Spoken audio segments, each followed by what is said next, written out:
Good morning.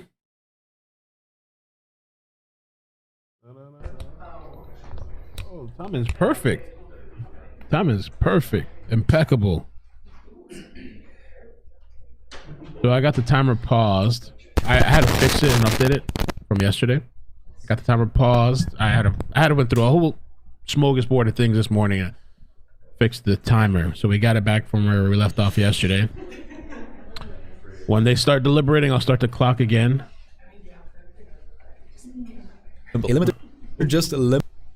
I was also retuning the mic settings. I think Ricky being on the keyboard yesterday might have touched something. So I had to like readjust. Good morning, man. How you guys doing? Rise and shine. You guys hear me loud and clear? It's too loud. Oh, it's too loud. I'm going somewhere else. Good morning. Say a prayer today. Say hello, Jesus. Hello. Oh. Think we drink from red Solo cups. Oh, Toby Keith passed away. I saw that. I believe he had, I think they said he had stomach cancer. Yeah, he was battling stomach cancer. Damn, that's I don't know. I don't normally hear about that. Stomach cancer. He was 62 years old, and he was known for such hits as Red Solo Cup. Should have been a cowboy. 62 is pretty young. And that's why I'm getting I'm trying to get in shape. You can help getting cancer, really, but I'm trying to get myself in shape, trying to work out. I woke up early again today. I woke up around 6 and slowly got up and went and did my little had my little pre-workout, did a little mini run, and then did some leg presses and like that thing where you pull down, whatever it is, that machine or whatever, and a couple of sit-ups on the invert bench, and I did a few push-ups. I'm gonna try to do daily push-ups if I can, slowly work my way up again, maybe. I'm trying to be good, even though this pre-workout probably ain't good for me, but sun's gonna get you, right? Good morning, guys. So I have a couple of video clips and things we can talk about related to this case.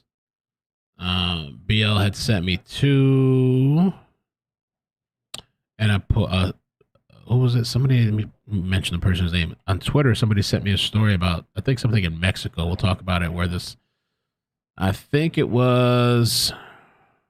Oh, they even got body cam. What? Is this the same story? Oh, we can check this out.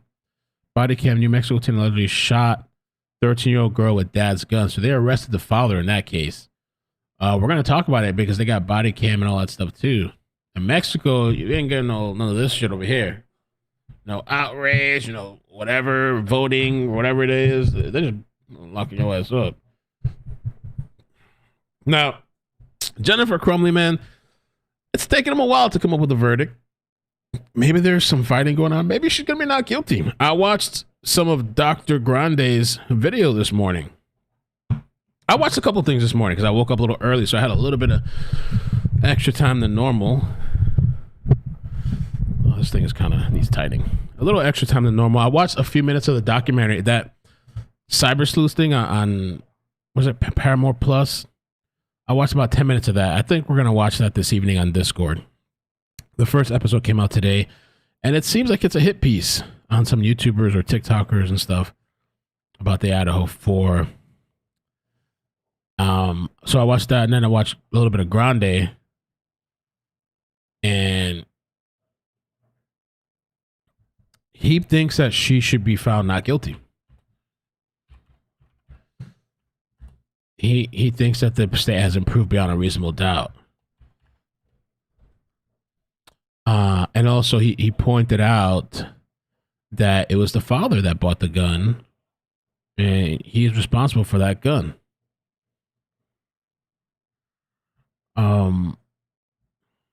He did point out the bad things about Jen, the things that she did, of course, whatever, as a parent.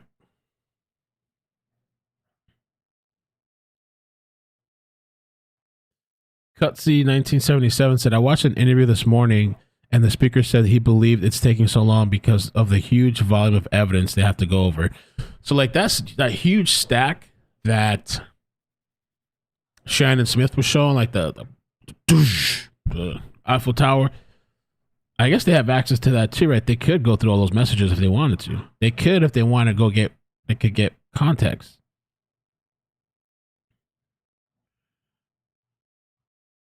Yeah, I read the article yesterday on the live stream. That article went hard. I was like, damn. Call them cosplayers.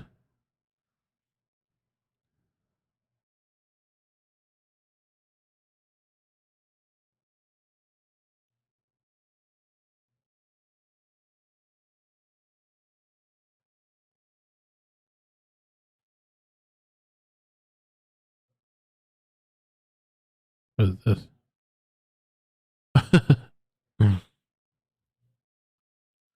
I was looking at Rabbit's post a couple of days ago. She replied, and Elon has this Neuralink thing, right? And it says Elon Musk's brain chip company Neuralink has implanted its first device in a live human being. Musk says the brain chip will allow humans to communicate without talking, listen to music simply by thinking of a song with a title, and treat mental health issues. My reply was, imagine getting a song stuck in your head and the Neuralink keeps playing the song over and over and over and over and you can't stop it. And it's literally playing the song in your head. Damn.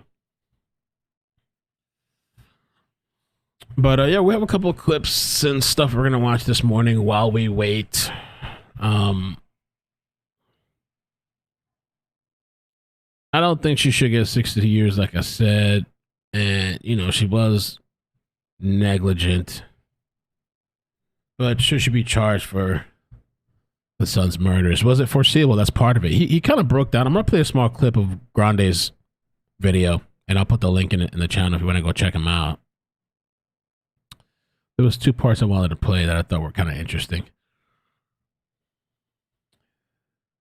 Loretta says, I disagree that the father was solely responsible for the gun. Both parents purchased the gun.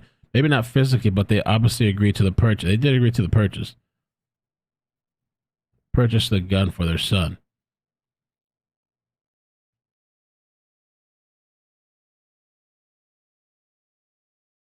No way. It wasn't really a second affair. Her and the fireman guy brought in a third person to the hotel. Threesome sometimes. Oh, hell no. To the no. By the way, YouTube finally approved that video that I spent the other morning working on. That felt like a complete waste as far as trying to get it monetized. I just had to give it up. They finally approved it. So at some point in this live stream, I'm going to edit and make a thumbnail for it. And maybe after the live today, I'll premiere it. If we have notifications, I'll premiere it after the live. Lawyer No says not guilty also. Ooh. Oh, shit. They didn't meet the burden. I saw even gun owners kind of going back and forth, and there was one guy, I think it was on Twitter. He said he was a gun owner for so and so year, I don't know, 30 something years, and he's like he'd never leave the gun not in a locked place, and that's part of the thing. Was it locked? Was it not locked? I guess it was locked with the default code, and then there was talk of that gun lock that had never been opened. Let me show the picture. I meant to show this yesterday. Luffy and somebody else on Discord sent this. This is what the gun lock is. So it can't shoot. You put it in the lock around here. Lock it in place. They didn't have that gun lock. But the other thing, here's the other thing, and I think Dr. Grande pointed it out. I think he had said that there is no laws, I think, in Michigan requiring you to have, I don't know. It seemed like, I think he said that there's no laws for like locking your gun up or whatever.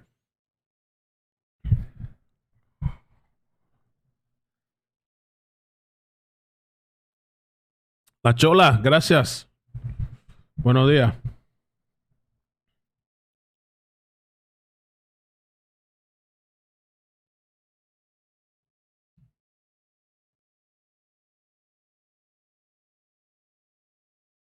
Oh, L'Oreal, that's still going on. That's probably, who knows how long it's going to be going on for a while. But it's making progress. But it's still an ongoing thing.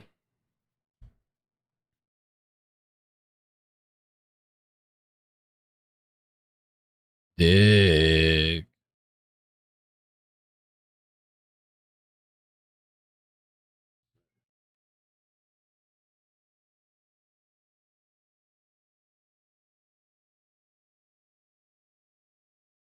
I haven't seen anything come up on the screen. I don't know if they just, I would think that maybe they come in and the judge says something like, I don't know. Welcome, y'all. Did you talk to anybody? Did you see anything? Did you watch anything? Okay, no? Okay, go to the back and deliberate. But I wonder if they just, or do they just go straight to the back and start deliberating? See what Kathy Rousson says. If she said anything. Ooh, judges allowing 3 of the 5 alternate jurors to sequester at home. I'm gonna chill at home, smoke, drink. Look at that. The 2 other have come back to the courthouse and sequester in a separate room. That sucks for the other 2. So they gotta stay in a closed door room. All alternates still remain as possible jurors.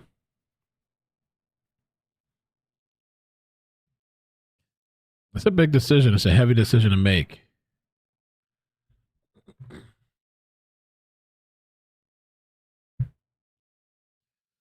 Justin Moen, I covered it. They took the videos down. I mean, at some point, it may jump on it again, I guess. They took like 3 videos down off my channel for covering, for playing the, I didn't show the head on the channel, but I just showing the rant. I'm not going to start the timer because I thought we were waiting for the jury to walk in.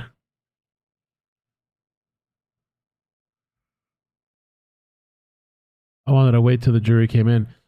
Dreamers, being a father, from that perspective, what are your feelings? I don't know. I've been sharing my thoughts over the last couple of days. I mean, as far as like Ethan, I honestly, my feelings about him after watching the journal and all that stuff is F him. That's how I feel about it. I don't think he should ever get out. I don't feel sympathy. Even when they had him in that mesh thing where he could, like, he had to, like, they call it a spit mask, but I've never seen a spit mask like that where it's on the top. The breathing thing on the top. They had him in a whole bodysuit. I didn't feel bad for him either. Some people feel bad for, oh my God, he's human. He just shot 4 people. Yeah, if you want to put him in a bag, put him in a bag. I don't feel, my sympathy ran out for like the mental health aspect of it when he, in his journal, was talking about, I can't wait to see when the families have to see the videos of what I did. And I hope that they suffer, all that kind of stuff. And he drew up pictures of him putting a bullet behind somebody. Nah, I don't feel shit for that kid, that brat. Fuck that kid. Now, the parents thing, I feel very, very conflicted because, yeah, he was, he needed help. Supposedly he had told his parents about the hallucinations or the demons or something. But the hallucinations, I thought that Grande said that the parents chalked it off as a game in the house. I feel like that there was a lot of negligence because even that and the school too, though, the school did major F up. But even with that picture that he drew depicting literally the gun that they have and the person bleeding out on the floor and I need help or the voices or something.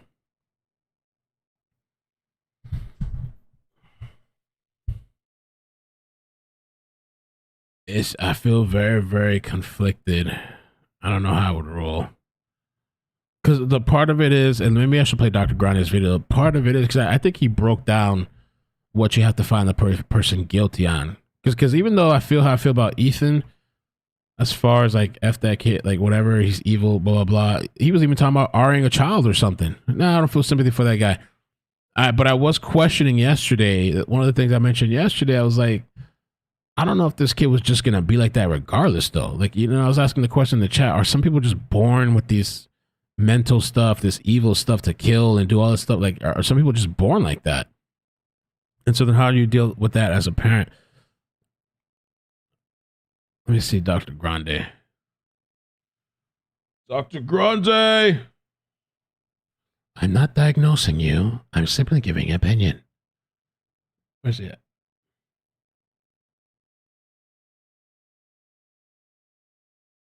There he is. Let me skim it. There's a part that I wanted to listen to. Harmony Montgomery. We got to check about that. Today's jury selection. Harmony Montgomery. Sometimes they stream jury selection, but sometimes they don't. I don't foresee them streaming the jury selection. Let me see here. Okay, PJ, that's fine. Yeah, I don't think that they're gonna stream the jury selection. There's one person live, like a YouTuber, Sleuth Mom.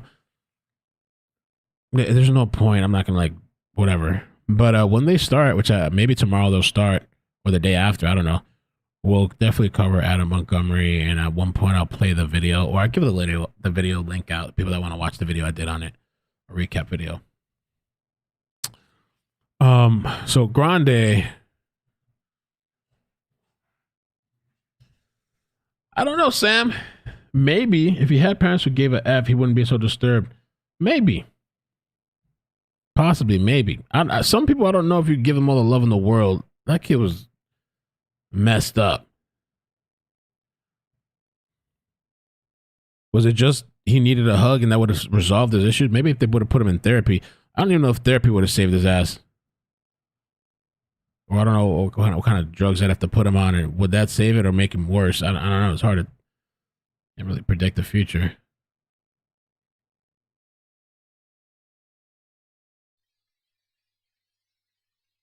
Oh no.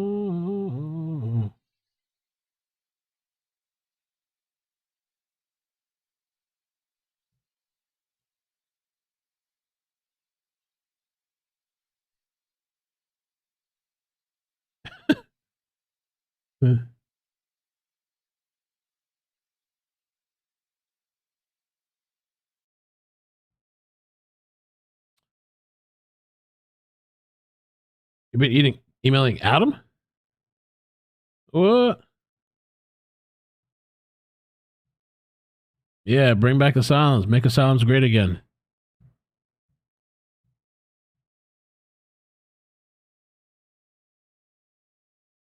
The Ethan's friend thing, I don't know. I hope that kid gets help. Or the parents watching this shit get him some help. Probably traumatized. I don't know if he liked that stuff too.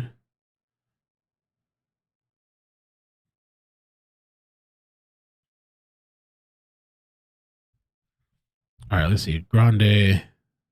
And I'm trying to find out what's going on. Like, did they start deliberation? I thought usually the judge, they, like somebody said in the chat, they do like a little check-in. Usually like a little question thing. Okay, you didn't see anything, whatever. Okay. Well, whatever today, we'll get you lunch later, blah, blah, blah. I hope you guys slept good and whatever. I don't see nothing. Maybe I should have really started at 10. My initial gut said. All right, Grande. Let's see. Hold on. Services.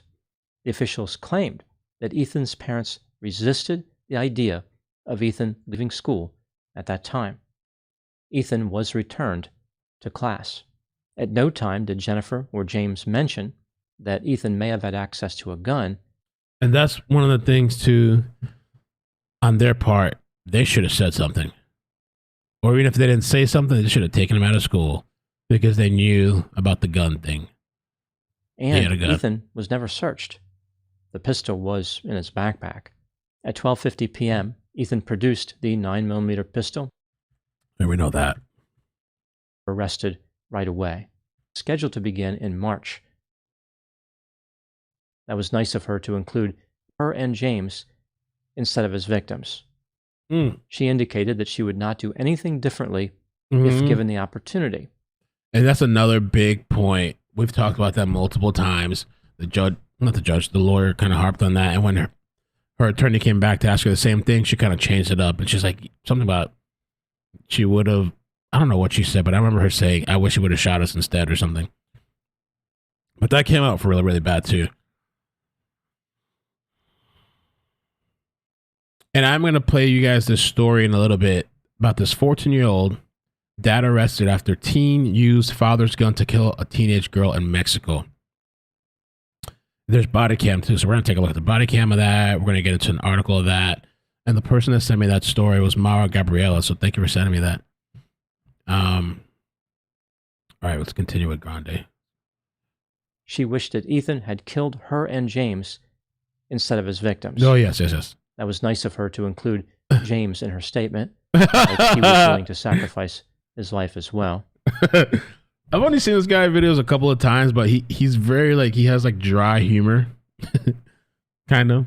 I mean, he's being serious too, but it's also kind of funny. I'm adding his video to the description right now. Want to check out his content, Dr. Todd Grande.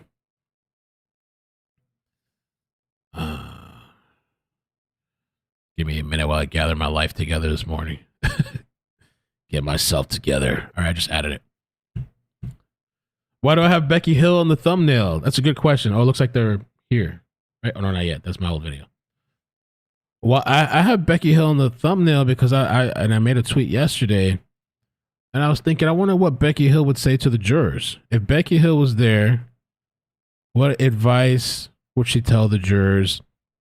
How would she tell them to decide, and everything she did allegedly in the Murdoch stuff? What would Becky Hill do?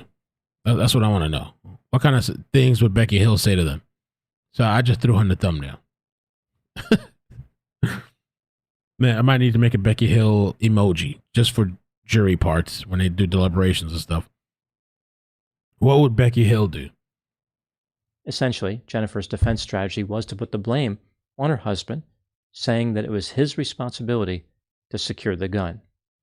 On February 5, 2024, the case went to the jury. At one point during the deliberations, they had some difficulty understanding the instructions and asked the judge for clarification. At the time I am making this video, the jury has discontinued deliberating for the day. Now moving to my analysis. There are two theories available to the state to And I like this because he breaks it down. prove that Jennifer was guilty of involuntary manslaughter. The first theory is gross negligence. The state argued that Jennifer knew about the danger to another, using ordinary care would have prevented injury, and she failed to use ordinary care when a reasonable person would have known the result was likely to be serious injury. That's a tough one because it's like you have to put yourself in her head. Like, definitely there's gross negligence for sure, but enough to like know that somebody was gonna get hurt, like dead. Person would have known the result was likely to be serious injury. Serious injury. The second theory is based on a failure to perform a legal duty. So that's the second one now. Jennifer willfully neglected or refused to control her son Ethan, and the death of the victims was directly caused by this failure. The idea that Ethan would murder someone was reasonably foreseeable. All the members of the jury have to agree that one of these theories was satisfied, but they don't have to agree on the same theory. It is completely understandable that the jury would struggle with these theories, as they are both vague and confusing. The defense argued that Jennifer was not responsible to secure the 9mm pistol. It was not her job. Rather, that responsibility fell to James. He is the one who purchased the pistol. It was registered in his name. Furthermore, Jennifer was not aware of mental health symptoms that would have led her to believe that Ethan was going to kill people. This brings me to the question, was Jennifer guilty of involuntary manslaughter? Let's take a look at the evidence both for and against the idea. Criminal history claims to the contrary about his mental health in the family house. He thought the house was haunted. He mentioned a demon that was throwing bowls. His door had been slammed. He saw clothing fly off a shelf. And Ethan said that someone walked into the bathroom, flushed the toilet, and left the light on. Any reasonable person would have been alarmed by toilet demons, especially those that would leave the light on. They come from a special, non-eco-friendly place in hell. Ethan claimed that his mother laughed at him when he mentioned seeking mental health counseling for his symptoms. I don't know, man. It's just tough. Tough.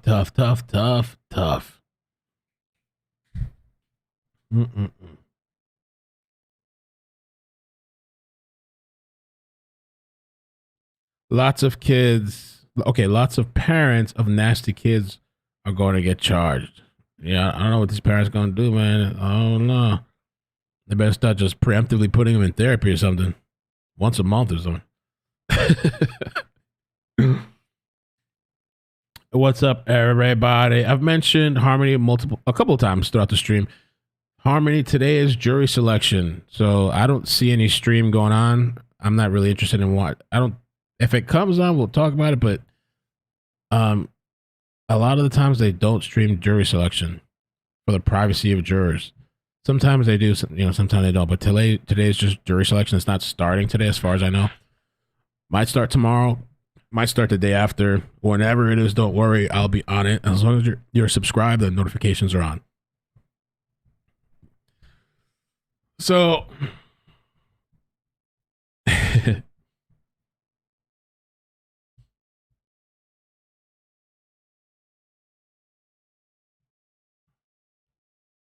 holy crap, ASCH, 27 months. Amazing. Thank you for resubbing.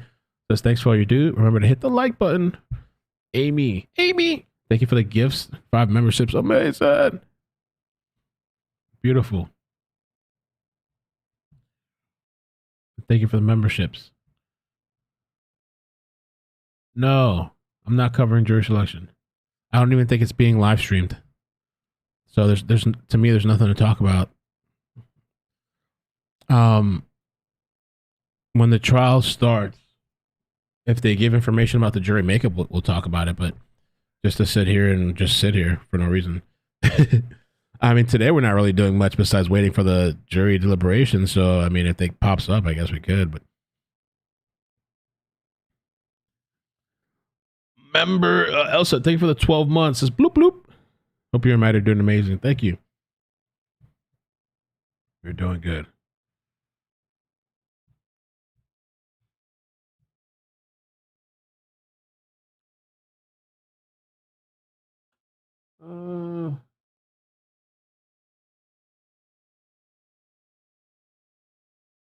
We should do a poll today too.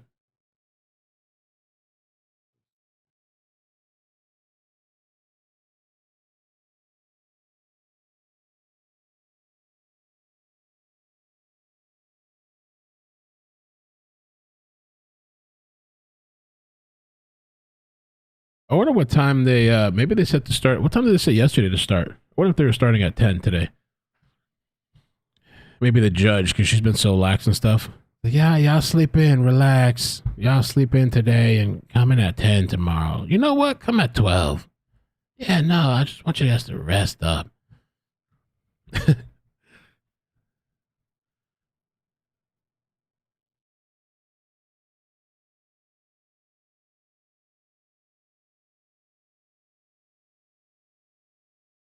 All right, let's listen a little bit more. I haven't watched the Miller hearings. No. Ikemel, I tagged you on Twitter in the video Lily posted about I was talking about yesterday. Are you talking about the one where they played a prank? I've been wanting to see that with you guys. Let me take a look. Mentions. Okay.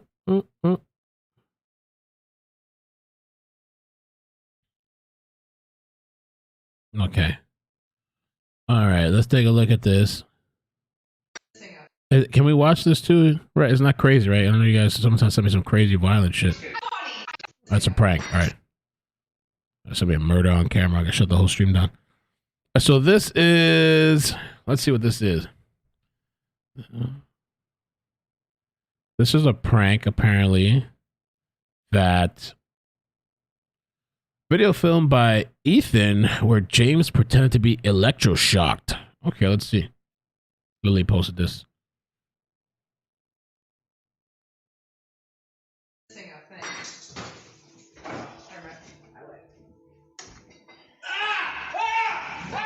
Oh, shit.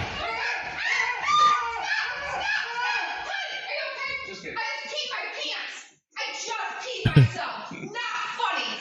Oh my god. I hate you. Sing a thing. I would.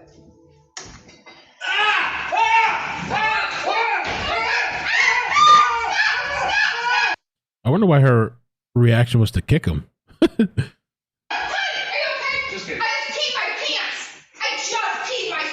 I wonder if this was all faked. Not funny.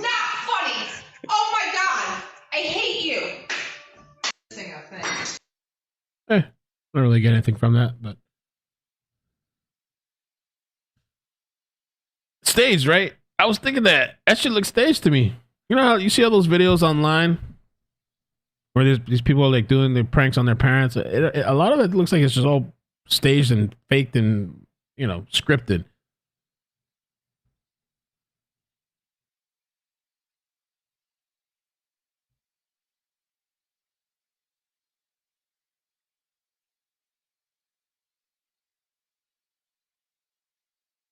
I agree, Penny.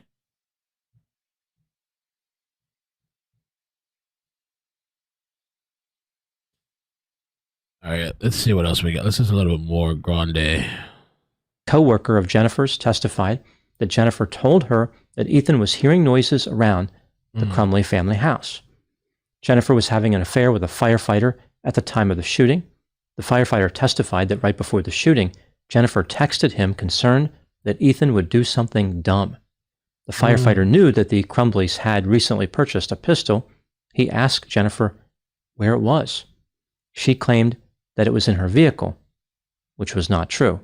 There were times when Jennifer appeared to be inattentive, like she was more concerned with her horses and having an affair than with the well-being of her son.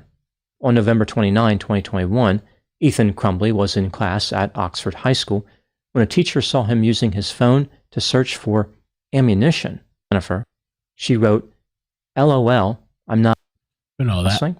He only had some anxiety about taking tests and what he would do after high school. She said that all the talk about ghosts and demons was just an ongoing joke that they had in their house. Perhaps Jennifer didn't actually know that Ethan had pronounced mental health symptoms. Right before the shooting, when school staff members were waiting for Ethan's parents to arrive, school counselors did not observe any behavior by Ethan, indicating that he was a danger to himself or others. These trained professionals could not foresee the shooting, but the state argued that Jennifer should have possessed this ability. That's one of the points that Grande makes. Just an interesting one. The experts or professionals, the counselor, and whoever else didn't foresee the shooting, but I feel like Jennifer had more knowledge about Ethan, and she didn't tell that knowledge to the school.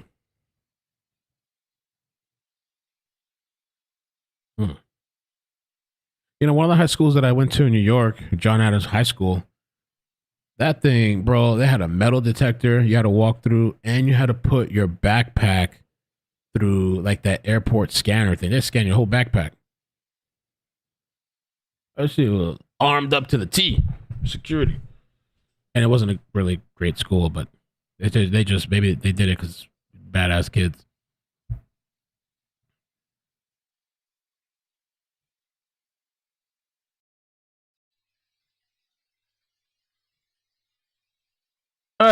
More concerned with popping. I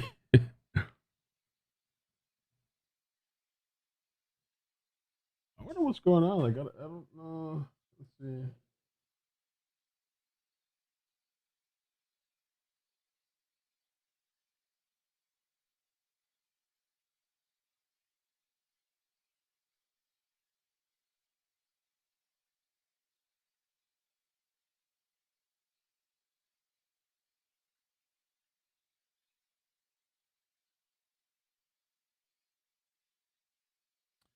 I have no idea if they actually started today or not.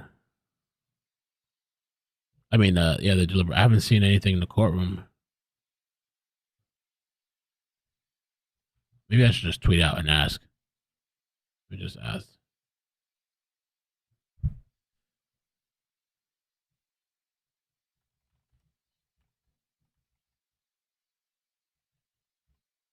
I mean, I don't even see. Usually, you see the people in the courtroom.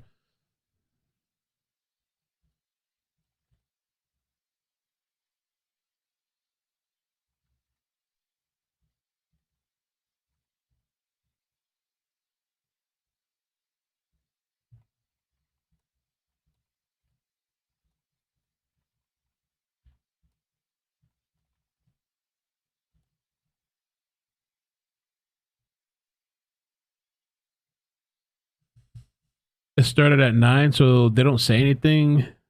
Because I was watching at 9. So they don't come in the courtroom and say anything?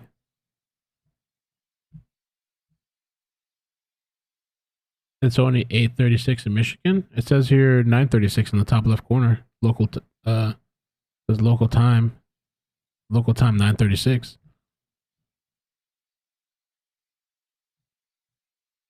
I believe the judge said 10 a.m. Started at 10 today. People are saying, "Oh, I should have came at." Or are you guys just going off of what I said? 10 o'clock. I was gonna start the stream at 10 today.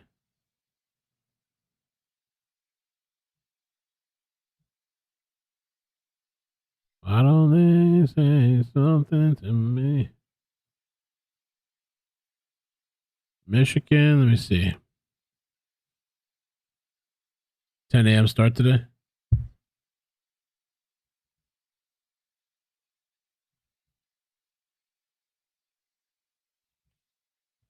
(9:37) in Michigan.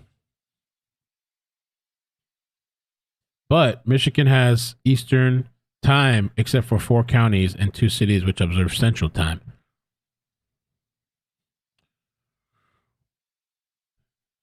Alley Cat says 9:37. All right. Well, I guess we'll just kill time till 10 and see what happens. Hey, Mel, no other station has verdict clock going live, so they must be waiting to. Okay. That's what I figured. Because before I started the stream, I had on my phone the trial thing, and I had the volume up while I was getting ready just to hear if in case they walk into the room. They never walked into the room. I never saw the judge or anything, unless they did it before cameras turned on.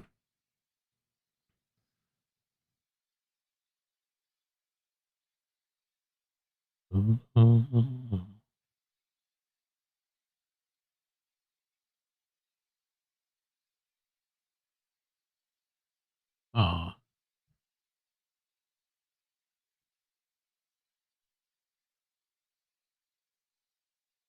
This is really nice. 10 a.m. Okay. Let's listen a little bit more. Why is she being held to a higher standard than mental health professionals? After the shooting, Jennifer texted her firefighter lover and indicated that she was upset that Ethan was a killer. It is clear that she was not happy about the shooting. Even though Jennifer refused to take her son home on the day of the shooting, the school could have sent him home anyway. School officials chose to allow Ethan to remain at the school because he had no previous disciplinary infractions. James is the one who actually purchased the pistol that was used in the murders. Therefore, it was his responsibility to make sure that Ethan could not gain access to it.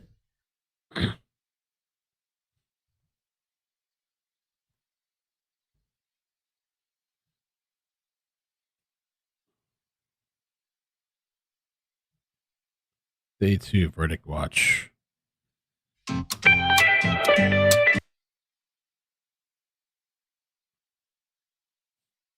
All right, let me skip to the end. I saw somebody moving in the car. I saw a head, that same head yesterday. We kept walking around.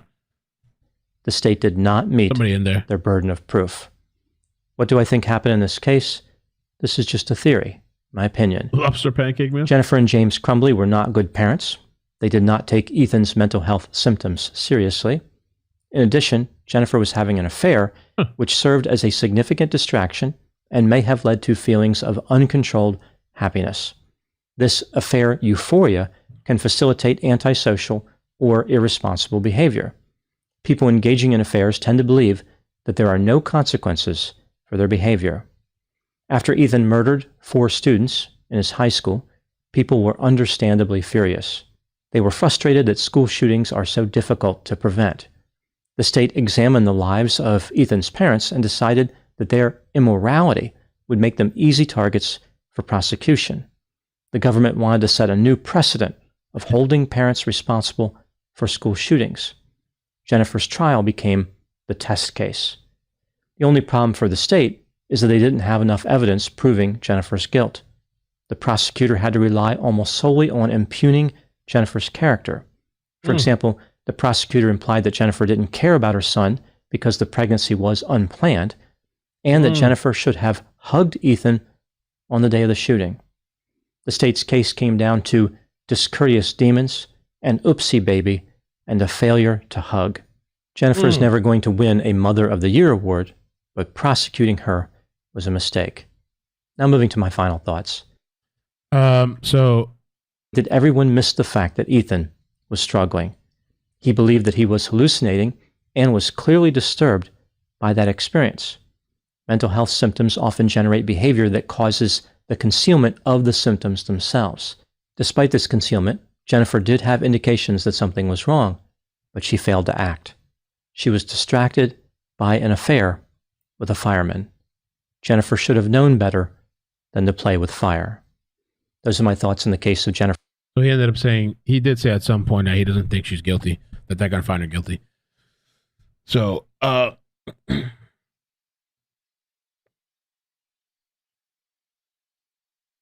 if they started at 9, what I'll do is when we get to 10 o'clock, I'll just add 1 hour to the timer and start it. She did laugh at him. Yeah, I still have a lot of mixed feelings, man. I don't even know. I don't know. Let's do a poll. Oh, it says hour 7. Well, maybe they're just. I have 6 hours and 42. Maybe they're just rounding it, or they start at 9. So we'll see when it's the. We'll see at 10.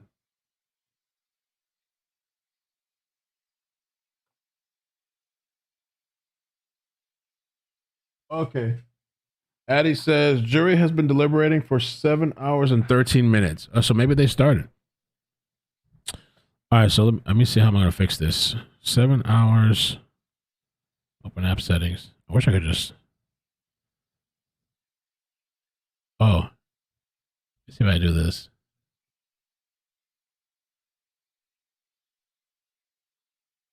Seven.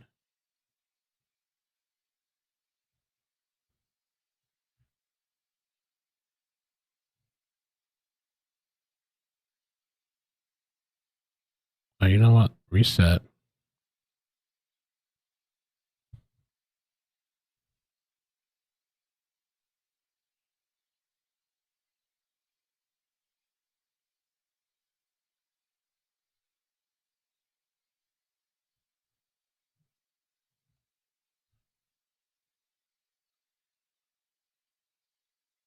All right, we gotta add the 14 minutes.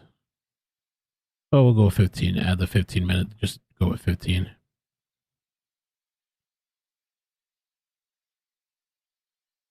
There we go.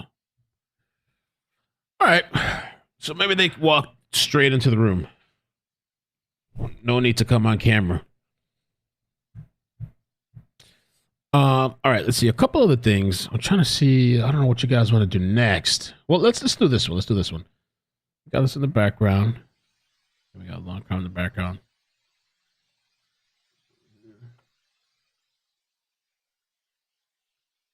Let's do this.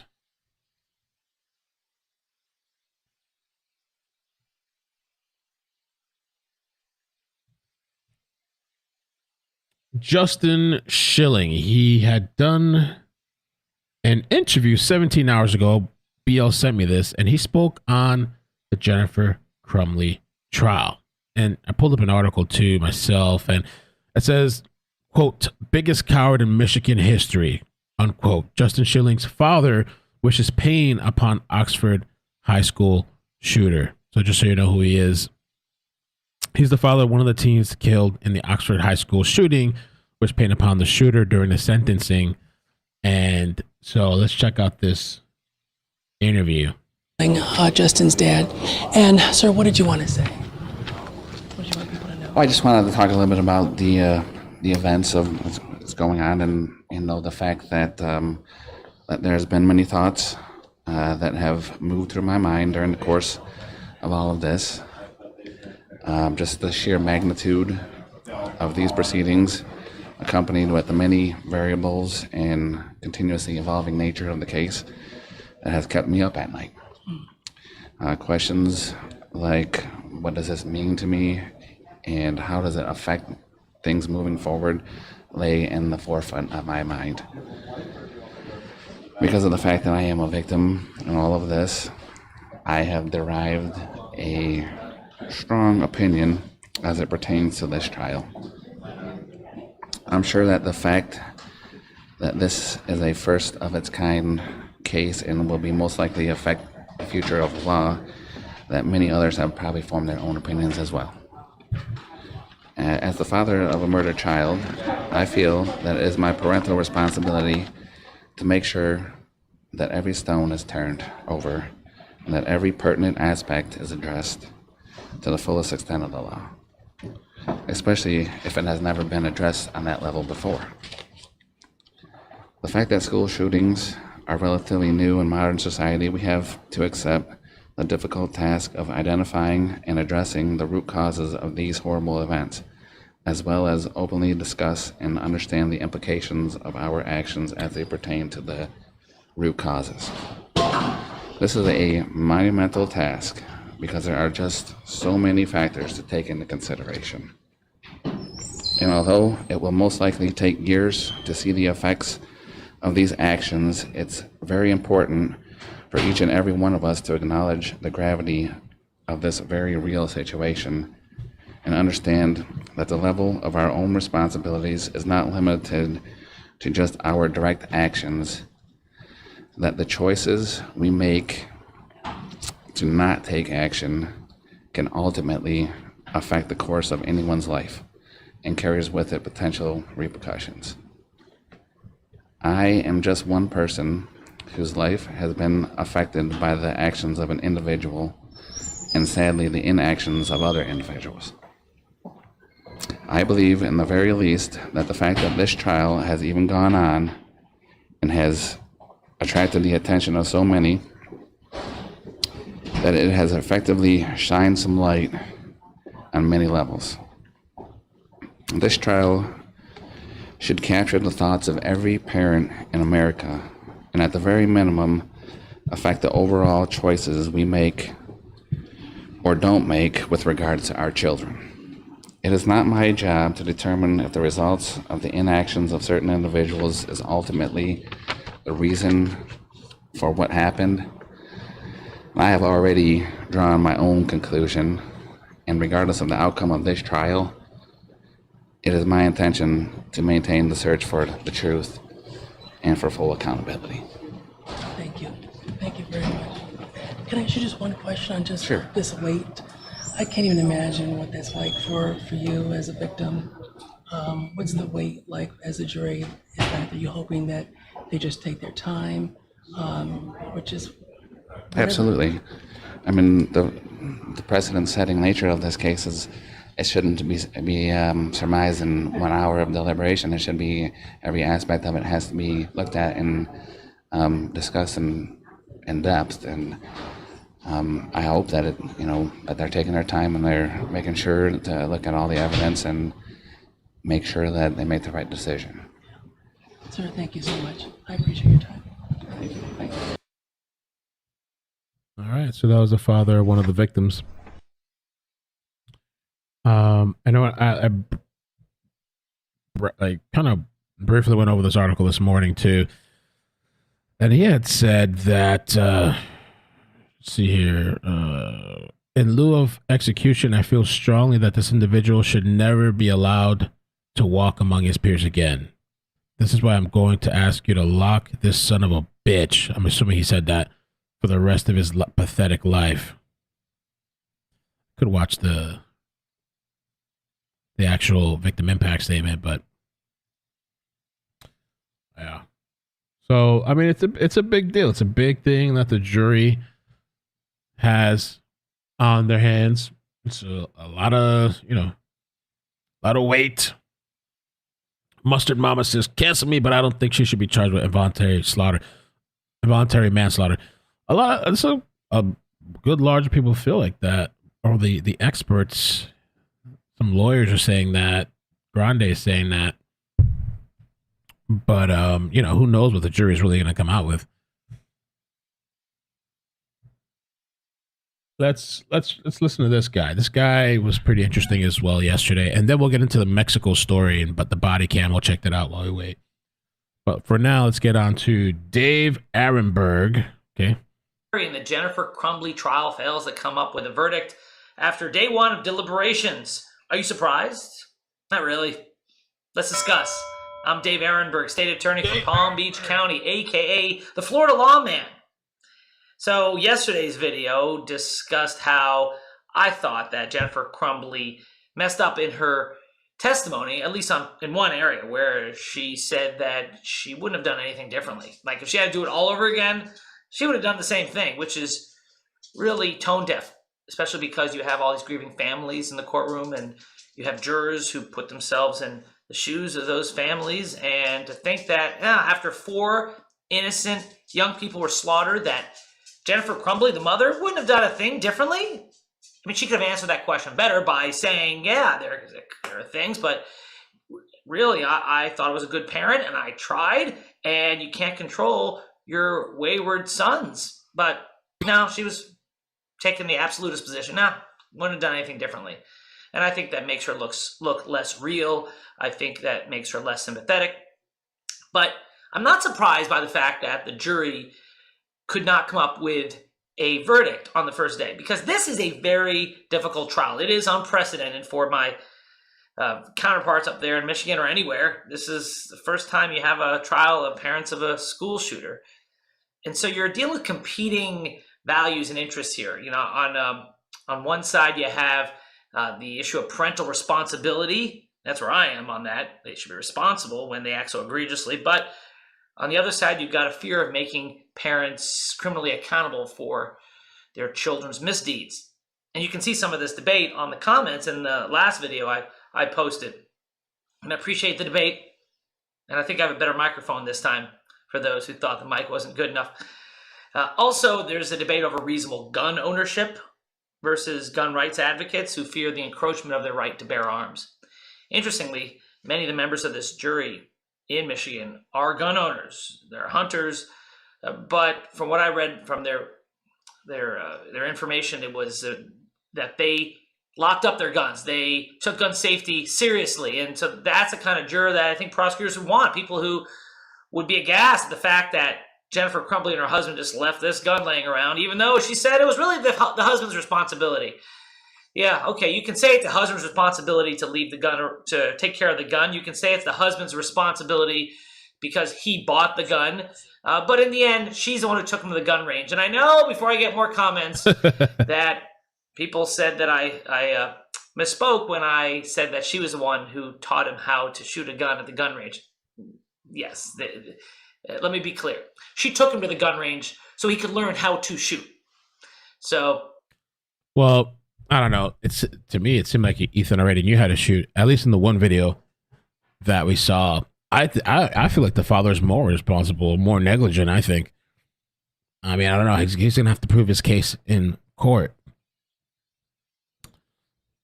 and I feel like when you are a gun owner, the gun is your responsibility. Yeah, I mean, she okayed the purchase and she did her bad too. But you're the father and you're the damn gun owner, and the gun's registered under your name. I don't know. So we're getting different perspectives. You know, this guy's on more the guilty side. Grande's not guilty. Somebody in the chat said earlier, lawyer believes not guilty. And then people are mentioning this other attorney. I want to make sure I get his name right. They'll tag me on Twitter too. I can skim a little bit of the attorney. I can't play the entire thing, but I can listen to a little bit of this guy. People love this guy. What's his name? The state wants CLR Bruce Rivers made some comments, so we can listen to some of that too, I guess, in a bit.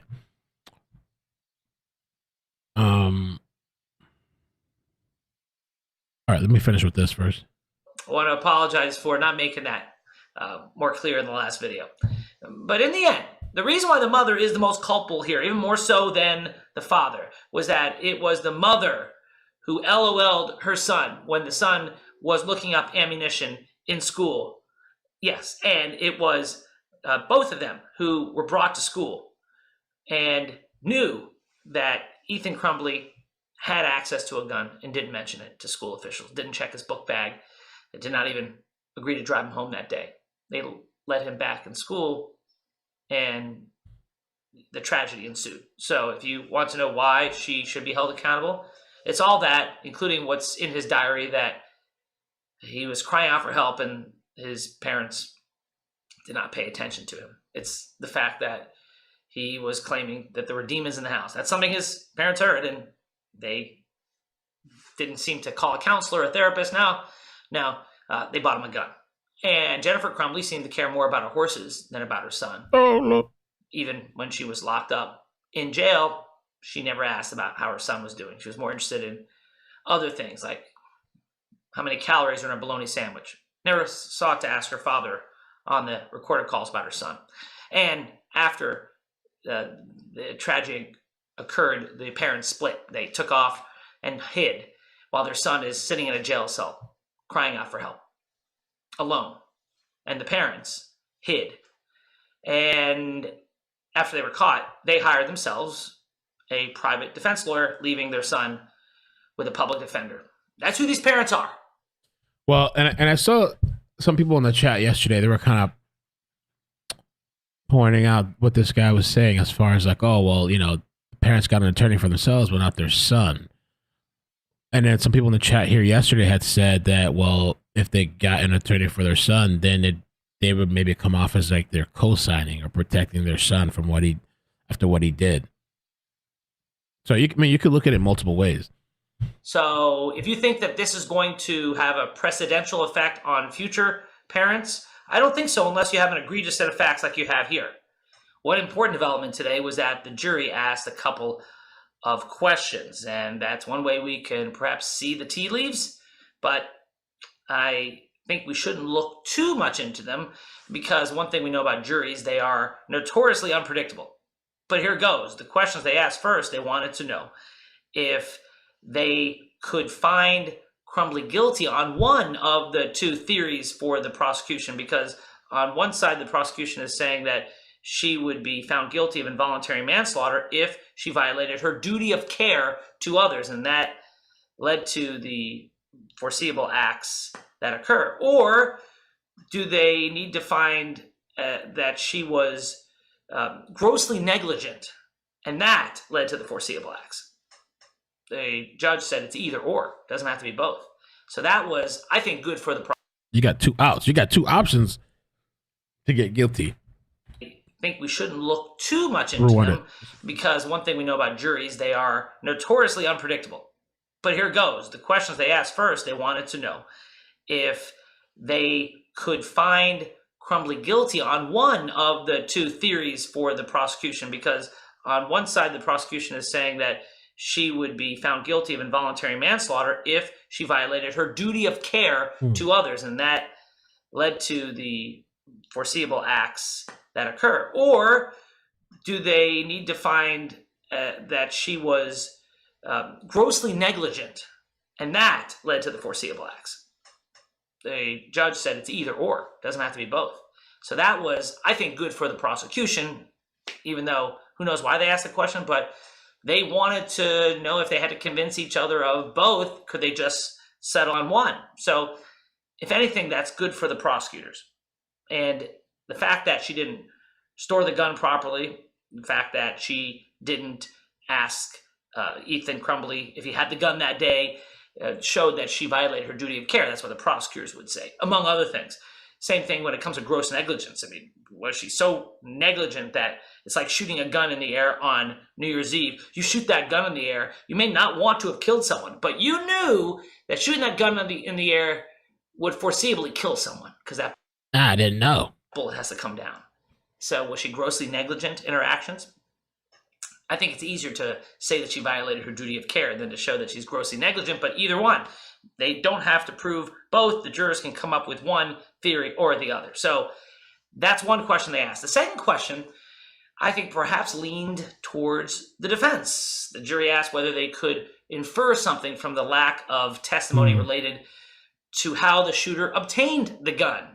Could they infer? That would have been so good if Ethan testified and then being able to ask. I mean, I guess he wouldn't have to answer whatever questions, but him answering would be so interesting. They could have maybe asked him how he acquired those guns, or asked him about his parents or his mother, you know?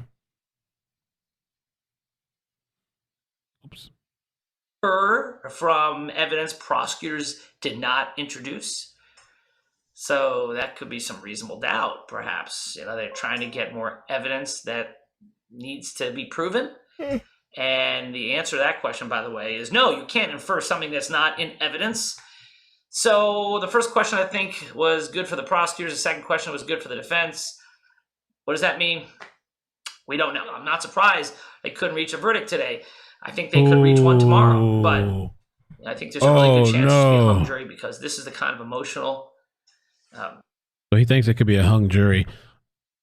With Alex Murdaugh, a lot of the, I'd say, lawyers on YouTube I thought it was going to be like, I think, hung jury or not guilty. And it turned out to be the opposite. They came back quick with guilty. And it's just, I guess, you never know with the jury, right? I think, and I wonder, maybe you guys can answer in the chat what you think as far as, do you think it's just, and I'm sure they're going over evidence, but you think it's just they're going over a bunch of evidence, or is there disagreements? Maybe there's some disagreements. I know it's a big deal, big decision to make, but I wonder if there's a couple of jurors disagreeing on the verdict.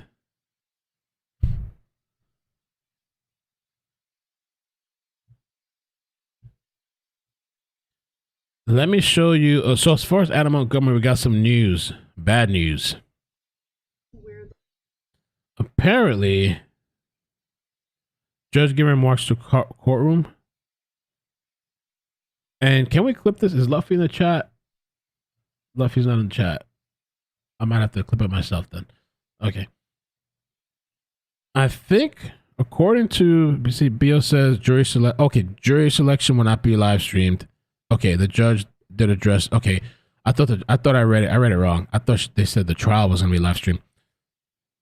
Okay, just jury selection, I think. Let's see. The leg brace, and you wanted to be in the leg shackles. Is that accurate? That's correct. Okay. And did you discuss with your counsel the fact that you have the right to wear the leg brace because the shackles may be evident to the jurors? Do you understand that? I do. Okay. And so you have the right not to wear the shackles, to wear a leg brace so that the jury would not be informed that you were incarcerated. Do you understand that? I do. Okay. And you want to waive that right? That's correct. Okay. And have you had ample time to discuss that with your counsel? Ample time. Okay. And as you know, I think you know, we're at some point during this case, we're going to go on a view. Do you understand that? Yes. Okay. So certainly, if you were wearing the shackles at that time, again, it might be very evident to the jurors that you are incarcerated. You have no objection to that? And this is your choice? That's correct. Okay. Anything that the state wishes the court to inquire on within this regard any further? I think only briefly, Your Honor, just that the defendant does have the right, if he wishes to choose to switch to the leg brace at some time. Why would you waive that? Or good question. I think he just wants to look like a victim or something. That he just needs to let his counsel know that and maybe bring it to the court's attention. So. Okay. Yes, I think there was a bit of a mistake there. He does want the leg thing for the view. It is sitting here all day in that thing that became very disconcerting during the other trial. Okay, thank you. So thank you both for that.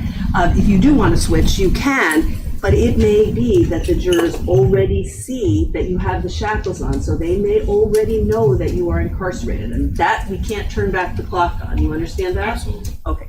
So if at any point you change your mind about that, let your counsel know, and we can get you the leg brace. But if they hear the jangling of the chains there, and the jurors are aware that you are incarcerated, that's not going to be a reason to not continue to go forward with this trial. Okay. All right. So is everyone ready for the jurors? Yes, Your Honor. Yes, Your Honor. Okay. Please. And for the media, the cameras are away. No pictures of the jurors. Does everybody understand that? Okay. So that just started today for people wondering about the Adam Montgomery jury selection starts today. They're not live streaming it, okay? And honestly, there's not much to see anyway, so don't worry about jury selection and the process of sitting there and questions and stuff, whatever, When the trial starts, we'll watch the trial, which could be tomorrow. I don't know. Could be tomorrow, I think, or the day after. We'll see.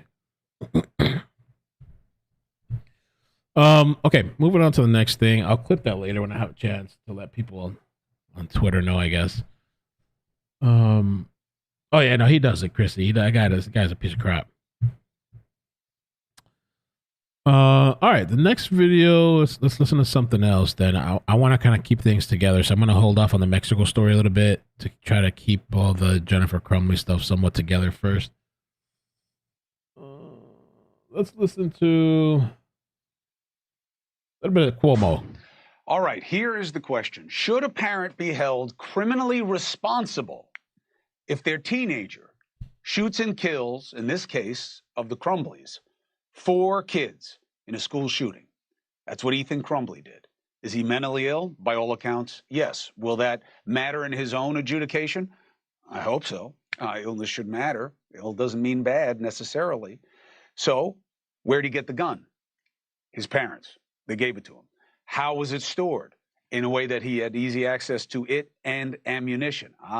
What does his parents do when they had a level of awareness of his illness? Did they have indications, specifically his mother, Jennifer, who's on trial, that this could be the direction he was going? And did they ignore that risk? And if so... So the poll is a lot closer today. We have 800 votes so far. What verdict will the jury reach in the Jennifer Crumbley trial? 38% say guilty, 34% say not guilty, and 28% say hung jury.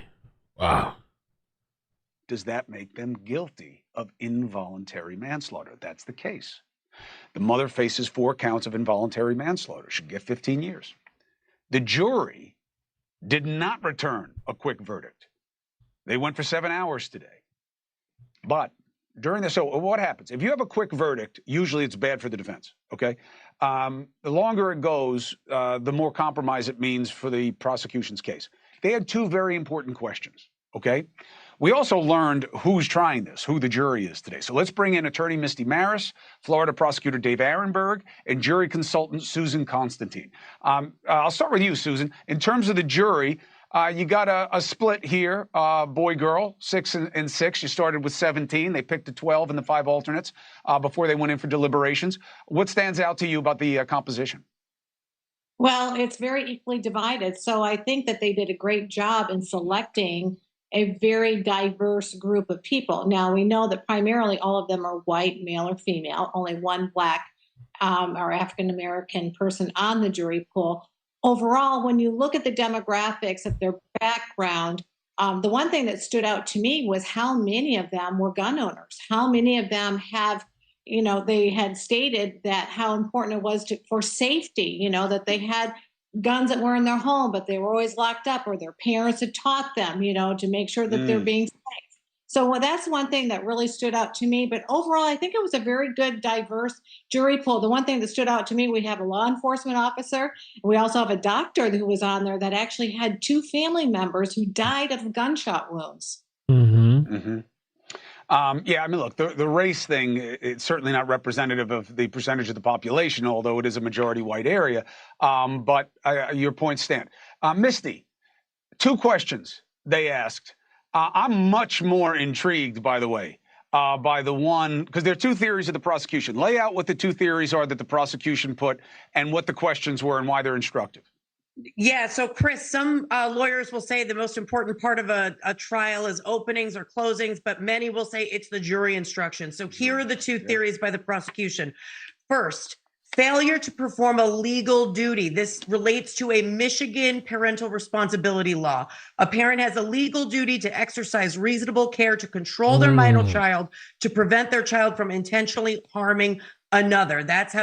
Well, that's one of the laws out there, I guess.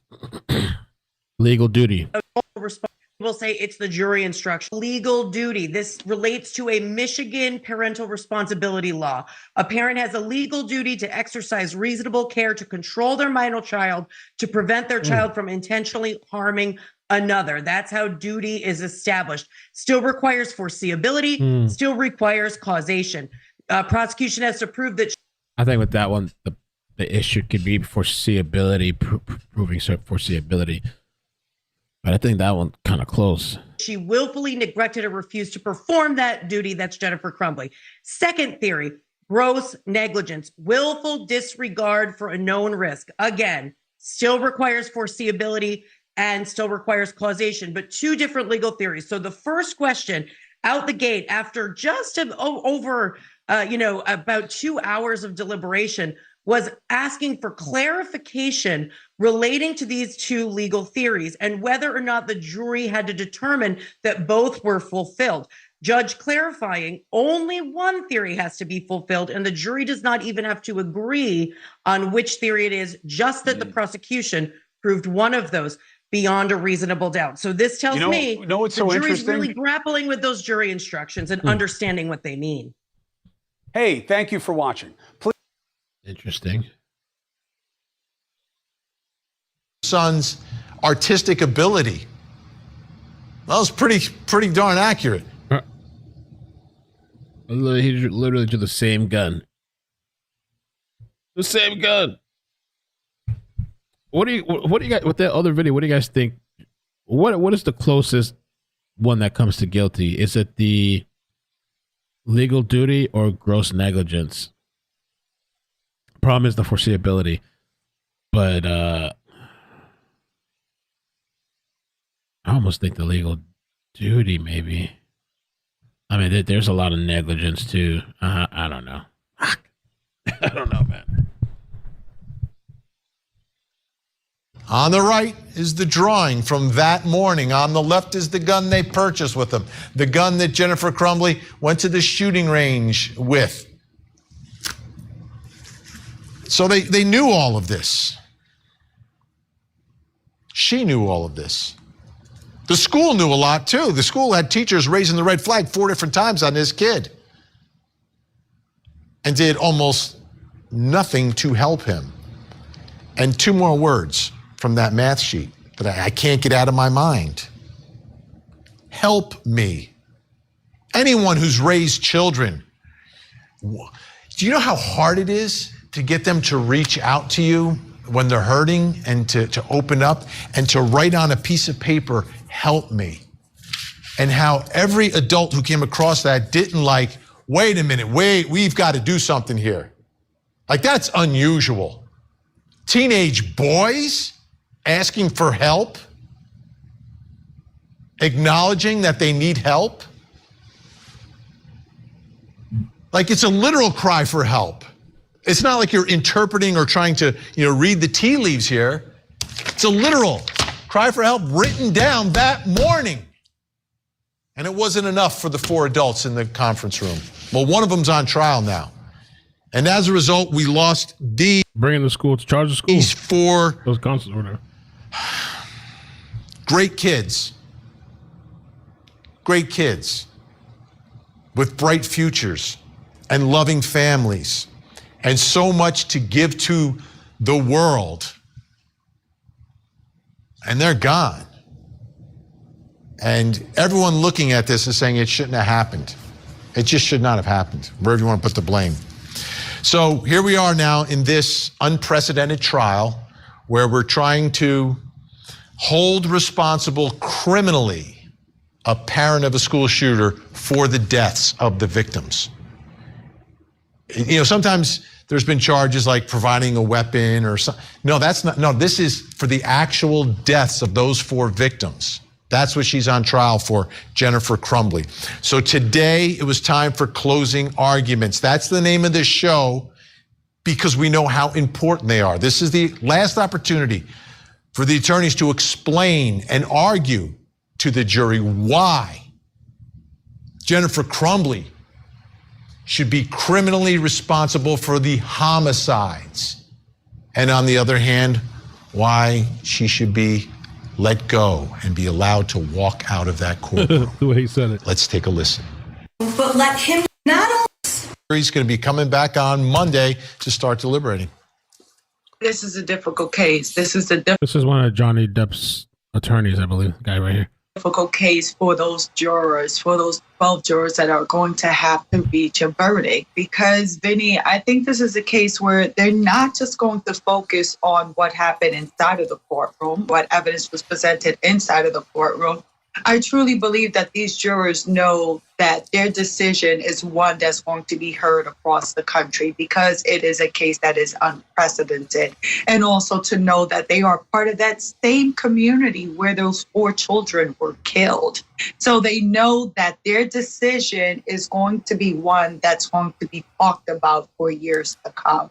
And they know that they're talking about 4 kids that were killed, but also how much liability do we put on the parent, especially when the parents are the ones that provided the firearm. So I think this is going to be tough, Vinny. I don't know where it's going to fall. You may end up with a mistrial, a hung jury in this case.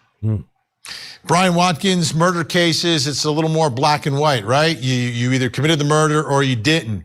Here we're delving into the world of foreseeability, gross negligence, actions, inactions, liability is kind of seeped into all of this, which is a lot closer to Ben's civil world that he lives in.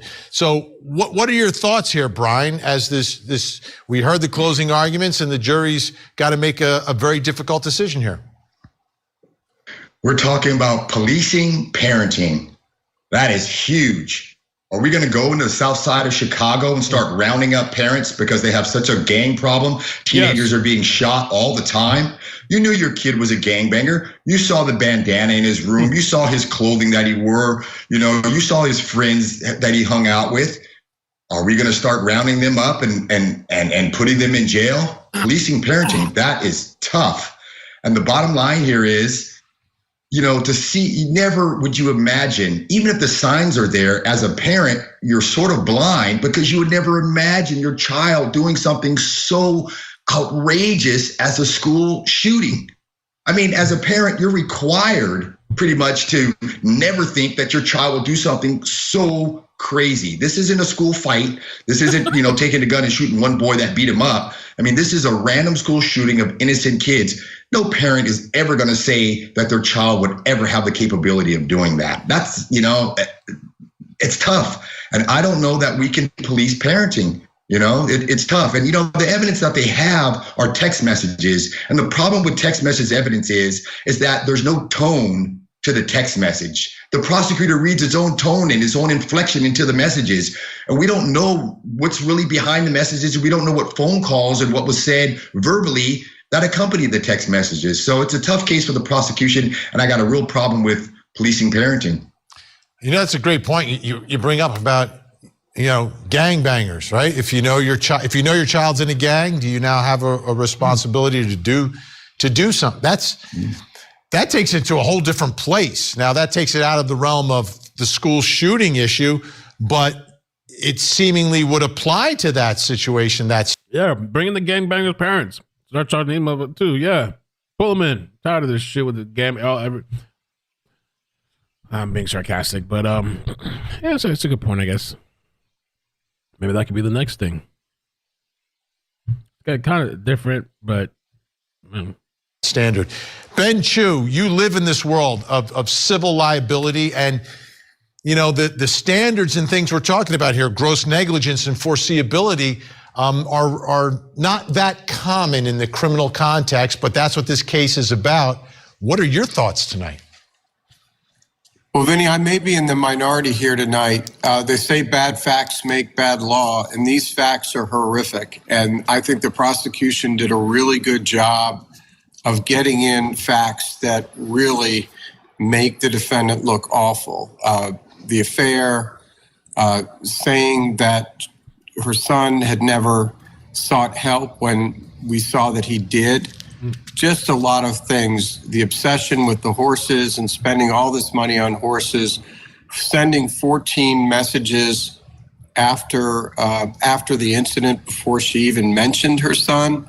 I think the totality of circumstances is going to be such that the jury will find her guilty. Oh! And I do think that it's a dangerous precedent. I do think I forgot this guy's name. Did it say? He must have said his name. Oh, there's a lot of mixed opinions. A lot of mixed opinions, even between, you know, professionals or experts or people in the, you know, legal field. There's a lot of differing opinions. I wonder how the gang members would react if their mama and papa started getting pulled in and getting arrested. Would they act differently? Probably not.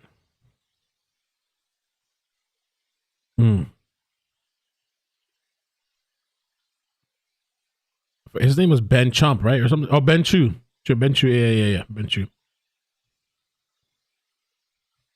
That's Johnny Depp's lawyer. Yeah.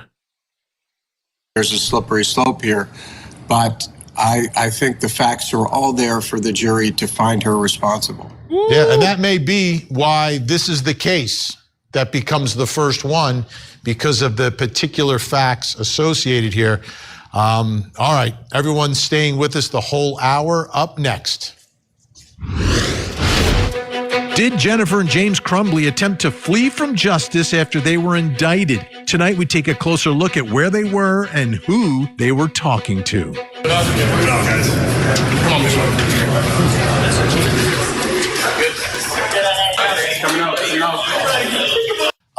I want you to take a listen to some testimony from Jennifer Crumbley. This was on her direct examination, where she talks about some things that defendants usually don't talk about on the witness stand. Take a listen.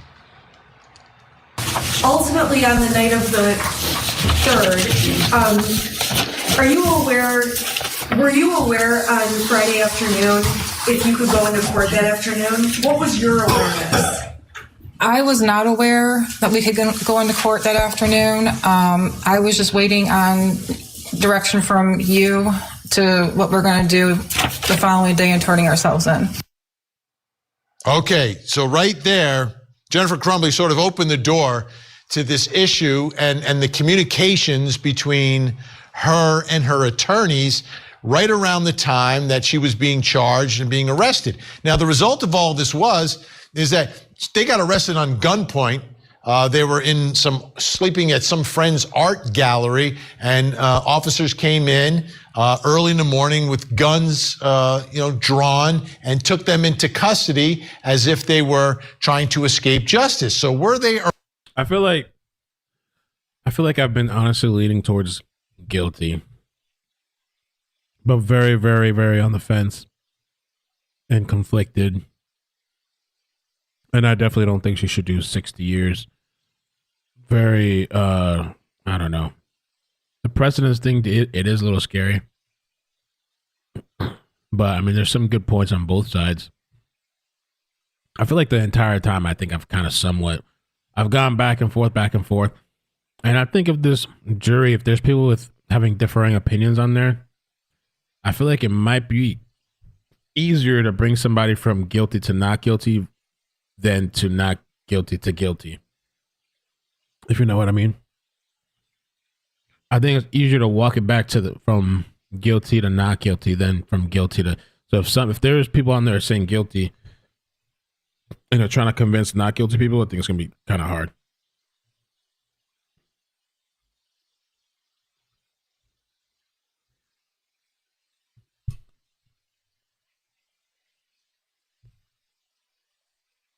A lot of people saying not guilty.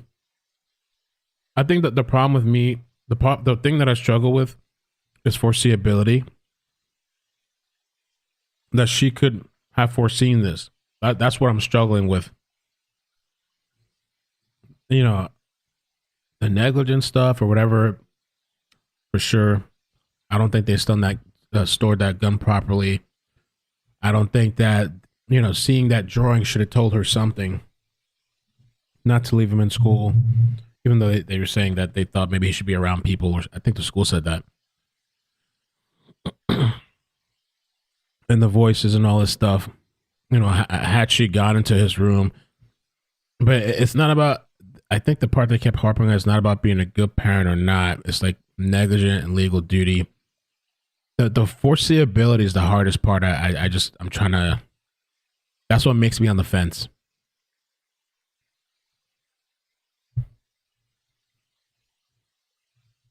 And then I'm trying to take out all the stuff that we know. Because if you have to put yourself in the set of mind, because like that Ethan video, the journal, I saw the journal yesterday. Like I said today, I felt like F that kid. After seeing that, because I'm just thinking about the victims and like he's talking about he can't wait for the victims to see the video of him shooting. like the parents of the victims, like shooting and on video and all that. Like he was reveling in all that. So that part of me, you know, I would have to like take all that away and just to be what was presented during this trial, which it is an uphill battle. And, you know, they try to kind of poop on Jen. He was begging for help. And I feel like I believe that I believe some of the things that Ethan was saying, but that again, that wasn't brought into this trial. Like so the thing where he's telling his friend that he reached out to his parents and they laughed at him. There's no evidence that Jen read that, but I don't think.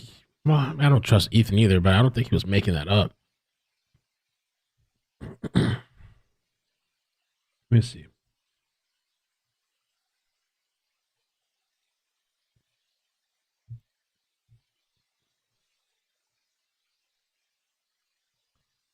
Let me see. Somebody a couple of tags here.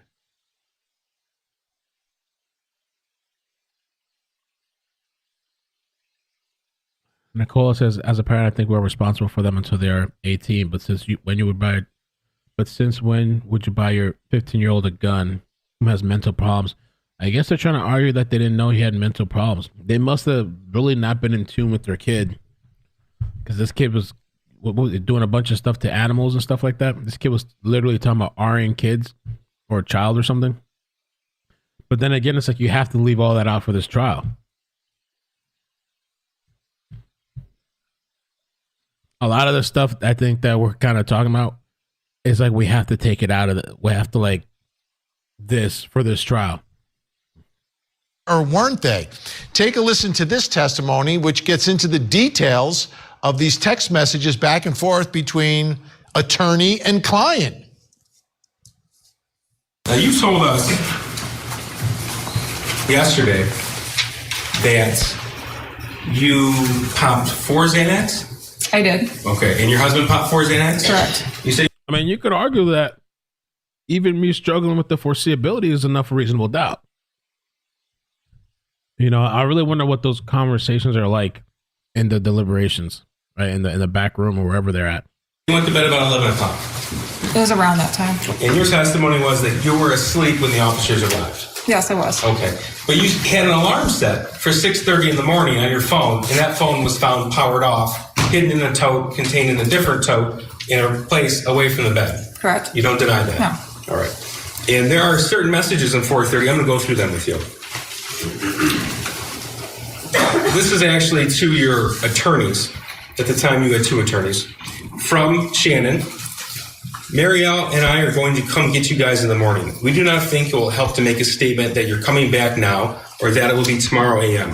We can say that we told everyone you were coming. That's a good argument. Somebody in the chat said her saying don't do something stupid, I think is what you meant to say, to her or do something stupid to a lover is foreseeability.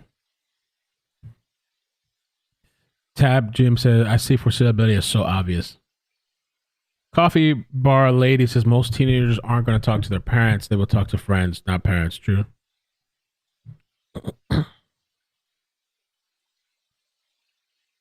Ethan, don't do it. Wani says, with foreseeability, what keeps playing in my head is Ethan, don't do it. After she left the school, she was aware of something.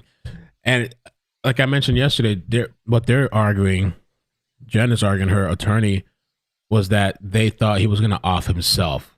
That's what she's saying. So they're trying to come back and clear it up and be like, it wasn't that he was going to shoot up the school, is that she thought he was going to shoot himself.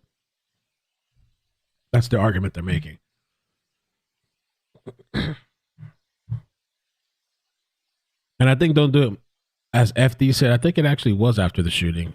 Don't do it. Was it after the shooting? The text? Back, and as of tomorrow a.m., you were back. That's Friday, December 3rd, 2021, 7:02 p.m. Correct. Right? Okay. So that's after James had already moved the car around and backed into the parking spot. I believe so. All right. From Shannon, we can show them that everything we said was going to happen did happen. That's Friday, December 3rd, 2021 at 7:02 p.m. Right? Right. Your response, okay, that's at 7:03 p.m. The next message you send was Think we might have found, don't know, just heads up, please check. December the 3rd, 2021, 11:14 p.m. That was written, but I do not believe it was written by me. Okay, you don't remember. Well, you told us you don't remember any of these text messages. You just specifically don't remember this one? I read through it, but you don't deny that this was on your phone, what we refer to as the burner or track phone. correct. We You were don't deny that. both using that phone at the time because my husband's broke. Okay. And then you wrote in quick succession, don't know, 11:16 p.m. We might have been found, 11:16 p.m. Yeah, there was the day before he had recorded a video, I guess, stating exactly what he was going to do. But again, there's no proof that Jen saw that, and even the journals, again, he literally wrote in the journal, I guess, what he was going to do. But then again, there's no proof that she saw that, Laying low, 11:16 p.m. You don't deny that these are the records? No, I don't. Okay. All right, I'm trying to figure out what's going on here. So they have lawyers. They know they're under suspicion, and there's a conversation with the lawyers that they're going to come by to get them, to turn them in the morning, but they get arrested in the interim. Brian Watkins, who's dropping the ball here? Do you think they were trying to flee? If they're trying to flee, the lawyers certainly can't help them do that, but I don't think they were trying to do that. They told them they were going to pick them up in the morning and turn them in. Yeah, clearly what happens a lot of times in these situations is that the lawyer's in communication with the lead district attorney, the prosecutor in the case, and they're working out a surrender so they can get a lower bail, show that they're not a flight risk, and help them in their bail arguments. And so clearly the lawyer is most likely in contact with the district attorney. What the clients are doing, why they're sleeping there, I don't know. But I think it's a little jumping the gun to say that they were trying to flee when they're in, communication with their lawyer, and the lawyer's in communication with the prosecutor. Yeah, Ben Chu, my biggest concern in every trial is just the truth. I just want the truth. I don't want prosecutors taking some facts that could be construed a certain way and arguing it one way if it's not the truth. The defense, that's basically their job, but that's another story for another time. But what do you think's the truth here about what was going on here with the Crumbleys and their attorneys, and were they trying to abscond from justice? Because that's what the headlines were. Yeah, it really looks bad. And it goes back to the point about bad facts. There's so many bad facts about her. I think a jury hearing that, and obviously normally they don't hear communications between attorney and client, and here there was a waiver that allowed the prosecution to do it. But I think it just adds to the whole portrait of her as a bad person. So I don't think she's going to get the benefit of the doubt from the jury, even if they weren't trying to flee. Bernarda, what are your thoughts about the text messages between attorney and client now becoming evidence in the case? It becomes a huge issue, and actually it did become a huge issue because remember, both attorneys were litigating as to now I'm forced as to becoming a witness in this case, and the problem is that you're representing her, so what, you're going with the now, and that's a decision that they had to make. But the thing is that the defense attorney should have known that this was going to be an issue even before she started the trial. It was going to be an issue because consciousness of guilt is obviously going to be brought up when there is flight, when you are apprehended somewhere that is not in your home, and when you're apprehended in a location that is not a hotel, it's not an Airbnb, it's a business. You were hiding out there, and anyone with common sense is going to see it that way, even if you try to sugarcoat it and say, hey, I was just trying to stay low until my attorney told me what to do. What do you guys think? Were they on the run? Or just afraid and laying low? Tomato, tomato.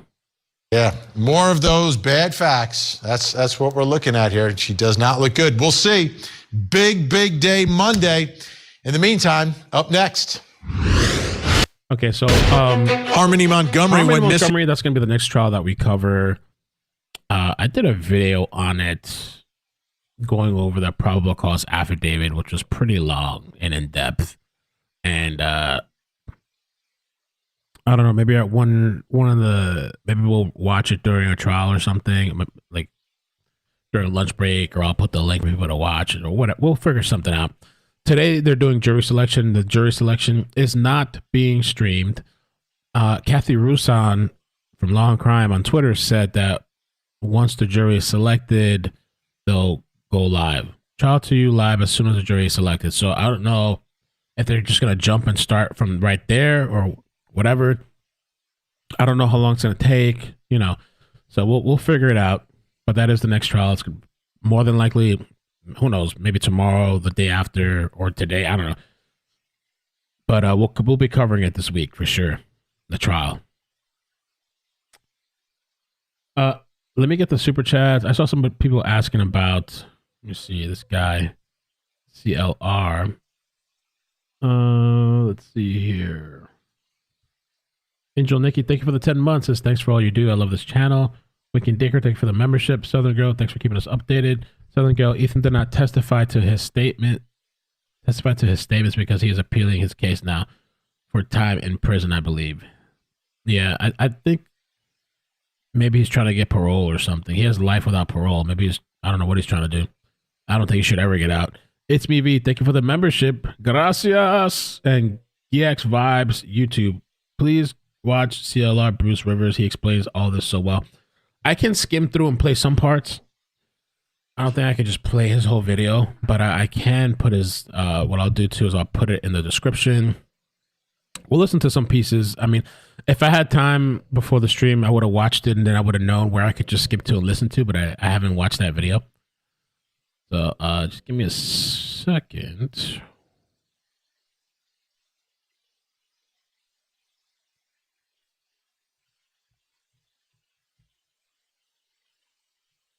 I gotta make a thumbnail for today's video as well. The state wants you to believe that failure to act is negligence.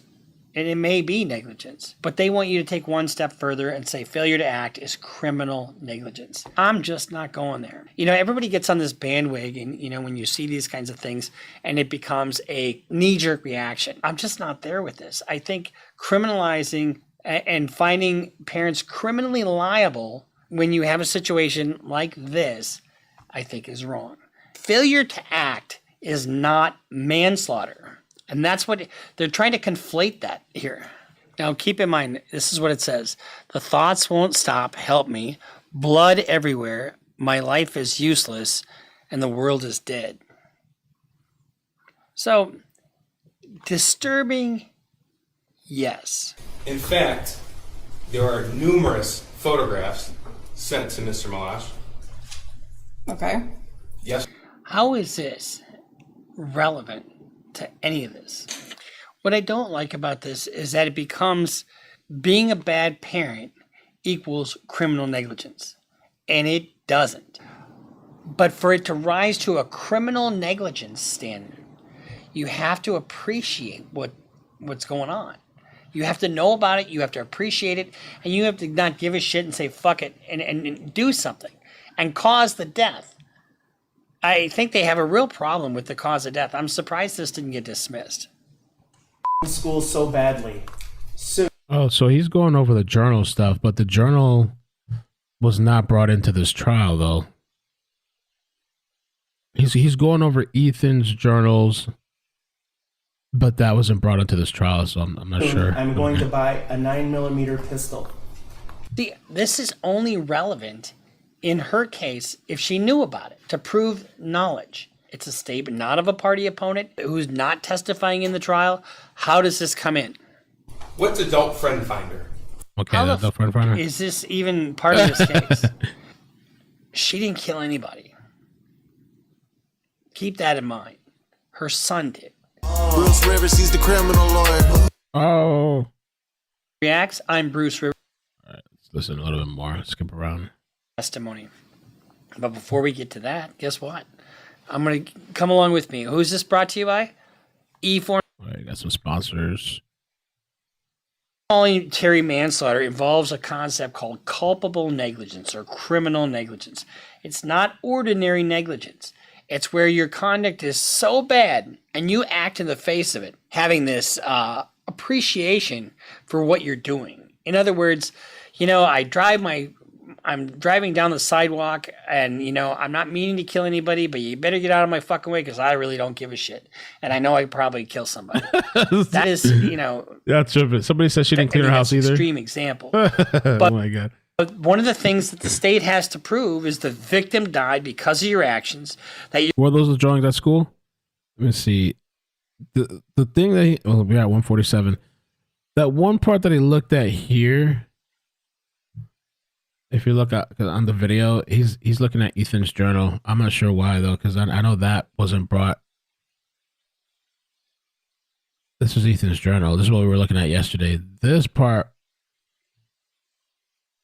was not in the trial.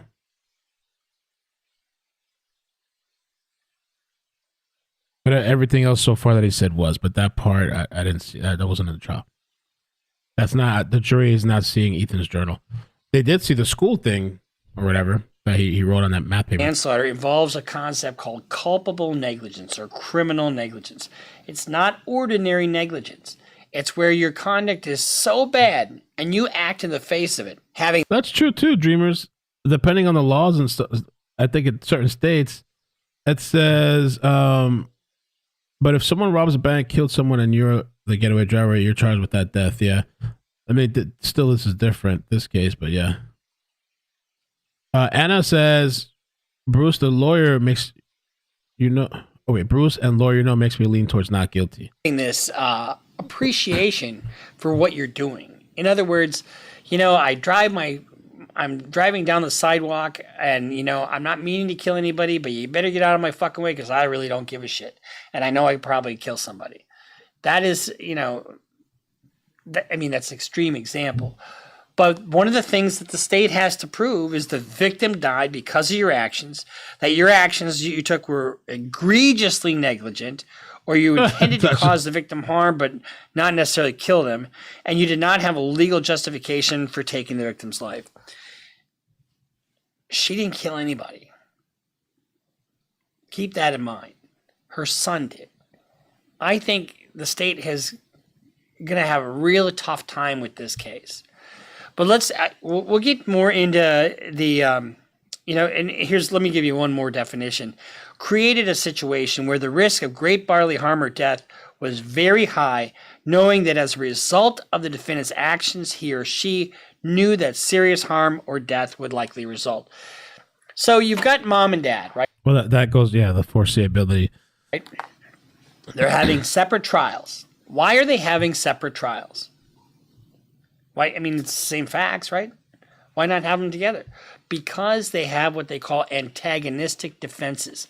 Mom's going like this. And if mom's going like this, that's a reason to separate them or to have separate trials.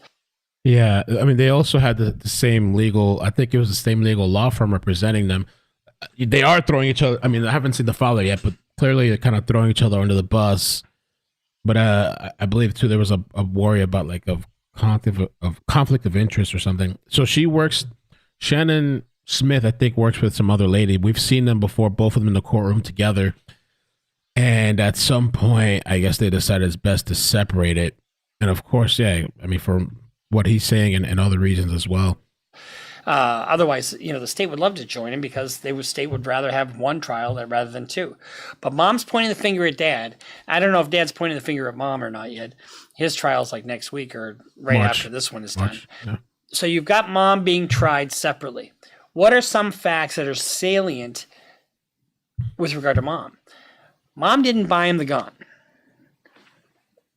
And this is just a little bit of me, I suppose, advocating a little bit because I don't like this case from a prosecution standpoint. I don't think, we should be prosecuting parents for the actions of their children. I just don't think so. Now, it all is going to hinge on what mom knew and when she knew it. We have a kid who was writing all kinds of shit in his journal, writing, pictures of guns, telling people, I want to kill. They're telling me to kill. I need help. And, I don't know how much of that mom knew. Mom didn't buy him the gun. Dad bought him the gun. However, Mom did take him to the range. So my understanding is that the school kind of knew about some of this stuff, but didn't tell Mom. You know, I can... The school knew about some of the stuff, but didn't tell Mom? Mom didn't buy him the gun. Dad bought him the gun. However, Mom did take him to the range. So my understanding is that the school kind of knew about some of this stuff, but didn't tell Mom. No, I don't think. I think the school's claiming they didn't know anything. The school didn't even know. I mean, it's a gun culture environment, but I think that was one of the things they were saying, is that the mother never told the school about any issues or the gun at home or any of that. You know, I can speak personally on that issue because when Michael was in high school, you know, if he ever had any issues, I never fucking heard about it from the school. They didn't communicate shit to me. Before we get into her testimony, let's talk a little bit about what's in his journal. Yes. Can you read I do agree with that, though. Like, who knows? I've heard of times where the school, there's something, there is stuff going on at school. Maybe they don't tell you or communicate that. Been identified here as page 6. So, yes. Can you read what's been identified? So they did show some of his journal. That was my bad. They showed parts of his journal. Some of it was redacted. They did show some of it. Okay, my bad. That was my fault. I was wrong on that. Here is page 6. So, EC, that's the child journal, page 6. I have zero help from my mental problems, and it's causing me to shoot up the school. Shoot up the fucking school is what it looks like it says. That journal? Yes, the shooter writes. They definitely didn't show. Actually, this is kind of different, though, from what we read yesterday. Yesterday was so bad. So bad. I have zero help, as you can see on bold, for my mental problems, and it's causing me to shoot up the school. We'll move on to page 5. Could you read this passage, please?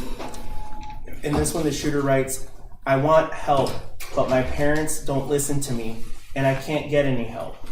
So, parents are not medical or mental health professionals.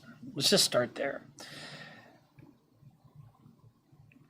I struggle with this because all growing up with, you know, raising Michael, I never had him. I would never let him play first-person shooter games. I just didn't want him to do that. I didn't buy guns for him. I didn't, you know, I wouldn't have done any of this stuff. But there's plenty of people in Michigan that do, and Michigan is a very much a gun state. It is. You know, there's a lot of hunters, a lot of outdoorsmen, and so if I'm trying this case, I want people who have guns, who are not sensitive to the gun culture. Well, this is page. I would skip past some of this because we did watch some of this stuff. Let me see.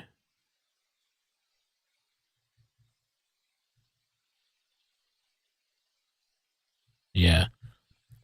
So they didn't show all of his journal clearly in the trial because that stuff we found yesterday that was sent to me that was on Reddit, that stuff was despicable. All right, let me skip a little bit towards some of this guy's more of his commentary. You and I have been working together since December of 2021, correct? Deetra Ed says there is a Michigan law that says minors can't have weapons unsupervised.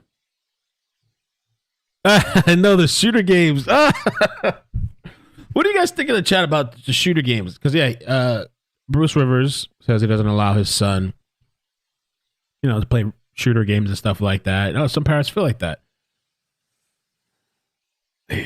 I've loved those games. I haven't played in a while, but I still every now and then from time to time I'll play a little Call of Duty or whatever. We talked about this yesterday.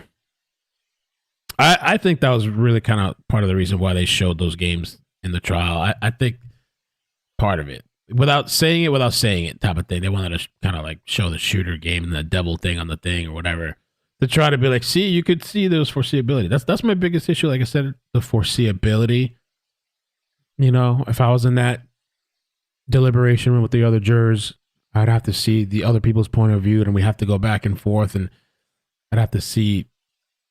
I'm a very like visual in front of me type of person. And have to see, you know, I don't know, the back and forth and stuff. That's like the biggest hurdle for me. And who knows? Could be hung jury. Could be hung jury. Maybe they can't work it out. Maybe they just don't see eye to eye. Correct. And is it fair to say over these last 26 months, we've discussed whether or not you intended to testify a number of times? We have. Keep in mind, she's been in custody for the last 26 months. 2 years. A little over Long time, 2 yeah. years that she's been in custody. You know, she hasn't been convicted of a thing. And her son got life without. Do you That's pretty want wild. to testify in your case? Yes. Do you understand that if you did not testify, this judge, this court, would give the jury instructions that it cannot be held against you? Yes. Do you understand that after I put... So prior to a defendant testifying, this is what they're doing here, just so you know. There has to be a soliloquy, a conversation about the defendant's right not to testify. And if you chose not to testify, you know that the judge and the prosecution can't use your silence against you. And in fact, neither can the jury. And the judge will read an instruction to the jury. Okay. Let's skip a little forward, though. How would you react, or what would your reaction be? I'd be definitely concerned why he feels like his family's a mistake and he feels terrible. So that would be a concern to me. Okay. So you get the flavor, you know, it's all about parenting. You told this jury yesterday you depicted your affair with Mr. Malash as a one time a week meet up at a Costco parking lot. Is that your testimony? Correct. Okay. But it wasn't just that, was it? Nope. Okay. In fact, there are numerous photographs sent to Mr. Malash. Okay. Yes. How is this relevant to any of this? It's not relevant to the issue of whether she was criminally negligent. This is just bad character evidence. Yes or no? I'm sure there was. Okay. Numerous messages There should be objection after objection after objection here. exchanged with them. Correct. And it wasn't just during the week, Monday through Friday, was it? No. No. In fact, that's what you said yesterday. Yeah. I guess they were trying to drag her, but I guess they were trying to make the point that she was doing all this stuff but had no time for her kid. I guess with the horses and, you know, the father was cheating too, allegedly, you know, but I guess they're just trying to do whatever they can. But in fact, it included trips. There were actual business trips that he had me on. Okay. And it included other individuals. Yes. What's adult friend finder? So we can go on and... How the fuck is this even part of this case? You know, I understand he's trying to paint her as this person who has got all these other interests, and that her son is just over here. You know, I'm into horses, I'm into skiing, I'm into fucking around, but there's my son over there. You know, I'm not sure that I would have let this in if I was the judge, because it's so far afield. I mean, and it's more prejudicial than probative, it seems to me. And meet people who meet certain tastes that you're looking for. This is 429. And you had the app, Adult Friend Finder, on your phone. I do not believe I had the app. Okay. Rosa Thorne says it also means she lied under oath. It was found on your phone. Okay, well, I guess it was on my phone. Okay. And there were messages from you to other individuals. Correct. So he's trying to, again, say things maybe without directly saying it. It wasn't just the firefighter guy. Maybe she was hooking up with multiple people on the app or whatever. You know. Your Honor, I would object that this is going outside. Gee, now you object. I mean, it is just so far afield. The scope of the affair with Brian, but I don't think the court's ruling on opening the door was confined to just her extramarital affair with Brian Malash. Well, I guess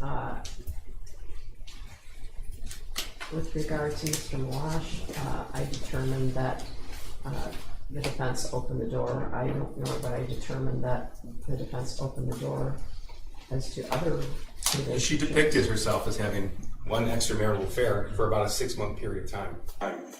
Here's the other thing. You don't, the jury's sitting right there. I know. You don't have these speaking objections. That's one thing I didn't notice throughout this trial. Some of the times, the things that was being said in front of the jury, I was like, they probably should have been excused or something and let them handle this. Remember what happened with Miss Haba Haba Haba? And she got up and was speaking objection, and the court said, "Sit the fuck down." You don't do this.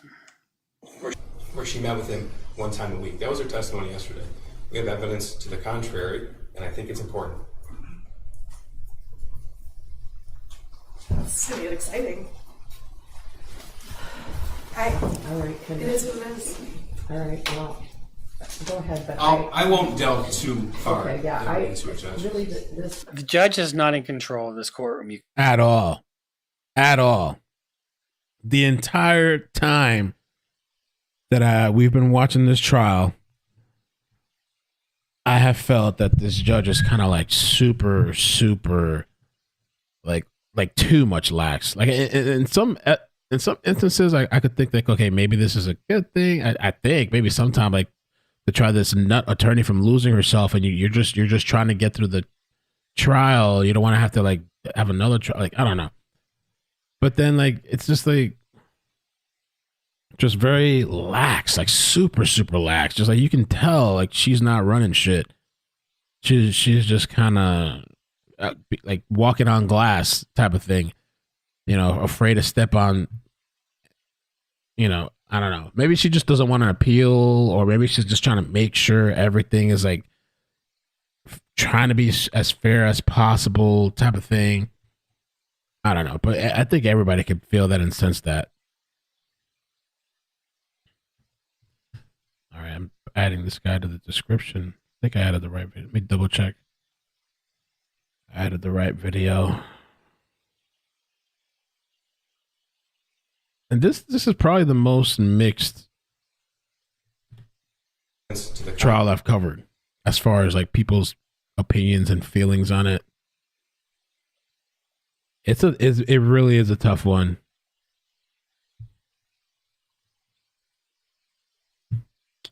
I added this video.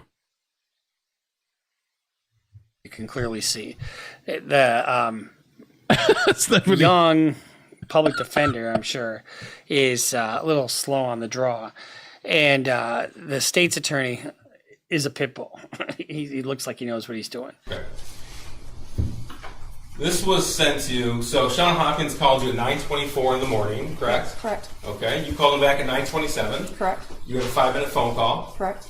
And then in that phone call, he texted you the picture with it was drawn out, and he emailed you this original picture. Yeah, he texted me the modified one, and then later emailed me this one. Now, keep in mind, this is what it says. The thoughts won't stop. Help me. Blood everywhere. My life is useless, and the world is dead. So, disturbing, yes. 9:32. Yeah, like after I asked him for it.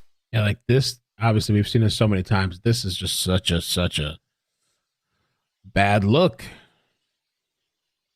Bad look. I mean, I still, how do you just look at this? How does any parent look at this and just be like, well, I don't know. Maybe that's what teenagers are doing nowadays. I don't know. Maybe that's just.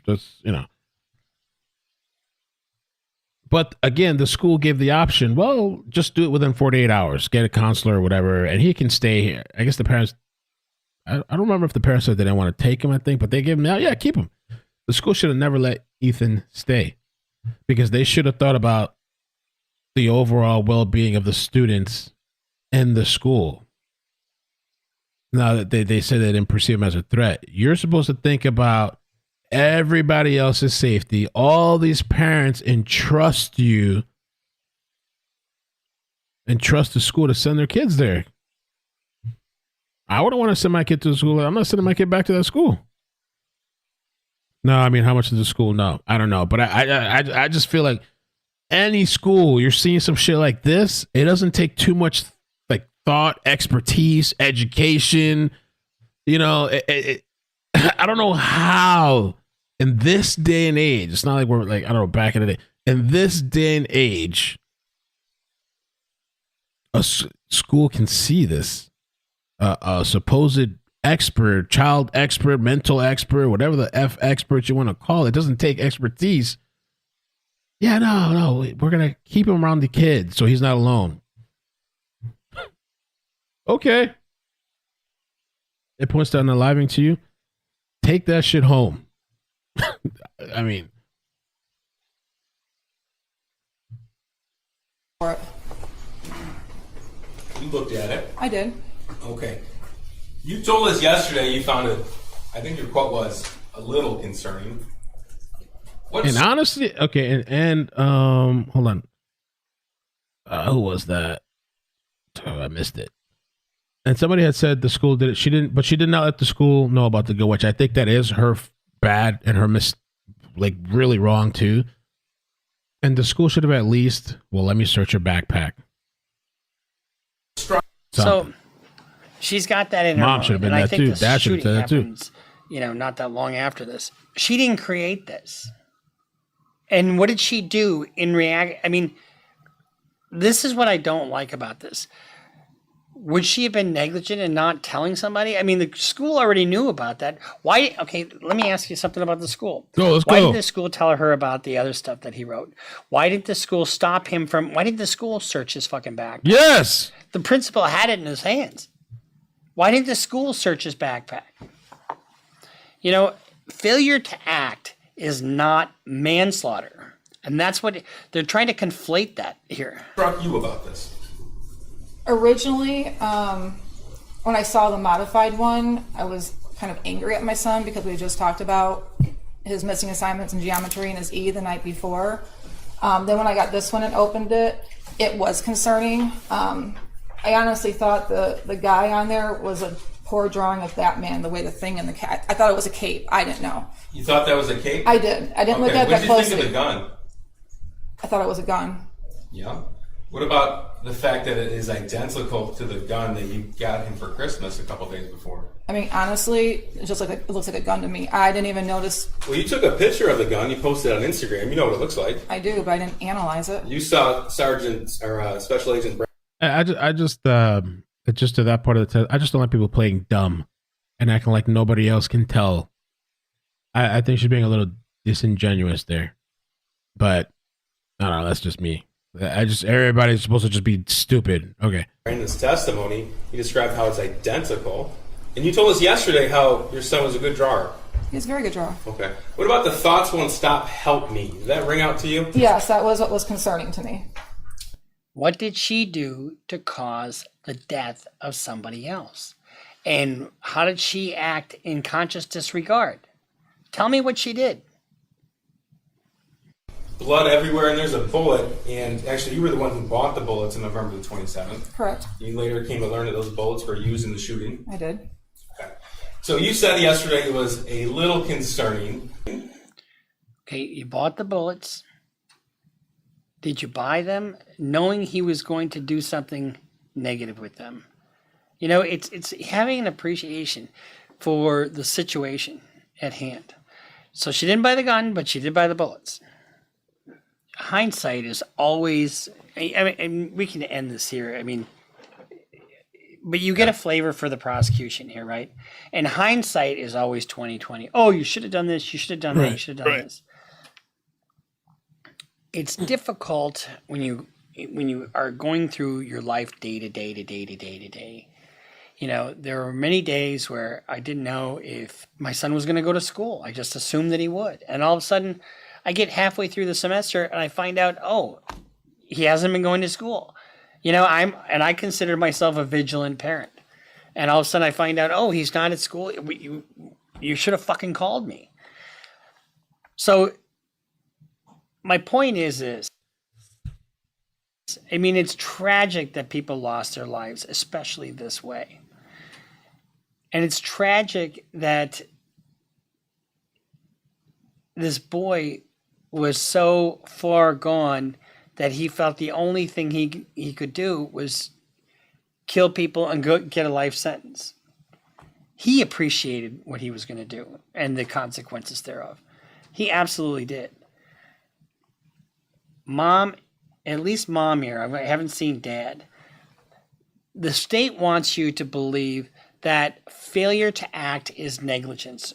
And it may be negligence. But they want you to take one step further and say failure to act is criminal negligence. I'm just not going there. And I know this is not, everybody gets on this bandwagon, when you see these kinds of things and it becomes a, knee-jerk reaction. And I'm just not there with this. I think criminalizing and finding parents criminally liable when you have a situation like this, I think is wrong. And it'll be my prediction that she's going to get acquitted. But you never know. You have a gun culture. If you buy your child a gun, you're automatically liable for the school shooting. That's kind of what they want you to say. If you had an affair, I don't know why this fucking affair came into play.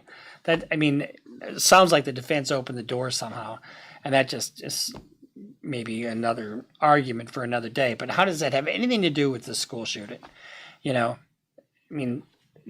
it is just character assassination.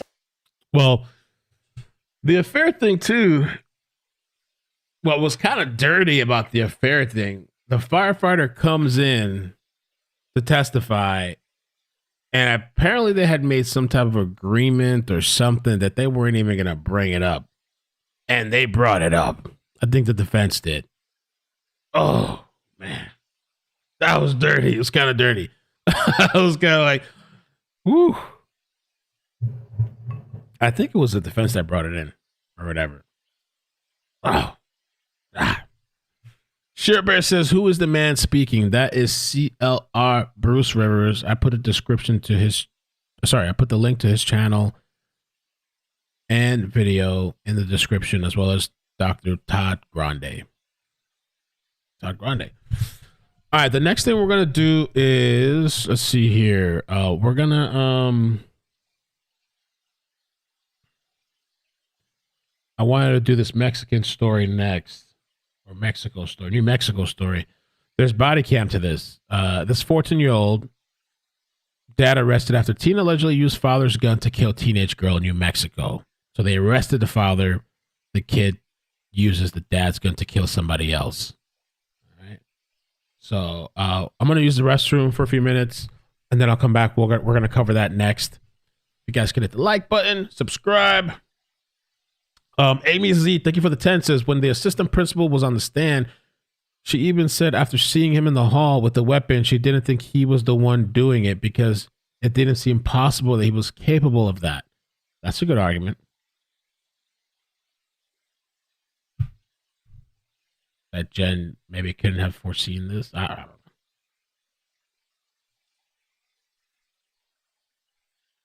Angela, thank you for the 5, says, if minors can't enter a bar because they can't buy alcohol, then they shouldn't also be allowed to into gun ranges since they can't buy a gun.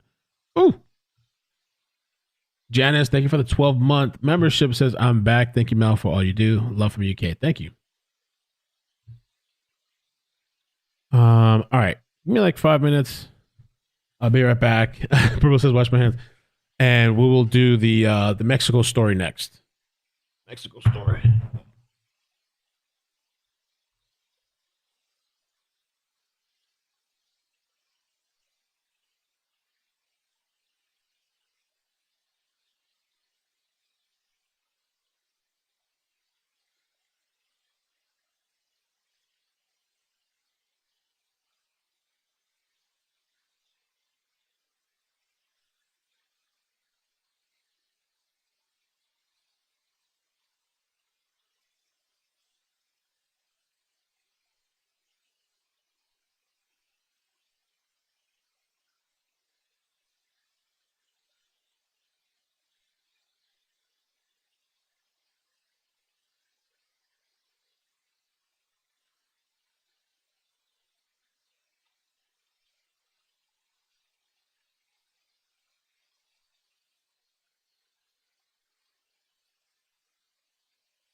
Gonna get some more water.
Okay.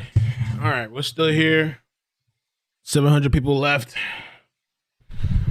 We're back. I think Mel has toilet demons. No, one of the dogs, Ricky, had an accident, so I had to go clean it. I was using the bathroom, then I had to go clean that up, unfortunately. All right. Verdict Watch. Somebody sent me a live link to Verdict Watch. I'm streaming the Verdict Watch. Why do you need to oh, because they were helping me out, I guess. What was this? They sent me this a minute ago. I'm streaming.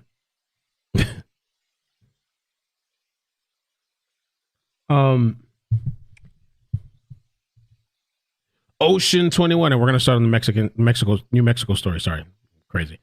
Ocean 21 said something and it disappeared. I don't know. Sorry. I thought it was an interesting thing. Was that you, Sure Bear? Oh, hold on. No. I will walk myself to the timeout corner.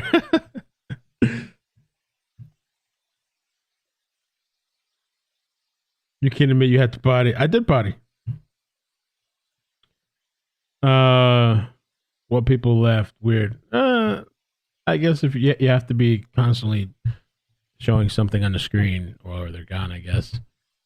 But I'm thinking this is probably going to be maybe another all-day thing. So I was thinking a couple of thoughts. I wonder what's been the longest jury deliberation. And somebody had asked earlier, like, at what point do they say it's a hung jury? I'm not sure. Those are all great questions. Man, this wait is not very promising. I think the longer, what do you guys think? The longer it takes, the better chances Jennifer has? Mel, please play Stand from Justin's father. He gave Friday after trial. I don't know where that's at.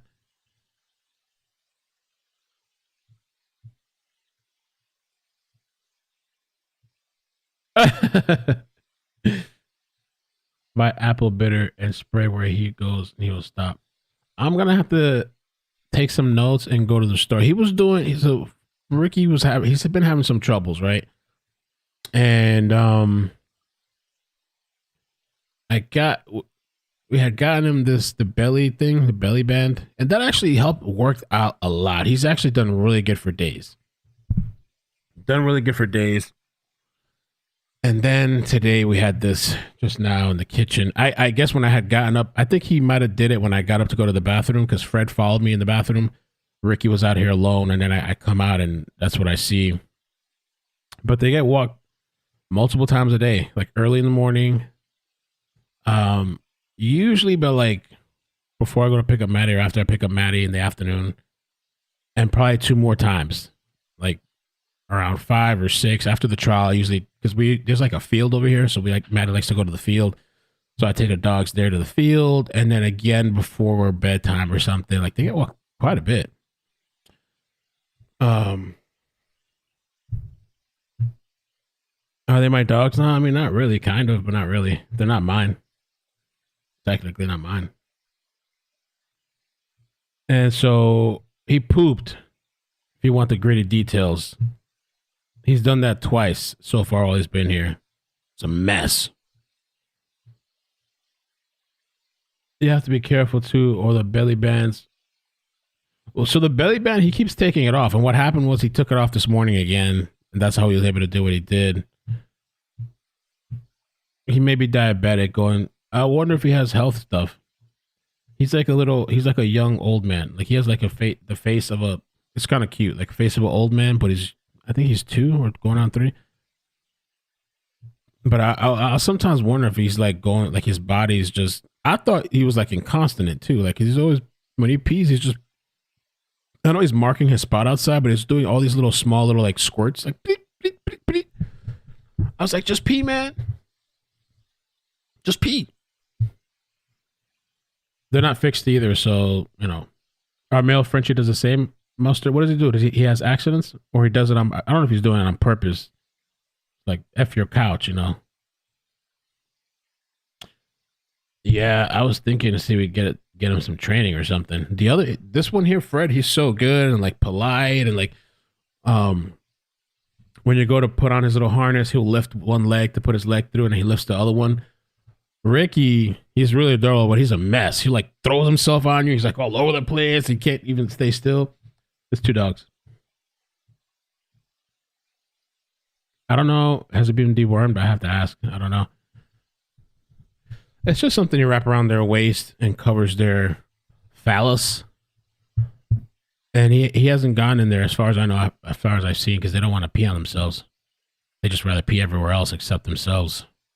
I thought about like pissing in the hallway. I don't know if that would be as well, like marking, letting them know if that's like a thing. But I decided not to.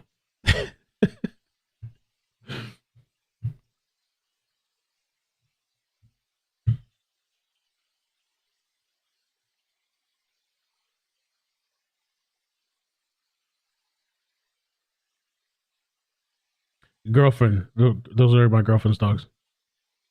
What? All right. So I guess we'll start moving on to the Mexico story. There's apparently a body cam. And there's this 14-year-old boy, dad arrested after teen allegedly used father's gun to kill teenage girl. Let's see what the details are. Police arrested a man and his 14-year-old son after the teen allegedly shot and killed a 13-year-old girl in northern New Mexico. The teens, who have not been publicly identified, were 14-year-old boys Cuesta were in the 14-year-old boys Cuesta home on Friday afternoon, listening to music with 2 other juveniles when the shooting happened. Officials said at some point the 14-year-old boy allegedly took out his pistol and shot the teenage girl and dragged her body outside. A short time later, William Brown, the 39-year-old father of the teen, returned home, police said, and he and the teen refused to come out for about 30 minutes. After the officers arrived, police arrested the teen on charge of open count of murder in the first degree. They also charged him with 2 counts of tampering with evidence and 2 counts of assault on a police officer. Officials did not specify why the teen was charged with assaulting police. I guess that's William Brown was arrested after his teenage son allegedly shot and killed a 13-year-old girl. Brown, who allegedly owned the firearms, was charged with negligent making a firearm accessible to a minor, resulting in the death. So I wonder, did he store it? Did he not store it? Over there, do they care if you stored it or not? Just the fact that it's a parent's gun and the kid shot it, you're at least charged with some type of negligence. Officials have not responded to requests for information about the other 2 juveniles who were in the home at the time of the shooting. Cuesta Mayor John Anthony Ortega said in a social media post that he was saddened by the tragedy. A vigil was scheduled for Sunday. Around 4.6 million minors in the U.S. live in homes with at least one loaded, unlocked firearm. According to Gifford Law Center of Prevent Gun Violence. Should at least these parents have their guns locked? Is that too much to ask for, too? Like to have the gun locked, or it should be up to the parent whether they lock the guns or not? He bought diapers before from a dog at work. Might have to put him in diapers. I think there was one diaper thing we tried, but the size wasn't quite right. Even the belly band, he kind of takes it out pretty easily, and that's the small one. This story is from recently. Oh no, July 30th, 2023. I wonder what happened. We should check out the results if they got charged. Let me see the body cam. The body cam was 4 months ago.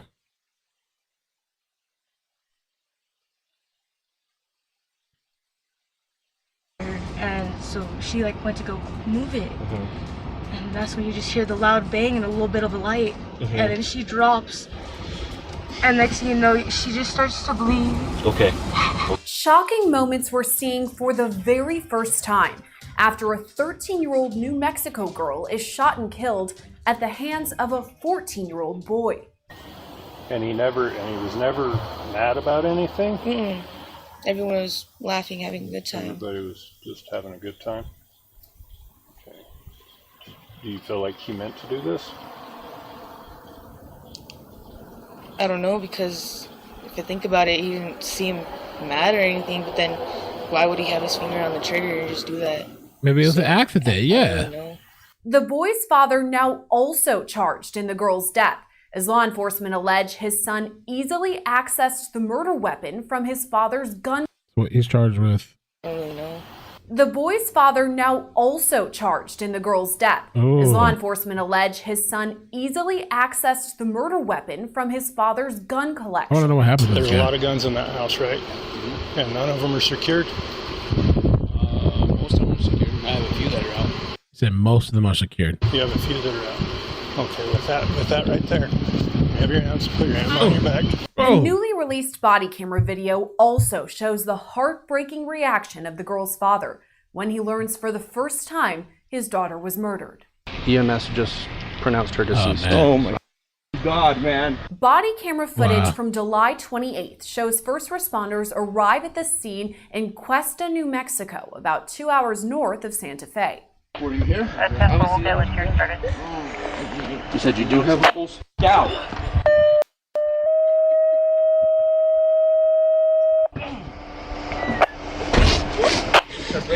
Windows. Some shit.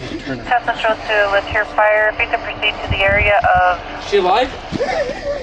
Oh, she passed out or something? Is there anything I can get? Road again. She still has a pulse, bud. There, officials find 13-year-old Oh, Amber they found the girl. Archuleta shot and injured. Oh. Video captures her brother frantic, asking whether she's still alive. I'm gonna have to ask you, bro. What you're doing right now is not helping. I'm gonna need you to either go sit down over here or just give us a second, okay? You don't need to be upset. My sister. I understand it's your sister. I understand, but what you're doing You'd right be now doing is the same thing if it's your sister. I understand, but what you're doing right now is not helping. Okay, I'm not trying to be an asshole to Yeah, you. you are. I'm not trying to be an asshole to you. I'm trying to help you, buddy. Yeah, you are. Okay?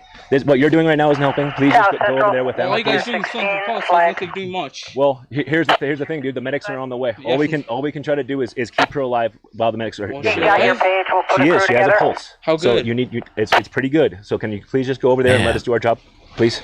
It's okay. It's okay, bud. I understand you're upset. I totally get it. Okay. We're gonna need you to back up, please.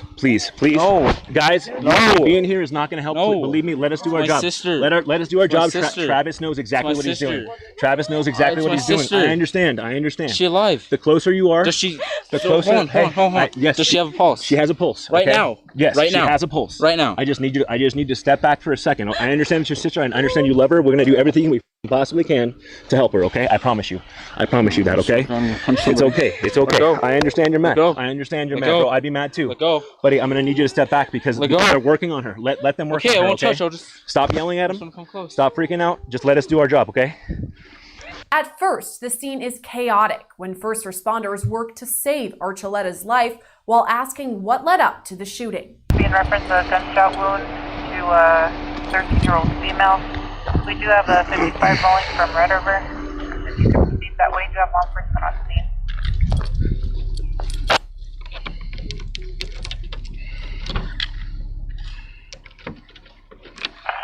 South Central, list here 16, flag.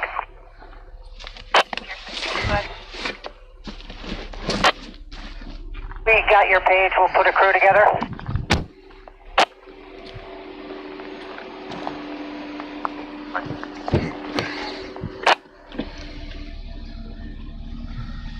Here 16, let's hear 48. 16, go. What? I don't know, dude. I don't know right now. So tell me what happened. Somebody needs to tell me what happened. We don't remember. I'm out of it right now. Does somebody pass by? 16, go. Station. Hey, that. Okay, who else is here? Is it just you guys? Want to check the pulse? I just did, and it was there. Where is she shot? That's what I'm trying to Maybe find. in front of the face, I don't know. Somewhere. At first, officers hear the girl was on the street in front of the home when she was injured in a drive-by shooting. Walking while she got shot. Can you show me on the street where it was? Supposedly it's a drive-by that happened near the road. Based on that information, officers begin searching the street area for evidence. I'm looking for a casing too down there. I'm not seeing anything yet. They said it happened down here on the street. And that's where I'm looking. Hey Siri. Okay Google. Call Chief. Sure, call in chief.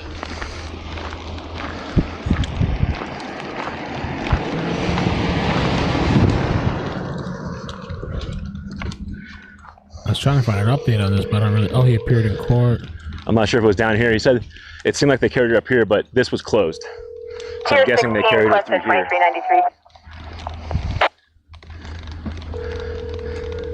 16, go. Yeah, I'll try that next. Minutes later, Archuleta is pronounced dead, and the area becomes the scene of a murder. Okay. So we're gonna shut it. Let me pause for a second too to give a bit of an update. So this father, his son, took the gun from the house and went and shot a teenage girl. They were in the 14-year-old boy's Cuesta home on Friday afternoon, listening to music with two other juveniles when the shooting happened. Officials said at some point the 14-year-old boy allegedly took out a pistol and shot the teenage girl and dragged her body outside. And so there's confusion about that. I wonder if these other kids lied or something, the ones that were there chilling when the shooting happened. But check out this interesting law, okay? Because the father's being held accountable, right? And father appears in court after son allegedly uses his handgun to kill teenage girl. William Brown is the first person to be charged under Bernie's law, a new law in New Mexico that holds people accountable who do not properly store their firearms in a safe place away from children. The legislation, named after Benny Hargrove, was drafted after Benny was shot and killed at Washington Middle School in Albuquerque.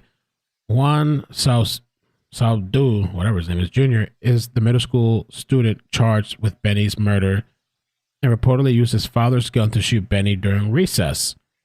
Up in Cuesta, Brown was charged with negligently making a firearm accessible to a minor, the legal name for Benny's law. Police believe Brown's teenage son used his father's gun to shoot and kill the 13-year-old. Benny went before the judge on Tuesday. There are no details available about how Brown stored his gun. The law says it is not a violation if the gun was kept in a location that a reasonable person would believe it to be secure when obtained by a minor. At the hearing, Brown said nothing, just subtly shook his head as they discussed barring him from contacting his 14-year-old son. Judge Jeffrey Shannon held off on that decision for now until Brown's son's hearing was Wednesday.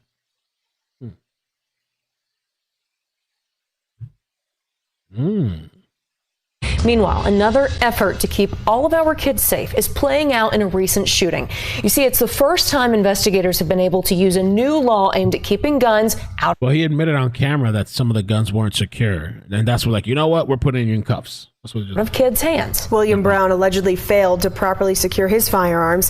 He had to face a judge today. That's because police say his 14-year-old son used one of his dad's guns to kill a 13-year-old girl last week. Brittany Costello joins us. Brittany, just another tragic reminder that New Mexican adults are now legally required to keep their weapons safely secured. Absolutely. These charges stem from a recently passed state law known as Benny's Law. It essentially holds gun owners, or in this case, the suspect's dad, responsible for failing to properly store their weapon away from minors. While this is the first time we've seen it used, agencies here in the metro say it is absolutely on the radar. 39-year-old William Brown Jr. spent Monday morning in Taos County Magistrate Court. State police say his gun was used to kill a 13-year-old girl in Cuesta Friday. A GoFundMe page identified her as 13-year-old Amber Archuleta. State police say Brown's 14-year-old son had friends over. At some point, he allegedly pulled out a gun and shot her. Brown wasn't home when it happened, but told police all of the firearms in the home were his. New Mexico citizens, if you have guns, take this seriously, because in an instant it can turn tragic and lives are lost. And these are children that it's inexcusable. Some of y'all better be careful what state y'all live in. I thought storing the guns was like a thing that people, I don't know. But it was, I guess obviously people don't. We hear about this stuff all the time. They should start maybe passing some laws like this. And I wonder in Jennifer's case, would this meet the standard of the law? The gun didn't have the gun lock. It seemed like it wasn't a lock, but then they had the default code. Official District Attorney Marcus Montoya's office is handling the case. He says this should send a very strong statewide message that gun owners are legally responsible if their weapons negligently get in the hands of minors. In this case, Brown is facing a 4th-degree felony, possible 18 months in prison. It adds a component of accountability. Not a lot of time, but some type of accountability, I guess. Something that the state has never had before. Benny's. I mean, a lot of time, if you've never been in jail or prison, it feels like a lot of time, but considering what Jennifer is getting, the charges she's getting, but then there's 4 deaths to consider with Jen and her son. Law was passed and signed this year, named in honor of Benny Hargrove, a Washington middle school student who police say was shot and killed by a classmate who brought his father's gun to school. Representative Pamela Herndon was a sponsor. What the Benny Hargrove bill was to do, of course, was to work as a deterrent, to remind adults, look, you have a responsibility. A warning to all New Mexicans. We asked the Albuquerque Police Department if officers are doing that extra investigative work. We're pushing it. I know there's about 3 cases where I've asked and they were in communications with the DA's office over them. APD Chief Harold Medina says it's something he is looking for, and the department is working to ingrain in officers. The 14-year-old suspect is charged with murder. Because it's so early in the case, the district attorney couldn't say much, but we're told that suspect is locked up. Back to you. Wow. That's what we're watching here. Body cam. Put it down, clear the scene. Your copy is down, great. Thank you. Let's get some tape and start taping everything off. Tape everything. Bonnie says, will they tell us when jury goes to lunch? I don't think so. This morning, so somebody on Twitter told me that the jury had come in, the cameras weren't on when the jury came in, and they just, I guess they went to the back or something, so they didn't show anything really. Well,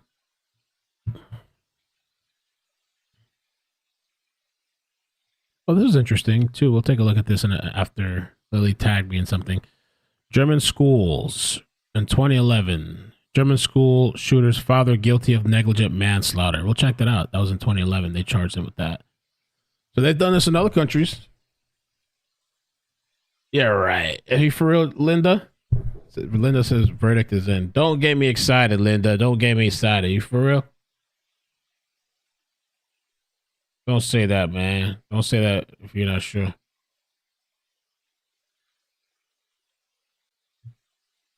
I don't know. We'll have to see. We need more confirmation. We need confirmation.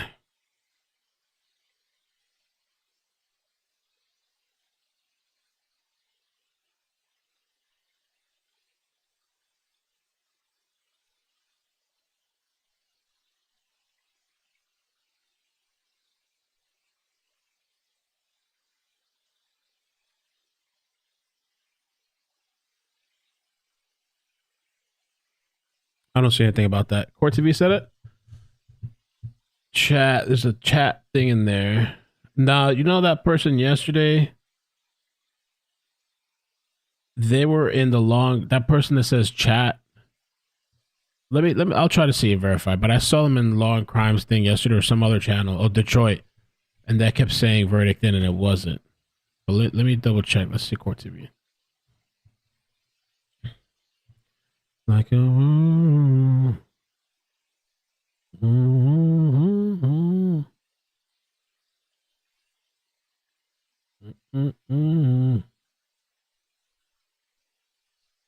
update. The jury 9 minutes ago, the jury in Michigan has been working for more than 9 hours to decide the fate of the mother of the school.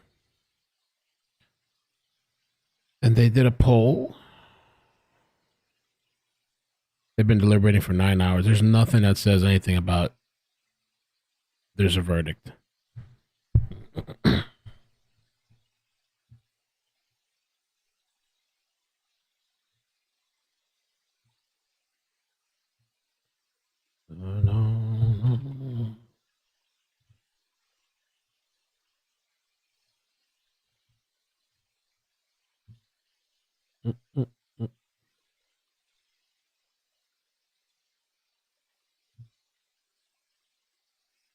Everything off, put the unit in the road. I want to block off whatever we can.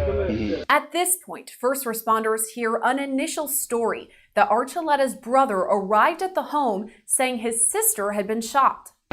Was she inside? We drove her in here to get tissues. From the front door? Huh? From the front door? Okay. But she didn't get no blood because of, I grabbed the carpet and we kind of That chat account just got blocked. like wrapped her in it. Okay. Who are you on the phone with? My mom. Can you show me where you got her from, please? The road? Yeah. Like where I have to wait till my dad. Okay, I'm just trying to figure out where she was at so I can secure the scene in that area. It's right there by that dumpster, you know, by the red house? Wait, down the road further? Like just right there by that red house? Mm-hmm. Right there. So you carried her all the way over here? Well, my friend came knocking on the door and said someone shot my sister. But as law enforcement begins speaking with witnesses, a different story comes to light. We were all chilling, having a good old time, and we just like went to his backyard and like we're done messing with his goats and shit. And we ended up going to the front, and we ended up going back into his house. And then next thing you know, he pulls out, I think it's a revolver, the one that has like a spinning barrel. Okay. He pulls out one of those. It was a handgun? Yeah. Okay, who does? The girl tells law enforcement a group of friends was inside the home of 14-year-old Porfirio Brown when the boy pulled out a handgun. After that, he pointed it at Archuleta's face. And then he ends up pointing it at her, and she went. Oh, BL.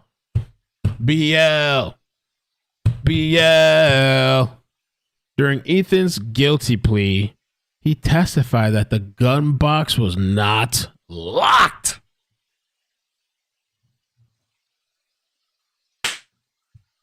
And she gave me a link and a timestamp.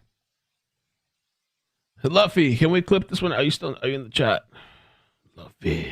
Can we clip this part? And we can post it on, it'll be a good Twitter clip. But to the Twitter world. 11 minutes and 8 seconds.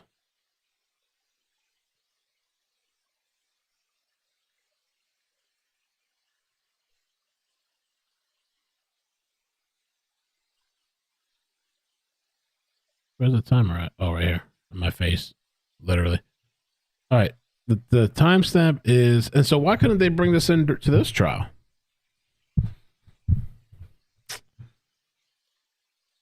Maybe because it's not evidence. I don't know. If he would have testified... I mean, it could definitely backfire on Jen, I think. 11:08. Y'all ready? Let's check it out. So, during Ethan's guilty plea, he testified that the gun box was not locked. For counts 13 through 24, Judge, I'm going to take the factual basis all at once. These are all the felony firearm crimes. Is it true on November 30th, 2021, that all crimes were carried out while you possessed and used that 9mm handgun? Yes. Is it true that the firearm that you used on November the 30th was purchased on November the 26th, 2021 by your father, James Crumbley? Yes. Is it true that you asked him to buy that firearm? Yes. Is it true that you gave him your own money to buy that firearm? Yes. Is it true that you picked that gun up to buy? Yes. Is it true that on November the 30th, 2021, that 9mm handgun that you used in Oxford High School was not kept in a safe or locked container? Sorry, repeat that? Is it true on November the 30th, 2021, when you obtained the firearm, it was not kept in a locked container or a safe? Yes, it was not locked. People are satisfied. Thank you. The court adopts the people's voir dire. I had a feeling you could already tell by these characteristics of these parents and stuff, and just all the stuff that we've seen. They ain't locking that thing up. And you already saw the gun lock was in a packaging that had never been opened. This is considered hearsay for sure, and it can't be brought in, I guess, right? Who said that? Yvonne, hearsay, not evidence. Well, for me, not as a juror, because as a juror, I wouldn't be able to consider this. I'm not surprised. I am not surprised. They should bring in Benny's Law into Michigan and lock the motherfuckers up. How about that? But we have to follow the law, so, you know. And if he's telling the truth, maybe he's lying. I don't know. But I really do believe, I had a feeling. You know, we didn't have like real proof, I guess, besides seeing that the gun lock wasn't used, but was it actually a secure place? I know that. I've mentioned that Southern girl, that he's appealing his sentence. But I had a feeling they didn't lock that gun up. And Ethan literally gave the money to his dad to buy the gun. Wow. You got your 15-year-old, he had, well, I mean, I don't know. I had a feeling, just a gut feeling, these people were not locking up that gun. Come on, man. Mess that we've seen so far. You think they're really locking that shit up? Come on.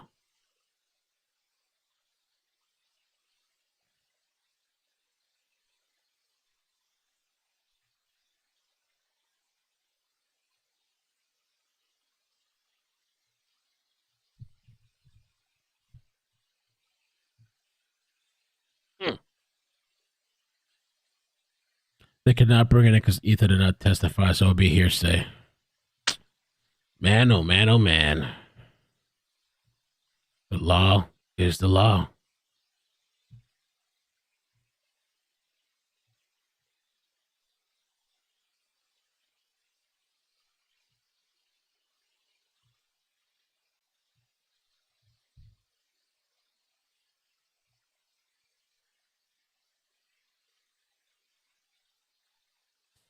Well, the case that the SIG was in wasn't locked. There was no locks around the case.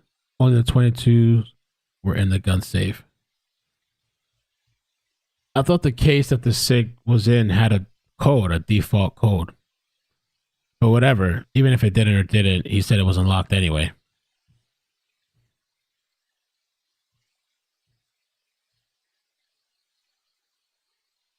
Factory default gun safe was set to 000.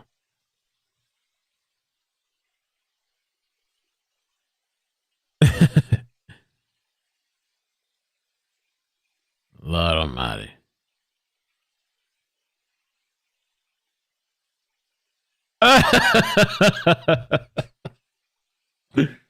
Oh my gosh. Well, it's hearsay, so there you go. Like context for YouTube or is this the gun box was not locked? For counts 13 through 24, Judge, I'm going to take use in that 9mm. Yeah, let's see. Is it true that you picked that gun out to buy?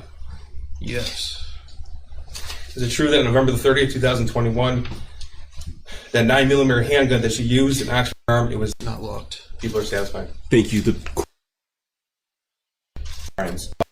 You already saw the gun lock was in a packaging that had never been opened. All right, so we'll send a little clip to Twitter, let them devour it. Thanks, Luffy. So we're gonna get to the German story about this father that got charged for his son doing shooting, I guess. Let me just clip this real quick. I do need to make a thumbnail too for that new video I'm gonna drop, I think today, after the stream.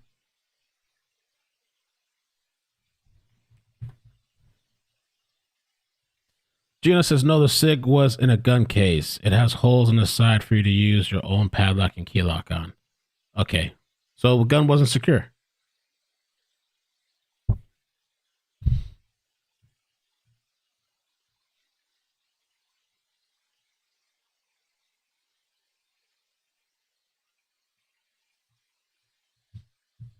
right, let me clip this. That was a good thing to see. I understand, I guess, why they say they can't use it. I get that. But, damn.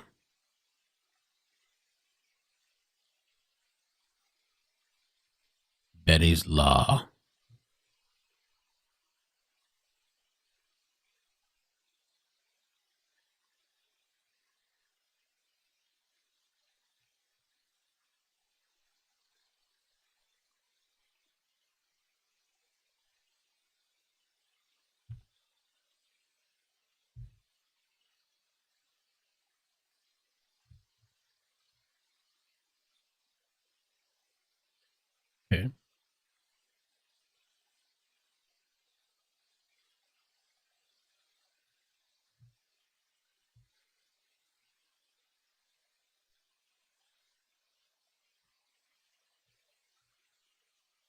Your gun got stolen from a locked case? All right, let me extract this. Boom. I'll upload it.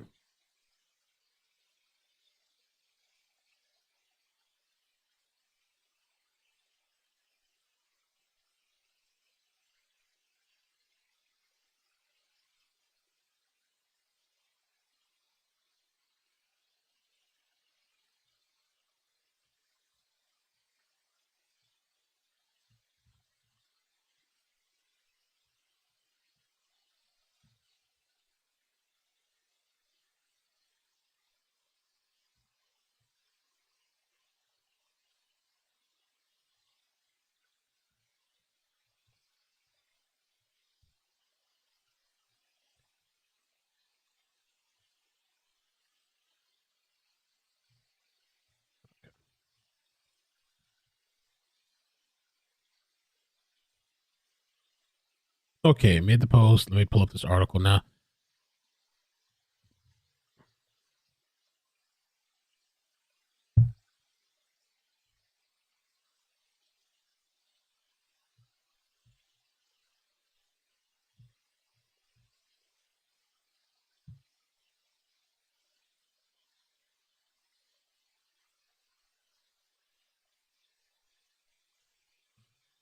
So this article is more than 12 years old. German school shooter's father guilty of negligent manslaughter.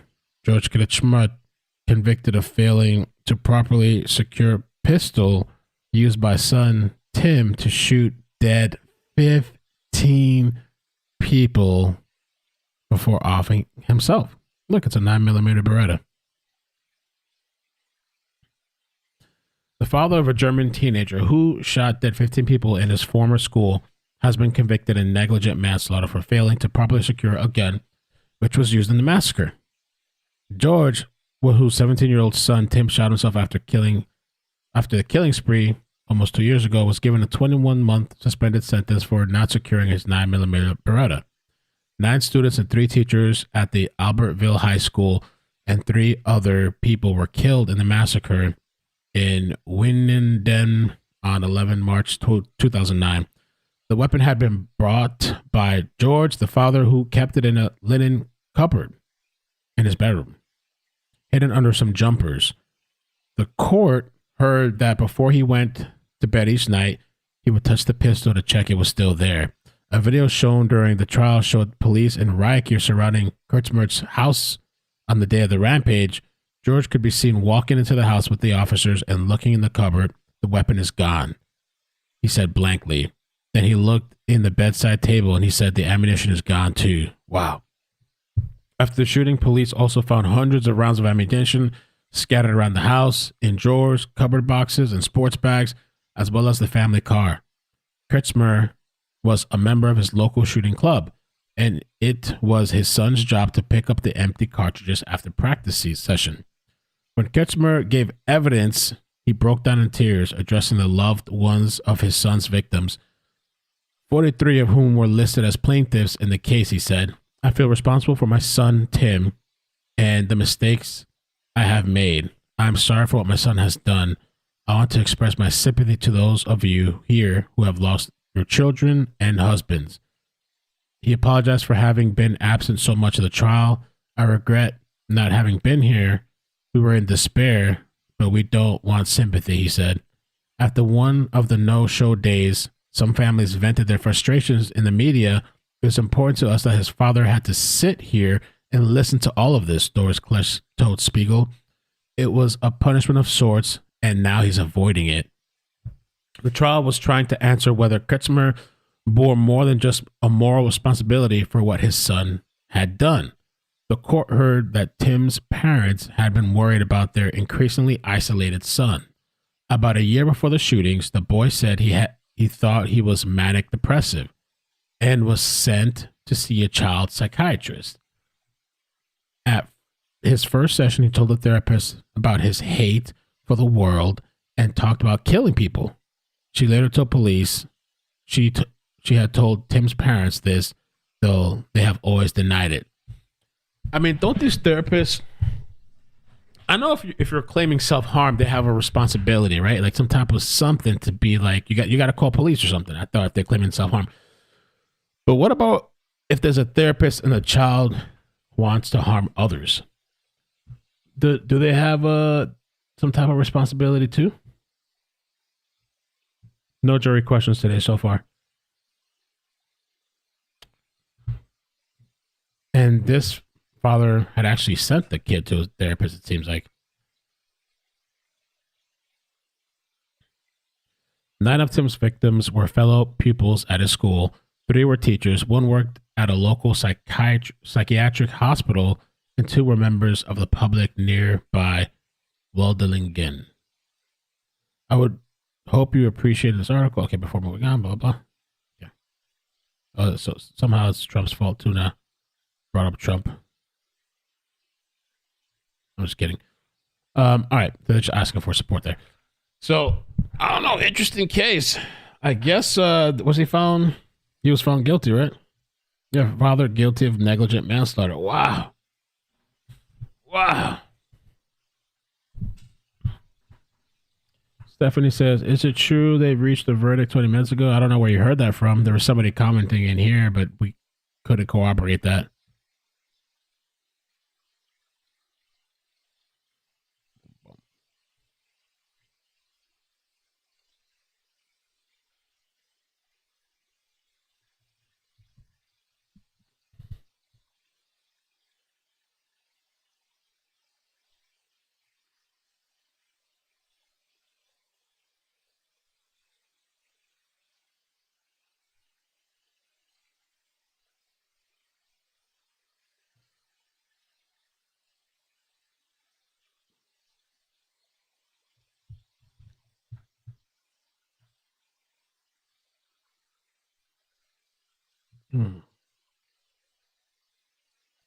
Interesting. All right, let's see what else we got then. Did we finish watching this? I think we finished, I guess.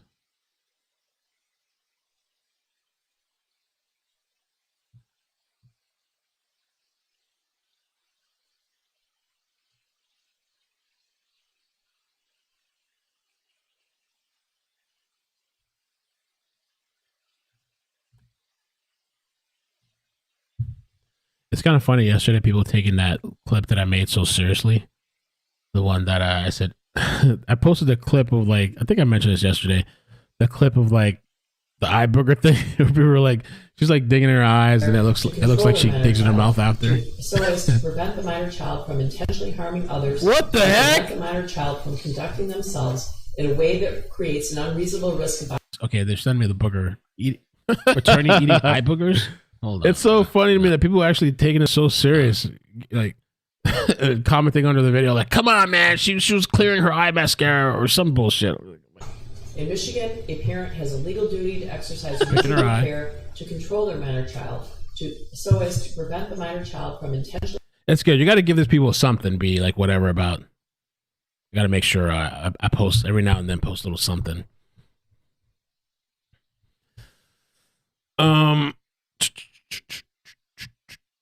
Let's see what else. What else is going on? This could be an all-day thing.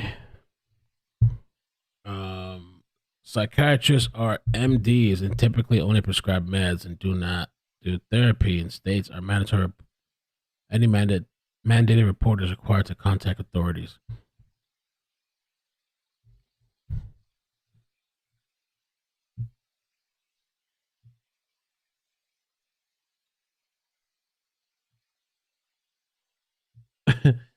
Chelsea.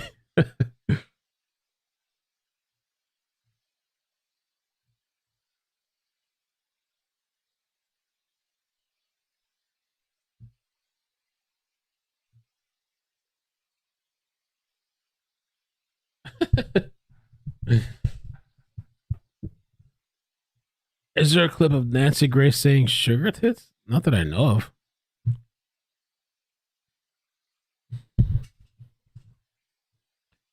All right. Let's see what else we got.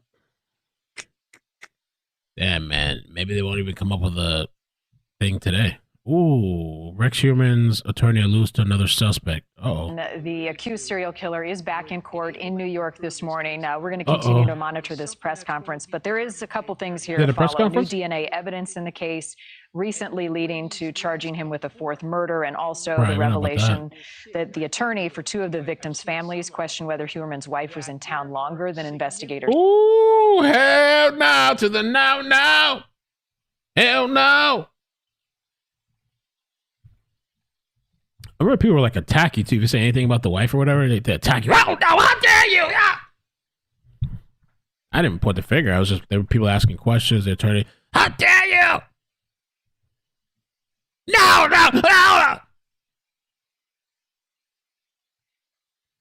Where's he? Is there a press con? Where's that at? I want to know where they.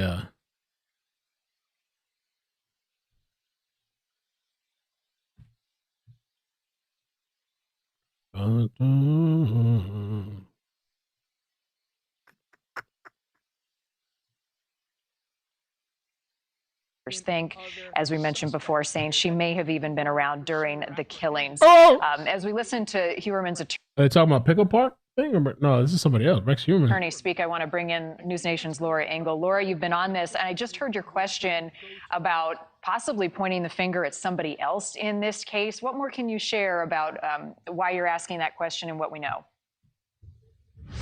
You know, we heard him talk about that, Mike Brown, the defense attorney, who's still talking right now to the press. And it was something that he said at one of the press conferences at an earlier appearance by Rex Huerman that all of us here in the press corps have wondered about. He alluded to the fact that there was a suspect that the previous district attorney had identified in Massapequa Park, in this area where Rex Huerman lived, that they were ready to charge. And all of us want to know what happened with that. And that is to the very point of what the defense is trying to ask. And part of, this discovery is looking for some of the leads and the tips that came in during this investigation, what it included, who else it might have implicated, and who is that person that was identified by the previous administration from the district attorney who might have had some kind of involvement, somebody that they were looking at seriously, it sounds like. And that's something that we're waiting to have disclosed here during these court hearings that we're coming to.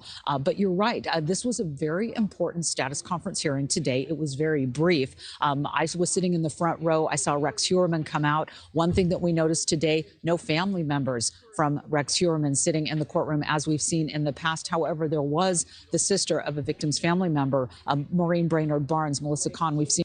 I wonder where that press conference is at. The lawyer for Rex Huerman, who is accused in the killings, has alluded to the fact that there's another suspect. I mean, you would expect maybe the attorney to do that, I guess, his lawyer, but damn, throw his wife under the bus. I guess he had a presser somewhere, or he did some type of something somewhere.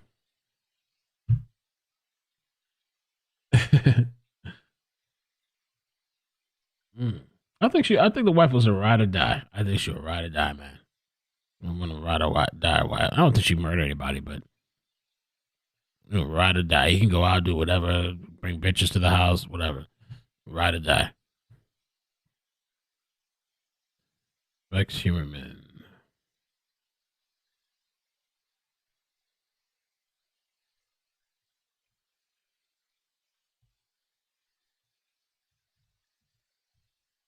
There was that other attorney that had said that he had prostitutes at the house. I don't know if this is like an old thing. They say he had prostitutes at the house, and supposedly the wife was there or something. I don't know.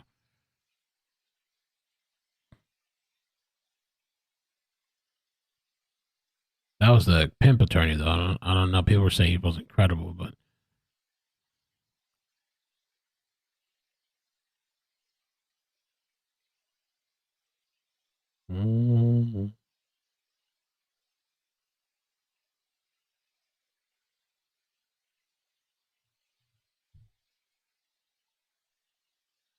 That's a alleged Long Island serial killer.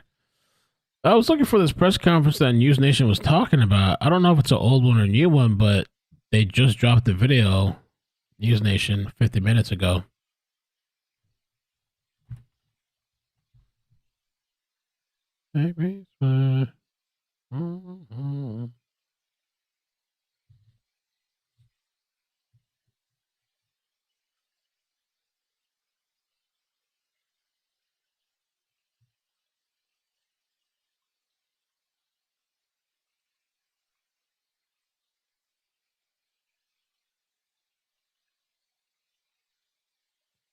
Memberships.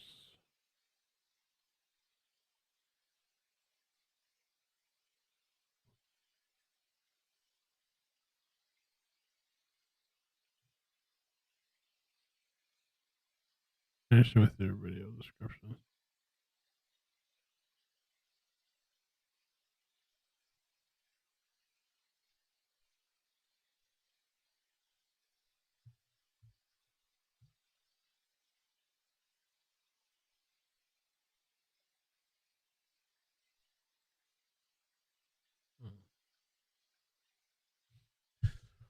Bama. Thank you for the 10. Says, bro, I bet verdict watch is the most boring thing for a YouTuber. Just trying to find itch to fill the time and trying to keep the attention of all of us. Thanks for everything you do, Mel. Thank you. I'm about to go lay down. Pickle Park. I don't know. They've said he's not. Some people have said he's not. I haven't really followed like that.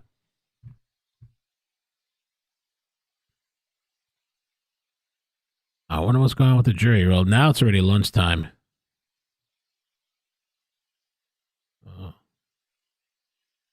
Oh. This was yesterday.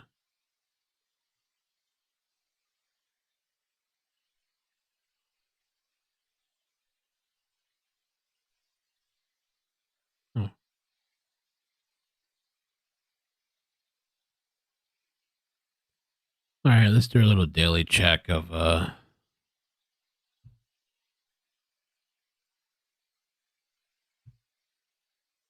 daily check of Inside Edition.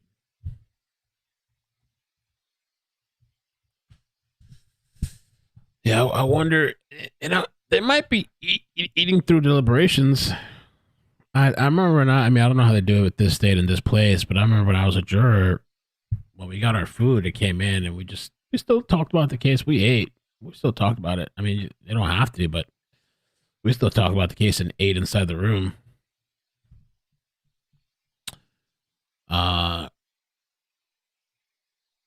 There's got to be some type of disagreement going on.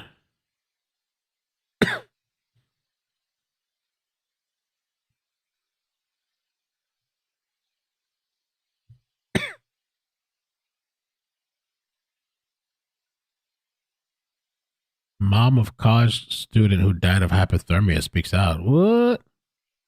It's freezing out, but you'd never think it looking at these college kids. 21st birthday! They're bar hopping in skimpy tank tops, not a toasty winter coat to be seen. You have to be freezing right now. I'm actually not. During the day, the students at Syracuse University in upstate New York are all bundled up in scarves and bulky coats as they head off to class. But when night falls, even as the temperature plummets, the coats come off.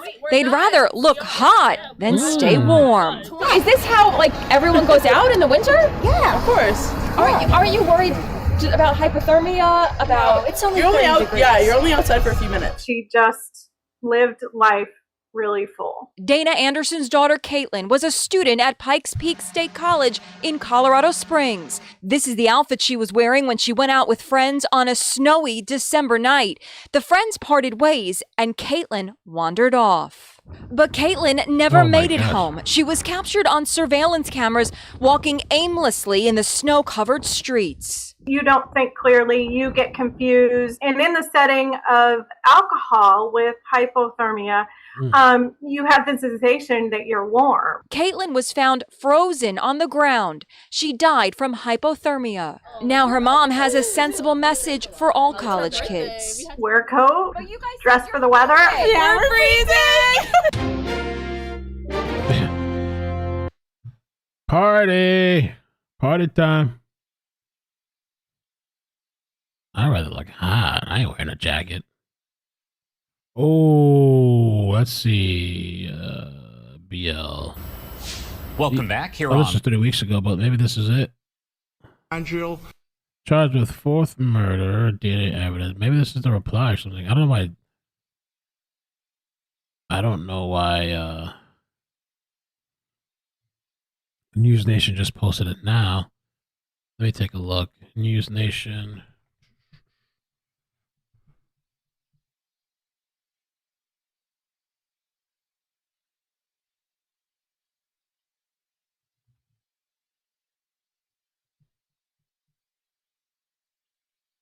Oh, what was that? Huh?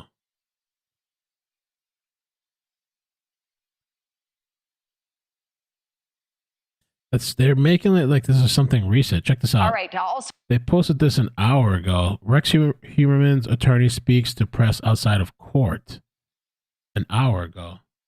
new at this hour, accused serial killer Rex Huberman is back in court. There's some new DNA evidence in this case. Recently led authorities to charge him with a fourth killing. Last week, the attorney for two of the victims' families questioned whether Huberman's wife was in town longer than investigators think, saying that she may have even been around during one of these. Oh, shoot. Oops. I closed it.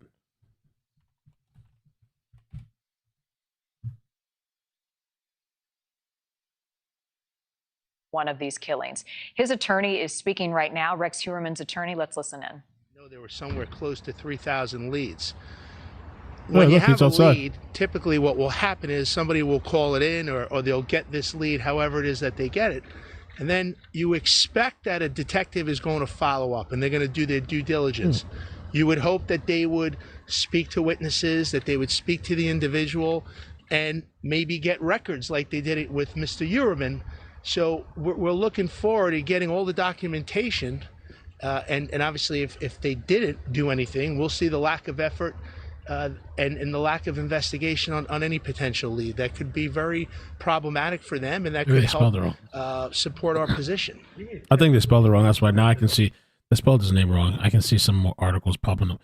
Defense gets 3 terabytes of data from Gilgo prosecutors, attorneys. Let's take a look.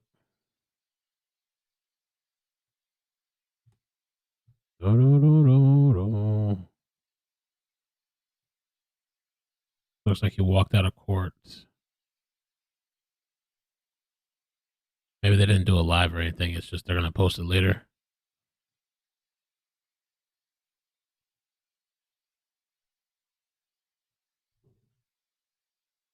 Yeah, they're just posting like these small snippets.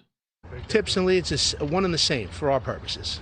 Mr. Brown, you alluded to the fact that there might be somebody else in Massapequa Park at one of your previous press conferences. Can you speak to that? Is that part of what you're looking for in these documents? Yes, it is. We were informed that there was, among other individuals, that there was an individual that the prior district attorney of this county was prepared to charge with these crimes. We haven't received any of that documentation. We expect that it will be forthcoming, but that's very important, extremely important to this case. So we're waiting for the documentation on that. And you don't have a name yet? We're not in a position where we're going to give any information out. That's not what we do, but I can tell you that there's significant leads. I've reviewed some of the leads that they provided. They provided very few. And I know they're forthcoming, and we'll get them. In regards to some of the leads that we have looked at, they are significant leads. And what about the electronic documentation that prosecutors say leads them to Rex Huberman? I assume, well, I don't want to assume anything. So you're referring to what? Well, you're about to get a whole lot of electronic and paperwork. Yeah, I think that the prosecutor, and I don't want to speak for the government, but I think that their position is they have pinging on cell towers, they have searches, they have, obviously they've indicated that there's one strand of my client's hair on a tape. I think that's in essence what they have. Thank you for watching. Go to NewsNation. Gilgo Beach murders. Maybe it was just a very short conversation he had outside. Not much to it. I think that people with this whole jury thing, they probably feel very strongly. I think I saw somebody in the chat just say, Sarah said, jury would be hung if I was on it. No one would make me say not guilty. And I think the same maybe is for vice versa. If somebody feels, oh, Tracy, sorry, I missed your super chat. Thank you for the 10. Says parents go to jail if kids don't go to school. True that. If they don't pay child support because it's neglect. If they feel neglected, his well-being, it could have been prevented. That's true. They got that thing. You don't send your kid to school, you can go to jail. You can be charged. Should they remove that now? Because I don't know. What I'm saying. Elizabeth, thank you for the 5 memberships. Appreciate that. And thank you for the 28 months. Says, could your dog have nervous stomach? Maybe. Rat4, thank you for the membership. Okay, we're caught up there. A-Hope, thank you for the membership as well.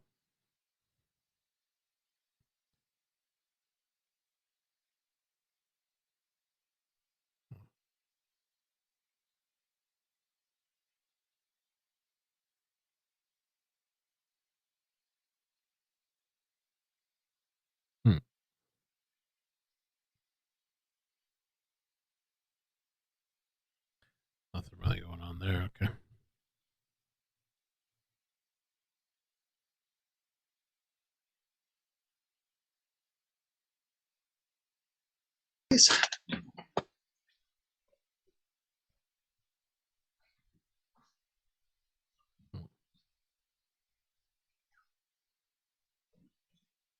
Okay, it looks like we are on the record and streaming. Ms. Capone? ولا تستخدم أي It's going to be February 29th at 9:30. Look at some court stuff.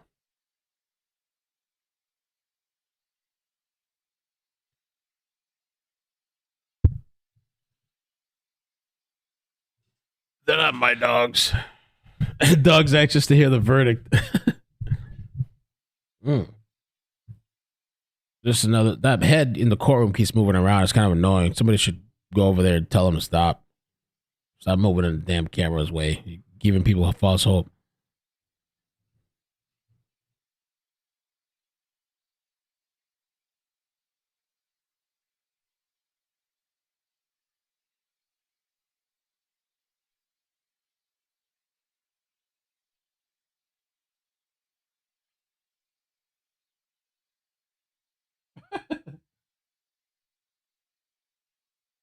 Somebody in their chat said I saw a head. Yeah, we've been seeing that same head since yesterday. Damn. Crowds Like Consequence said, I got a $750 ticket for truancy after school. After the school allegedly lost their school nurse records, not allowing her to come back yet. And we had doctor's notes. Go figure. Damn.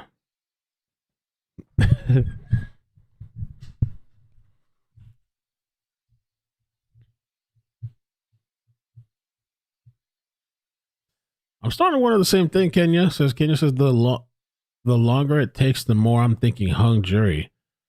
If so, dad will be found guilty followed by mom's second trial with guilty plea.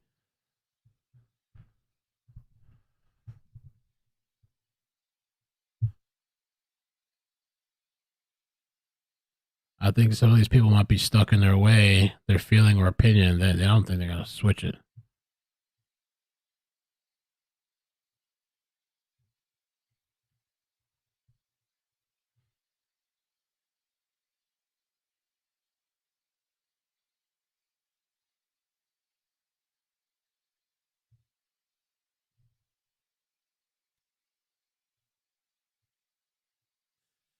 All right, let's see if there's any. Well, let me check something out here, actually. That's the greatest podcast. See what's going on here. What's she dropping today?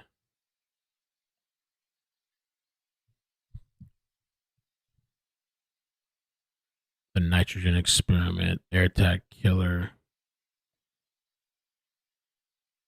That head, man. I can't stand it. Is it just pacing? That's what I'm wondering. Is that guy just pacing in the courtroom?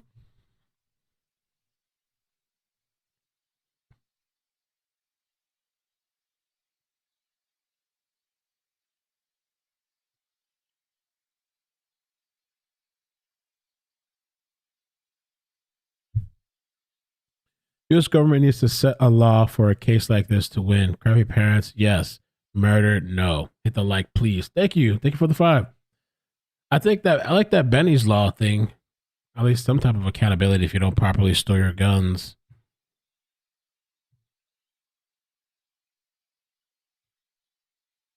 Benny's Law. Brave 11-year-old saves herself from being kidnapped. It's a parent's worst nightmare. A suspected child predator attempts to snatch a girl as she walks to school. wow. Today, the 11-year-old is being hailed for doing everything right and saving herself. What did she do right? This victim did everything right. The most important thing she did right, I would say, is just fighting for her life. You can see the car swinging around as the youngster comes down the sidewalk. The suspect gets out, and the savvy girl immediately senses danger and bolts from the scene. You can hear her racing footsteps as she calls out for help. She's following advice from child safety experts that Inside Edition has been sharing for years. Don't be shy. Help! Help! Yell it out, because attention will save you. Now the 5th grader from Glendale, Arizona is being given a shout out by her school. We want to acknowledge the bravery of our student who quickly ran from the area, found the safety of classmates, and reported Yeah, but did they find this guy? the incident to her teacher when she arrived to school. 37-year-old Joseph Ruiz was taken into custody. Turns out he lives in the same apartment complex as the girl who police say was targeted. Elizabeth Smart was famously kidnapped from her bedroom in Utah when she was 14. Last night on America's Most Wanted on Fox, Elizabeth says she practices screaming with her brood of kids. If you have the chance to get away safely, if you have the chance to scream or kick or yell, and I fully recognize that does not come naturally, take it. And that's just what this little girl did. The 37-year-old suspect has been booked into jail, charged with attempted kidnapping. He was released on bail.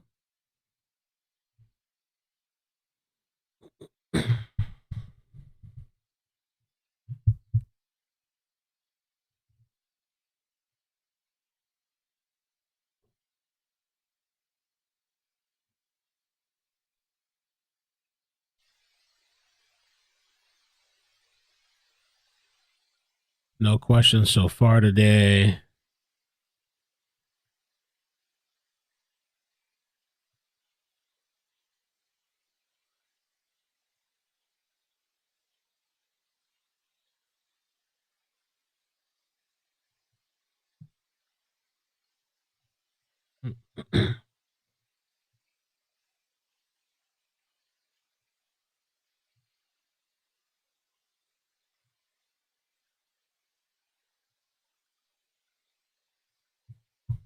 All right. I need to work on a little thumbnail.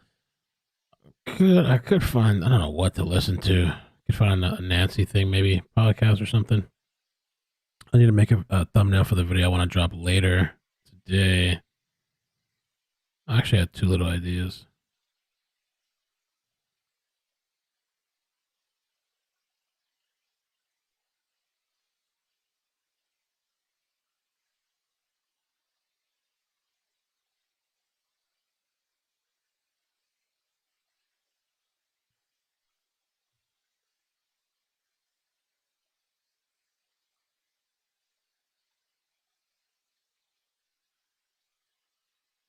I have no idea what to make for the thumbnail. James trials in March. Yeah, March 5th. Oh, I don't know yawning. It spreads out like poison. It's hour 10. Let me see. Does our time match? Yeah, 10 hours. Hour 10 of verdict watch. Honestly, I a lot of times I skip on verdict watch. I just kind of keep on high alert, and once the verdict's in, I jump on and run. Do it. I don't normally hang around for verdict watch.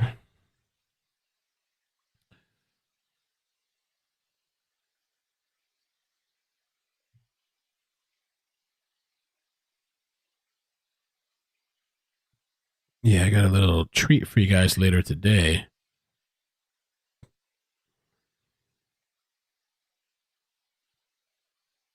I just don't know how to really make this thumbnail.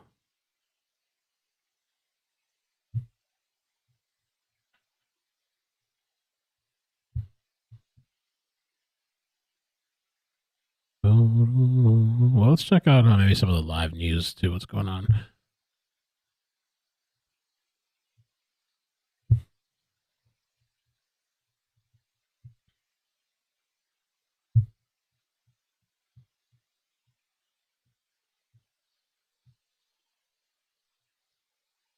Let's see. What's going on around the world? Service members. And of course, the attack on Israel on October 7th. Oh, Lord. Each and every one carried out by groups trained, armed, funded, informed by Iran. Iran and its proxies claim that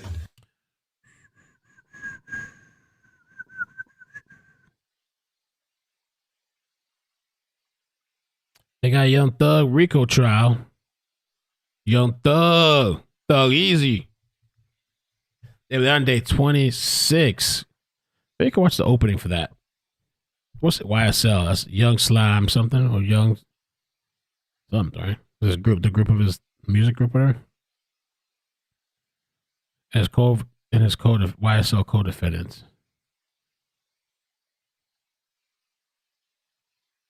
Yeah, that guy's still going to trial, man. That should be like forever. Let's check out opening statements. Yo, Thug. Yo, Jeffrey.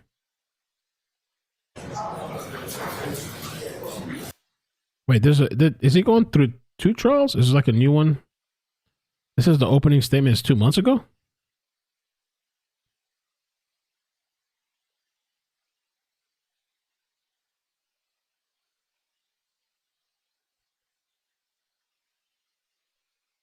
Bang, bang, bang, bang.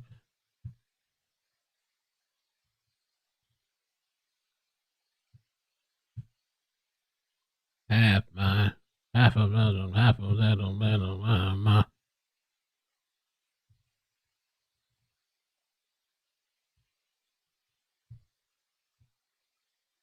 Bum, bum, bum, bum.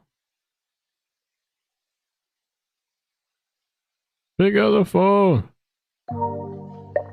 Yeah.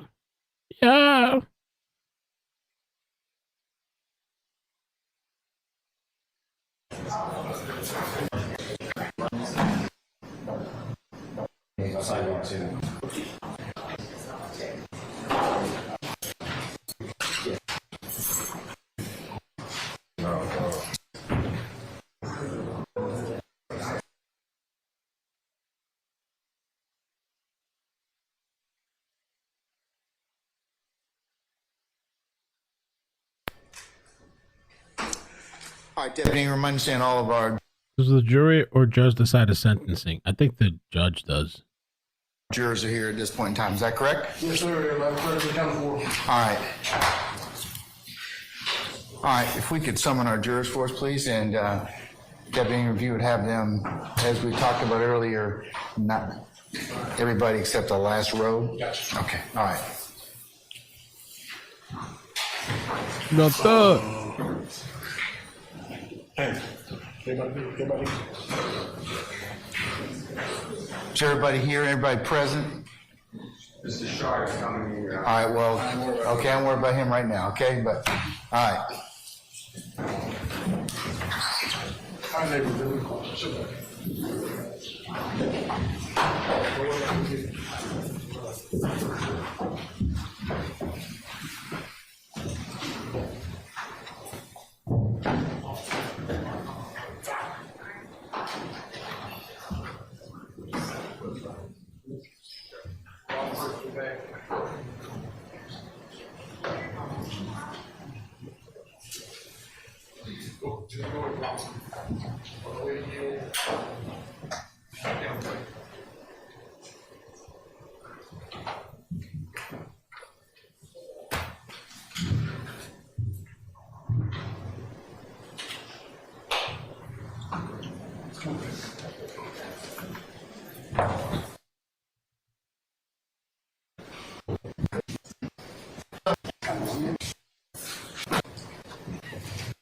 For your use, I want you to be very comfortable while you're in there.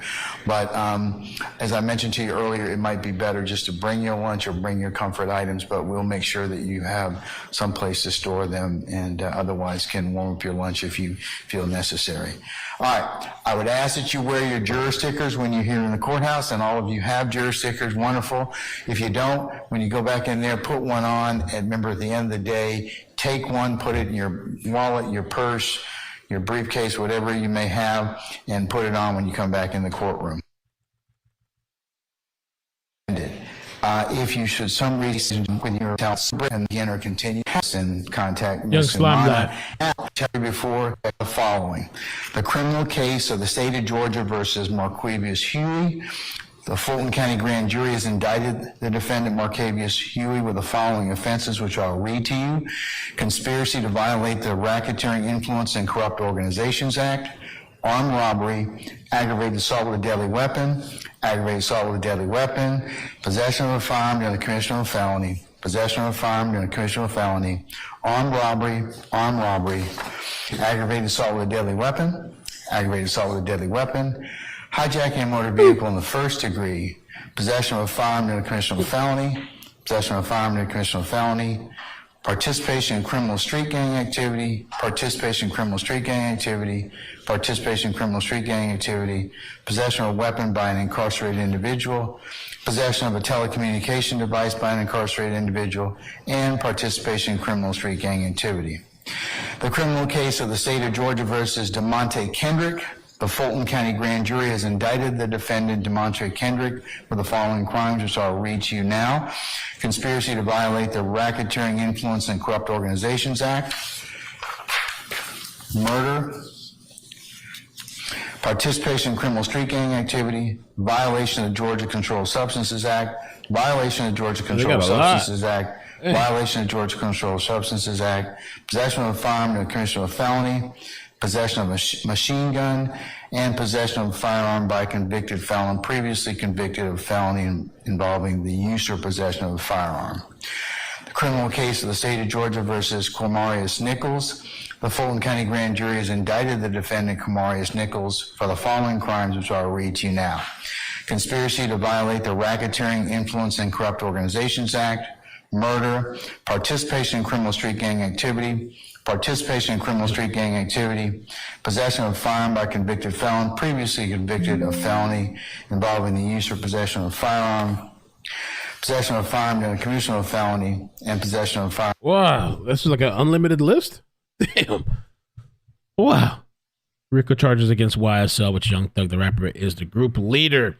Welsh Dragon, thank you for the 5. Says TIR had John Ray on with Ramsland and Bracudo Reilgilgo. Some interesting stuff. Thanks, Bob. TIR is True Crime Investigates Real Stuff. TIR. Thank you. By a convicted felon previously convicted of felony involving the use or possession of a firearm. The criminal case of the state of Georgia versus Rodeus Ryan. The Fulton County Grand Jury has indicted the defendant, Rodeus Ryan, for the following crime, which I will read to you now. Conspiracy to violate the Racketeering Influence and Corrupt Organizations Act. The criminal case of the state of Georgia versus Shannon Stillwell. The Fulton County Grand Jury has indicted the defendant, Shannon Stillwell, for the following crimes, which I will now read to you. Conspiracy to violate the Racketeering Influence and Corrupt Organizations Act, murder, participation in criminal street gang activity, participation in criminal street gang activity, possession of a firearm by a convicted felon, previously convicted of felony involving the use or possession of a firearm, possession of a firearm during commission of a felony, and possession of a firearm by a convicted felon previously convicted of felony involving the use or possession of a firearm. The criminal case of the state of Georgia versus Jeffrey Williams. The Fulton County Grand Jury has indicted the defendant, Jeffrey Williams, for the following crimes, which I will now read to you. Conspiracy to violate the Racketeering Influence and Corrupt Organizations Act, participation in criminal street gang activity, participation in criminal street gang activity, violation of the Georgia Controlled Substances Act, violation of the Georgia Controlled Substances Act, violation of the Georgia Controlled Substances Act, possession of a firearm during the commission of a felony, and possession of a machine gun. When you get that RICO, they're trying to lock you up forever, huh? Bam. Of the defendants have pled not guilty to this indictment, and each of them deny every charge in it. This indictment and the defendant's pleas of not guilty present the issue that you've been selected and sworn to decide. The indictment is the way the defendants are charged with committing crimes that violate the laws of Georgia.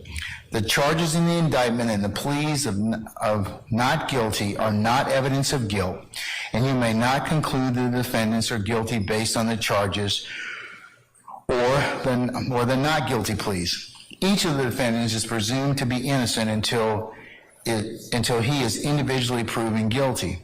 The defendants begin the trial with a presumption of innocence in their favor, and this presumption stays with them until it is overcome by the state with evidence that convinces you beyond a reasonable doubt that the defendants are guilty of the crimes charged. You may not convict any one of the defendants. I want to get to the opening statements. Let's see. Or see evidence will put you out of the courtroom. So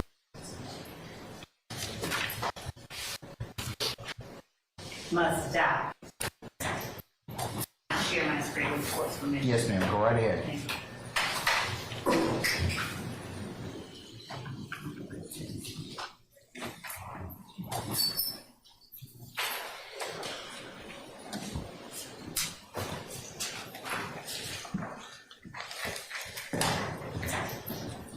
Now, this is the law of the jungle, as old and as true as the sky.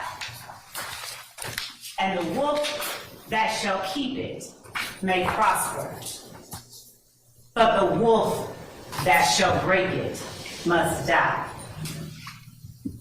As the creeper that girdles the tree trunk, the law runneth forward and back. For the strength of the pack is the wolf, and the strength of the wolf is the pack.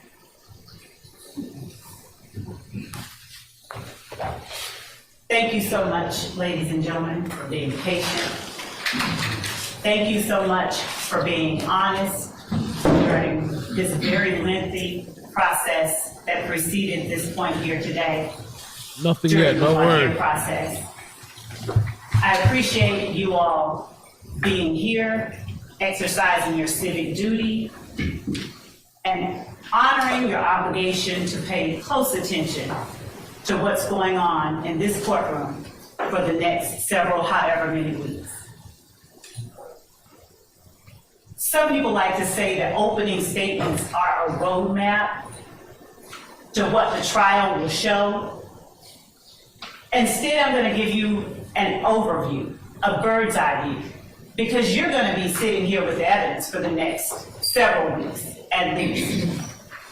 And you will be able to see what that evidence is. Nothing that I say to you during this part of the trial, and nothing any other attorney says to you during this part of the trial is evidence. But I can tell you what I expect the evidence to show.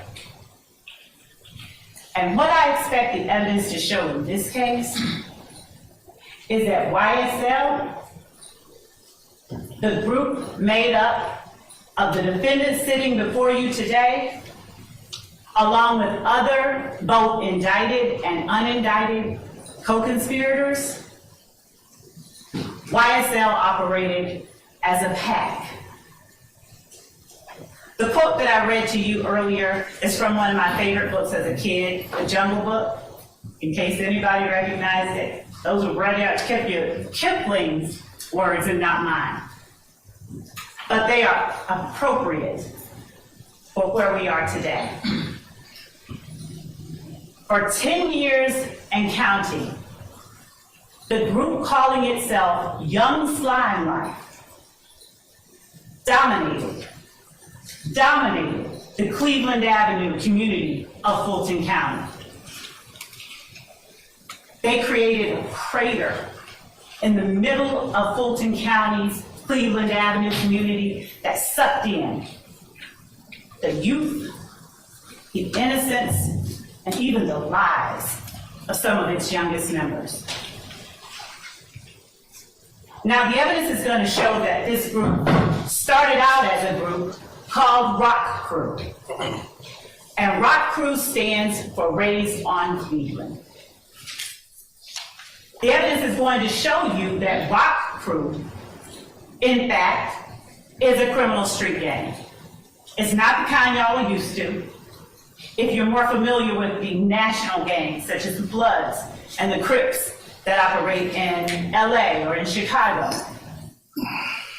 But make no mistake about it, Rock Crew is and was a gang. It consisted of 3 or more members with common identifiers, signs, colors, linguistic choices that committed crimes on behalf of and in furtherance of Rock Crew itself.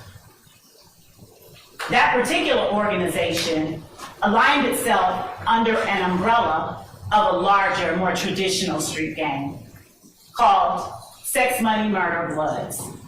They adopted the nomenclature. They would do things like replace C's in words with the letter B, because traditionally Crips and Bloods were not aligned with one another. So Cleveland Avenue became Bleveland. Some of you may have indicated during voir dire you've heard or are familiar with the Cleveland Avenue area. Maybe you've even heard of Cleveland Avenue Day. The evidence will show that this is where that comes from. The evidence will also show that sometime in 2012 or thereabouts, an internal rift or divide occurred among the members of Rock Crew. Now, the defendant, Jeffrey Williams, seated back there yawning right now, he was an original member of Rock Crew. And the kind of crimes that Rock Crew did consisted of smash and grab burglaries, stealing ATM machines, things of that nature. When Rock Crew split up, YSL, or Young Slime Life, was formed. And the defendant, Jeffrey Williams, was its proclaimed leader. Young Slime Life came about and consisted of 3 or more people when it began. 3 or more people who were willing to and who did commit criminal street gang activity, that is crimes, that were intended to further the purposes and advance the directives of YSL itself. Now, there will be no evidence of a written contract or anything like that. You won't see bylaws of YSL, because this was a group of people associated in fact, who used common identifiers, common names, common colors, common symbols to communicate with one another and to express themselves to the rest of the world.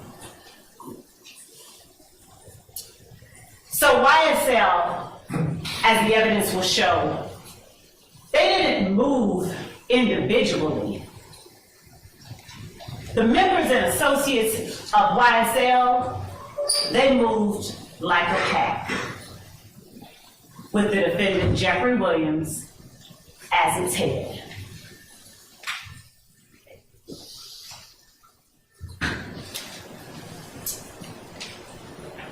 You'll hear from witnesses, both law enforcement and lay witnesses, who personally experienced and who personally witnessed the activities, the crimes that were committed.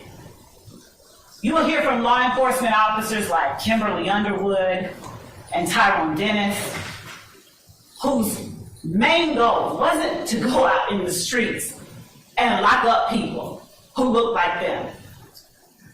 It was actually to touch souls in the streets, to touch young people, and to alert them of the dangers and the drawbacks of becoming a part of and becoming involved in gangs like YSL and Rock Crew. You'll hear about conversations with educators. You'll hear from members and associates of the gang itself. Now, as to how those members and associates will respond or act once they're actually in court and on the stand, that's something that I am truthfully not able to predict to you fully. But the court has given you instructions on determining and judging the credibility of the witnesses. And I trust that all of you will in fact follow those instructions. The evidence will show that YSL checked all of the boxes for being a criminal street gang. As I stated earlier, they are 3 or more people associated in fact. Their members commit crimes on behalf of the gang. They commit crimes such as armed robbery, hijacking, motor vehicle theft, theft by receiving, stolen firearms, so many stolen firearms, possession of a machine gun, and narcotics sales. And last but certainly not least, murder. What you will not hear any evidence of is that the defendants were not involved in a criminal street gang. You will not hear any evidence that they did not commit crimes on behalf of YSL. And as I stated to you earlier, what I'm saying to you now is let me object to that statement, please, as burden shifting. Object basis? Burden shifting, and under Parker versus the state at 277.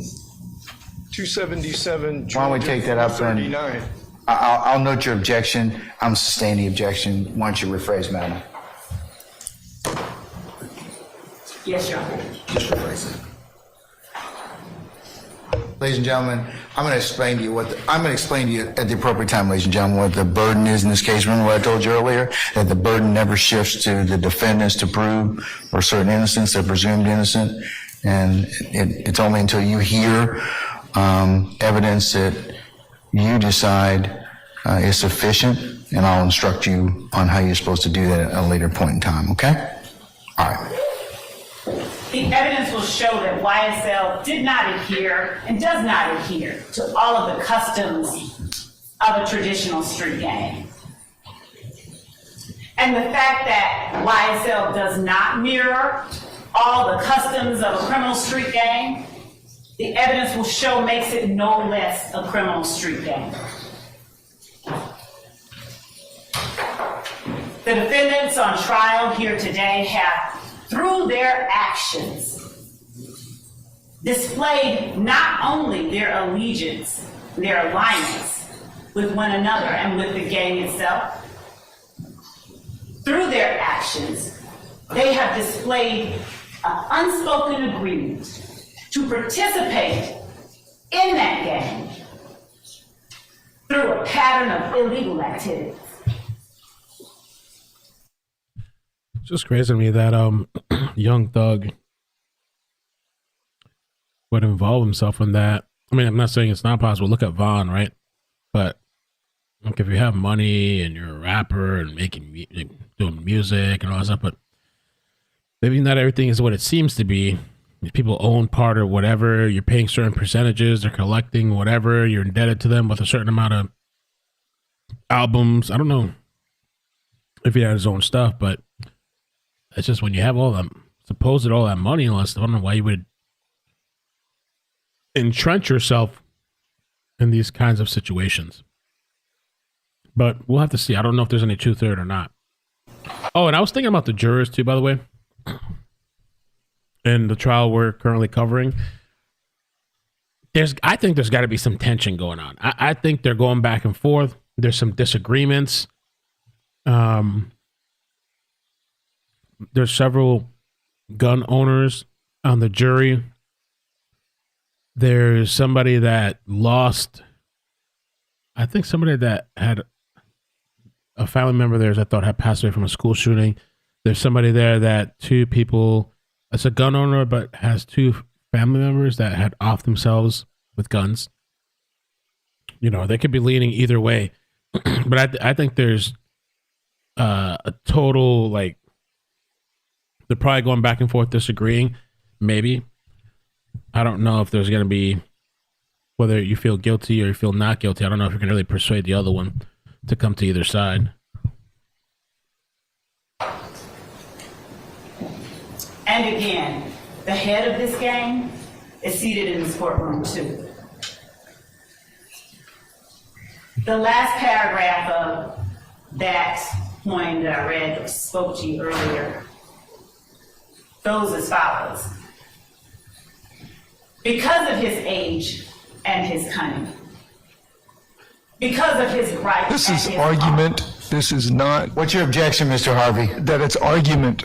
Okay, Mr. Harvey, hold on. Madam, it is argument at this point in time, so I'll sustain the objection, okay? Yes, sure. All right. The evidence will show that these defendants, that the members and associates of YSL, they knew who their leader was, and they knew the repercussions of not obeying their leader. You will hear evidence that when members and associates of YSL got in trouble, got locked up, the first person they called was either this defendant or one of his family members. Now, they didn't call him directly because he knew and they knew that he needed to have distance between himself and the crimes members and associates of YSL were committing on behalf of the gang. So they would reach out to his sister and have his sister reach out to somebody else and eventually get back to King Slime, as they called him. You will hear evidence that members of YSL committed armed robberies. You'll hear evidence that to slime someone is to do them dirty, and that sometimes members of YSL committed crimes against other family members of their fellow gang members. You'll hear evidence that when one of the associates or members of YSL did something to what Jeffrey Williams had perhaps considered a friend, they were threatened with their very life. Tell them to get that stuff back or they will be killed. You'll hear evidence that YSL, they had opposition within the city of Atlanta and Fulton County. That there were other gangs that were at various points in time at odds and even at war with YSL. One of those gangs was known as the IF gang, IF, Inglewood Family. You will hear experts come in here and tell you more about how the Inglewood family bloods in any way made its way down to Fulton County. You will also hear evidence about how one of the members, one of the beloved, of whom YSL considered an opposition group, was gunned down.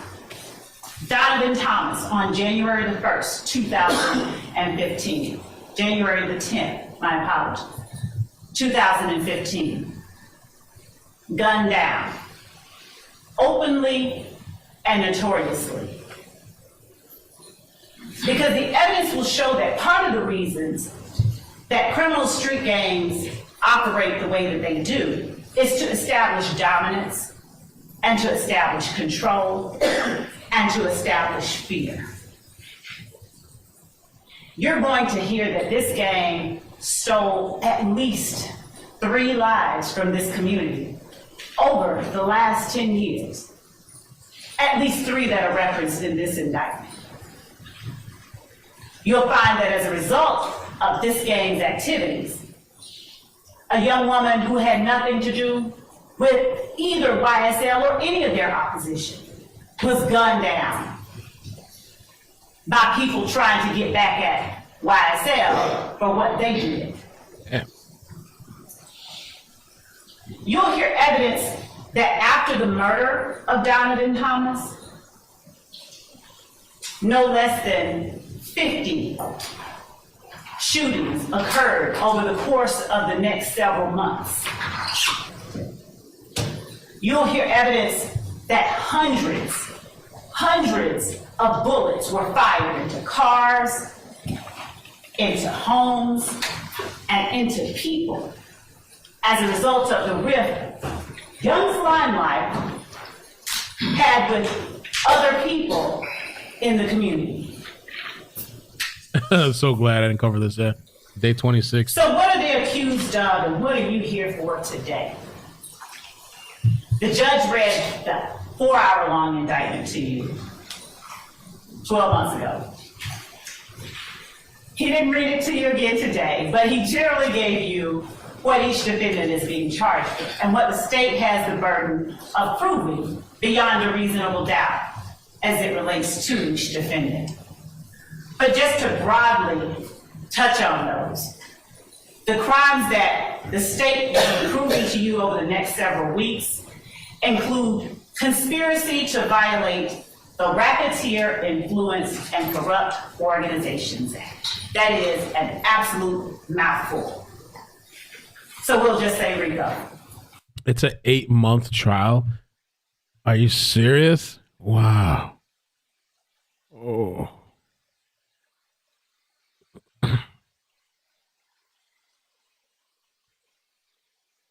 Holy moly.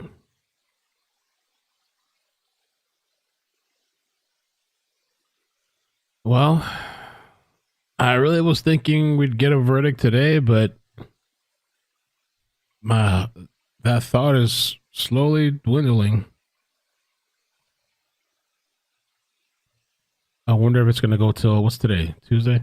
Imagine it goes till Friday. Oh. There's so much drama around this case. A juror had to write a book report or go to jail. Wow, what?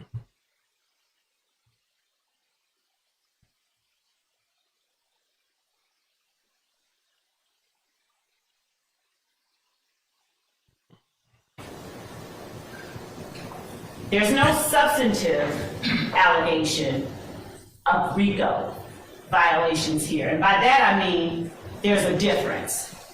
Here the state is alleging that these defendants, they had an agreement, unspoken, but no less an agreement, to obtain property, things of value, cell phones, cars, stolen guns, through a pattern of illegal activity. The evidence will show that it's sort of like if two people said, okay, you know what, we're gonna go toilet paper our dean of admissions house. And they sat there thinking and talking about it, and someone overheard them and went and reported them to the police. Okay, so and it the police says came and said, okay, I'm gonna arrest you all for conspiracy, for planning to go and do this. The evidence will show that it's not enough that they were planning to do it. Somebody has to do at least one thing in order for those two people to be found guilty of conspiracy. So Adam Montgomery trial. So they're saying that tomorrow should start. Resume streaming the trial on Wednesday morning for opening statements. A potential juror we mentioned earlier, the one holding a plane ticket to the Dominican Republic, was excused. Okay, you got to show up with a plane ticket to get out. This judge calls a pick and go trial. As soon as we get 17 jurors, they'll roll into openings and jury view. One juror has just offered to share her ham and cheese sandwich with another potential juror. How cute is that? We're just about halfway done with 13 jurors of the 27 needed to get to the next phase. That was 12/18. So they're moving along pretty quick.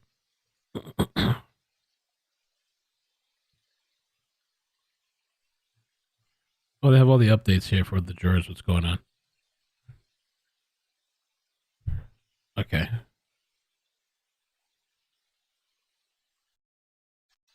The jury review portion of the trial will most likely be driving through the scenes. There is a one stop where jurors will be, and both sides will be able to get out. Wow.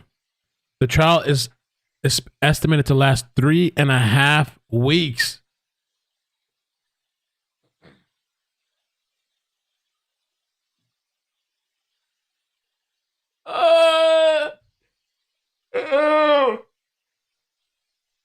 Can I do it?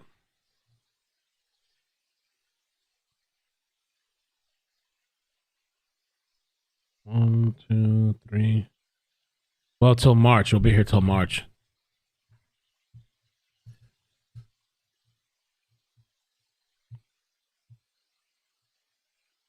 Wow.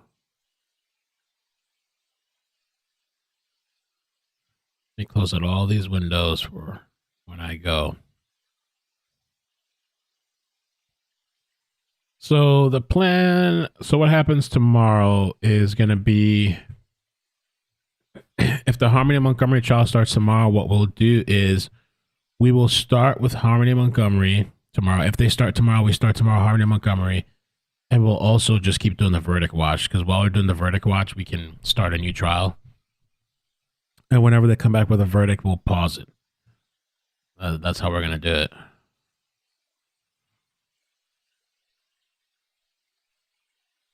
Three and a half weeks. Oof. I need to take a break after.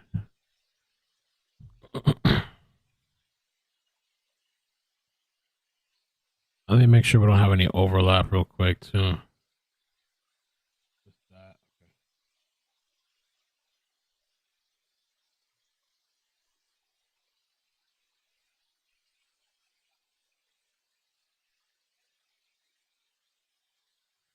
Wow. Okay.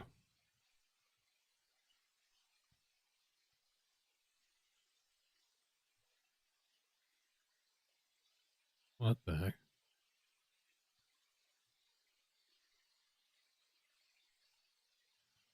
All right. I'm going to go walk the dogs. I'll play some more of this in the back. Where's this at?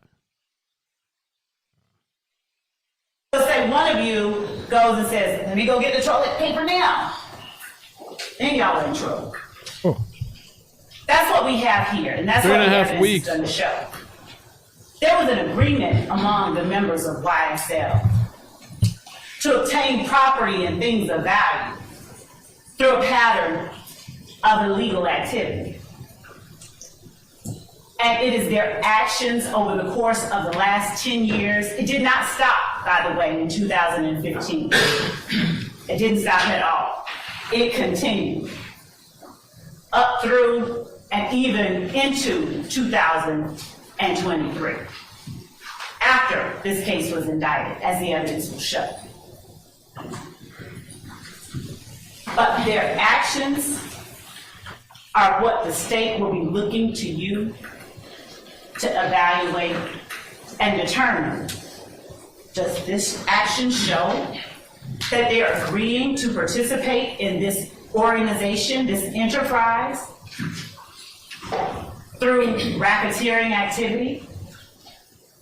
You'll see evidence, as I stated, of not just drug sales, trap houses, drug houses, whole houses out of which drug sales were conducted, where they held long-arm guns by the door, where they stood ready to act on command if either one of their number called.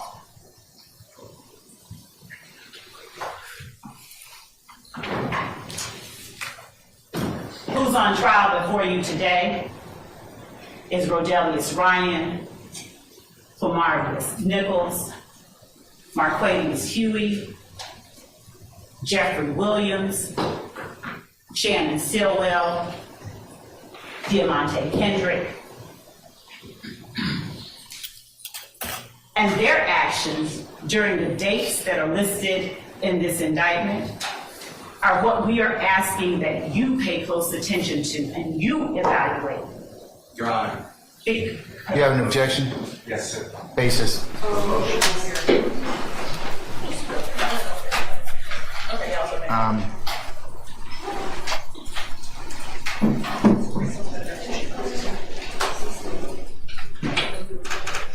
All right.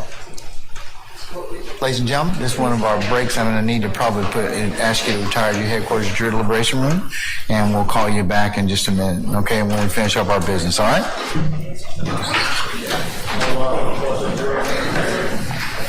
Remember the court's admonitions, ladies and gentlemen.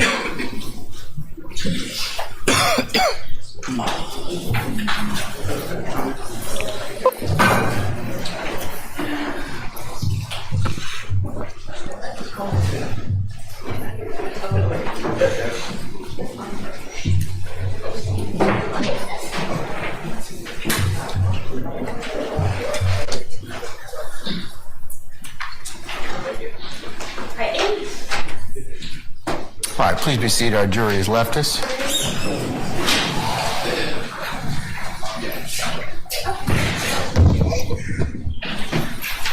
All right, Mr. Steele, what's your motion, sir?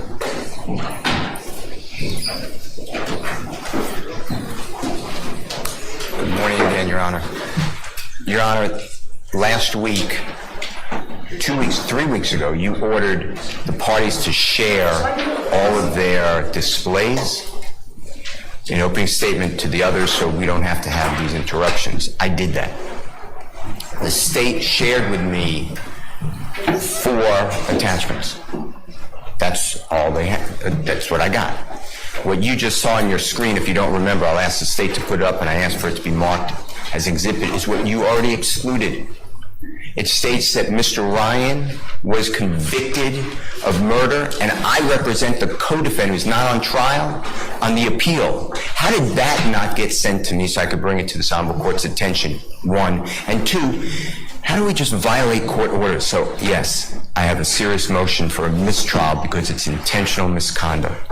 That's my motion. All right. And I'd like the screenshot to be captured from Mr. Weaver to put in the record. I'll admit it is next court exhibit in order of the state's presentation anyway. So, all right. So that'll be court 1 for purposes of the trial. So, Ms. Love, what's your response to Mr. Steele's assertion about Mr. Ryan? As it relates to Mr. Ryan and the exhibits that the state intended to play and to display for the jury, I sent to Mr. Steele and everyone else the pictures and the photographs that I expected to use. As it relates to the slide to which Mr. Steele is now referring regarding his representation on appeal, I'm not certain if the objection goes to the fact that there was the conviction, because that's part of the indictment and that's part of the evidence that the state expects will show, or if it's as to his objection about the fact that he represents Mr. Ryan or Mr. Blaylock on appeal. Don't represent Mr. Ryan. Mr. Blaylock, then. I never said this ever. That's it. Okay, what's your objection based upon, Mr. Steele? Objection based upon I argued this before the honorable court. You argued the prosecution that before they ever mentioned my name, you granted this motion. That I did. 500 people left. One of the blow the wind people. I'm out of here. Fuck this guy. All right.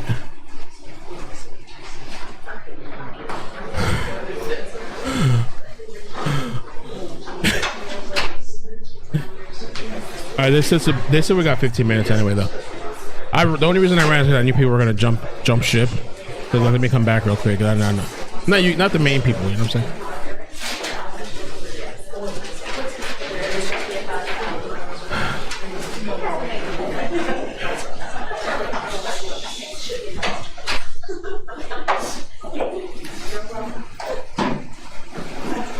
let's change the title.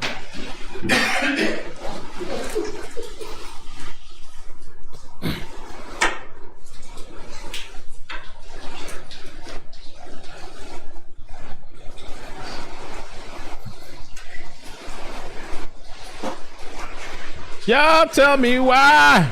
Tell me that you love me. I don't know, 3.5 weeks. How are we gonna do 3.5 weeks? After doing, how long did we do? 2 weeks? Maybe not even. Ricky, you're on my poop list. Yeah, you're on my poop list.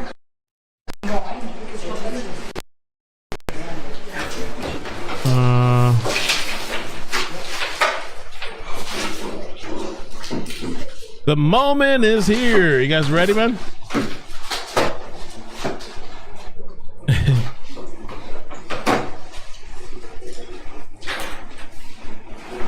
Look at Usain Bolt. Shortly. All right, Ricky, let's get you patched up. Bunch of pee and poop.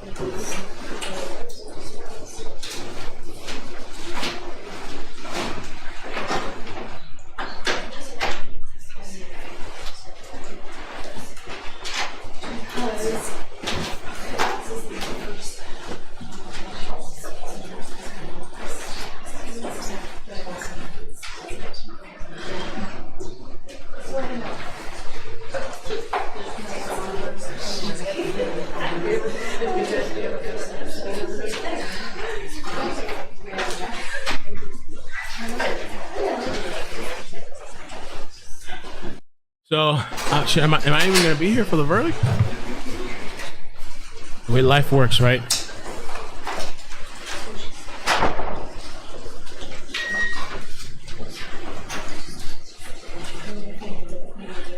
Ooh. What y'all say? Not guilty? Got guilty. Not guilty. Not guilty. But not guilty.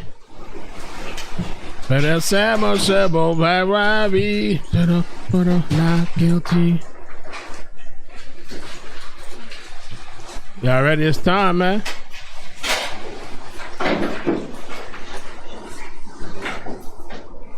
Hey!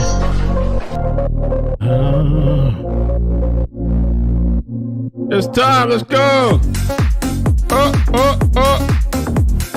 Let's go, baby. All right, Taylor Swift's cousin. Let's go in the hood. Let's get it.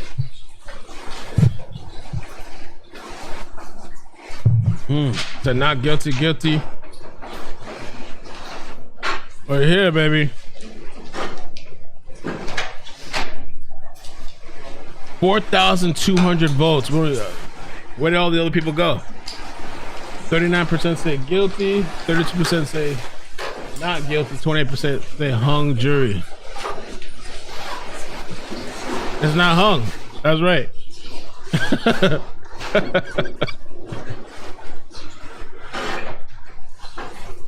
That is Taylor's cousin. They said that's Taylor's cousin. I don't know if it's real. He claims he's Taylor Swift's cousin. All right, we can do one more poll, one last poll.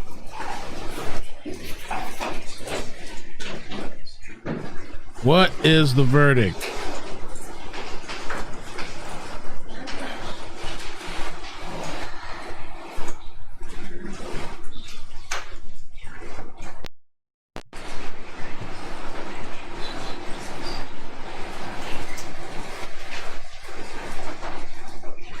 Not, yeah, I gotta make a choice now. There's no in the middle. I feel like because it took all this time, maybe it's not guilty. But I put in guilty though. I don't know, man. Honestly, if I was in the juror though, because of the foreseeability, which I still question, it's Taylor's cousin. Let me put a little Instagram post. My battery's about to die too, 5%.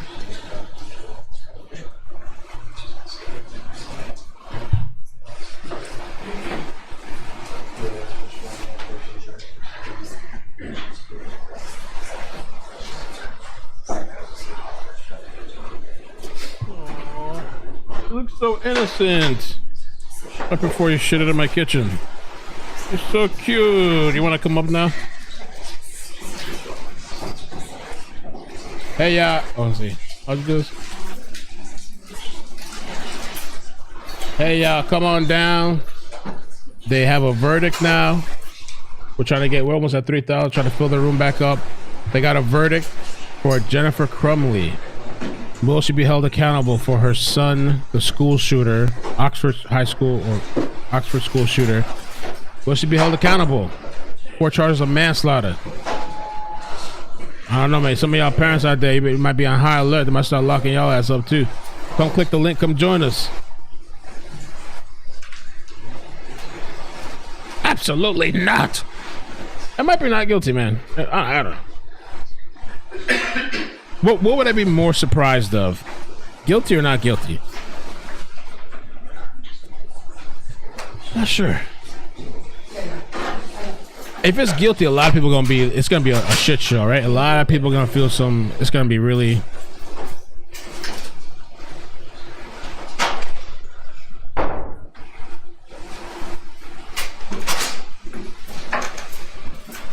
And I think that jury should not put their names out. Like once this thing is over, because I don't know, people are crazy, you know. I'll put it on Instagram. Jury time. Maybe I should make a community post too, let everybody know. Or should I do a community vote?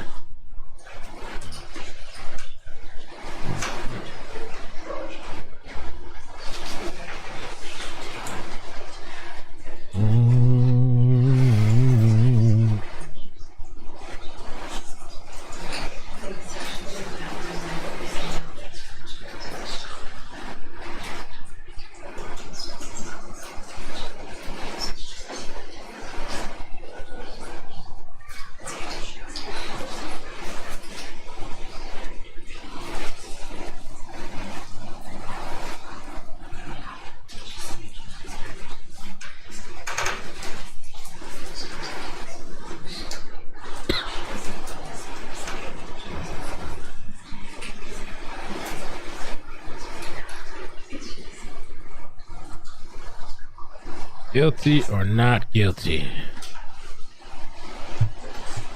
You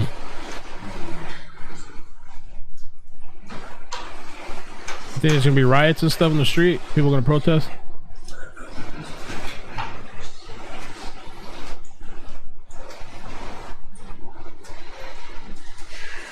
Ooh, I know. Is Shannon gonna do something when the verdict's in?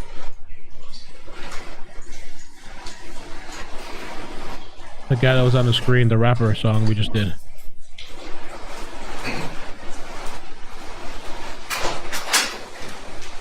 Is that Jen?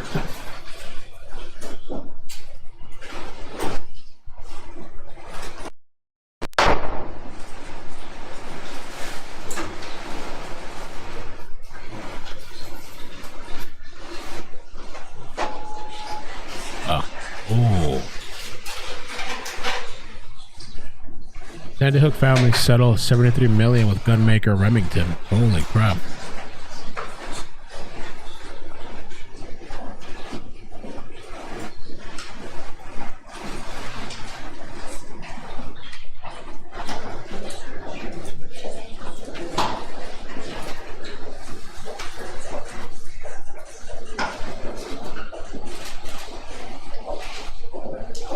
Here we go, here we go. Hit the like button, subscribe. It's time. Put in your votes. 1,100 votes. Wow, it's mixed. Wow, the not guilty is winning in the poll. 46% say guilty. 54% say not guilty. Wow.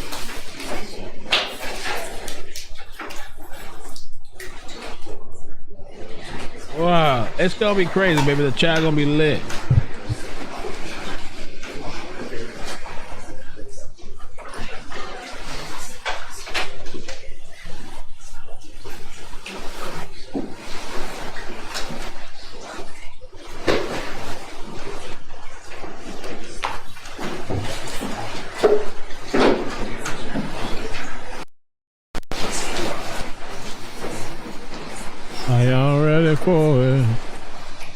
Moment of truth.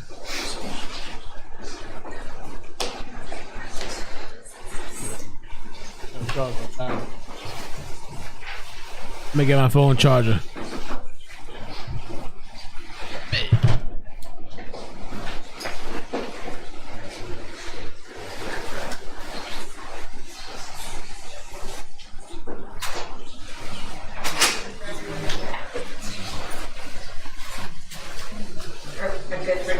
Yes, thank you.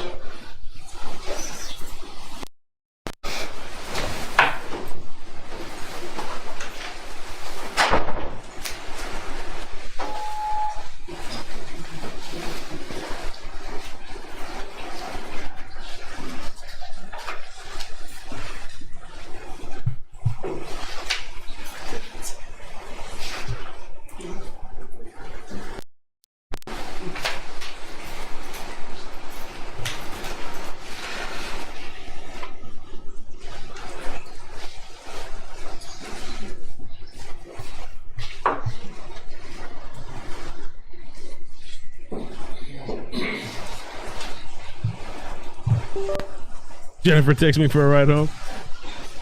Hey, Jen could be walking out, man. I think her life is gonna be forever affected if she gets out. I mean, it is affected anyway now, but if she gets out. 828 Caroline, thank you for the 5 gifts. Thank you for the 5 memberships.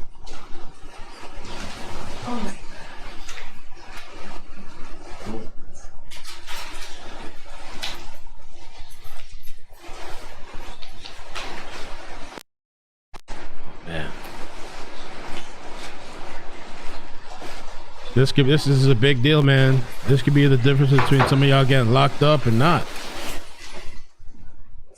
Shit, that's a big deal.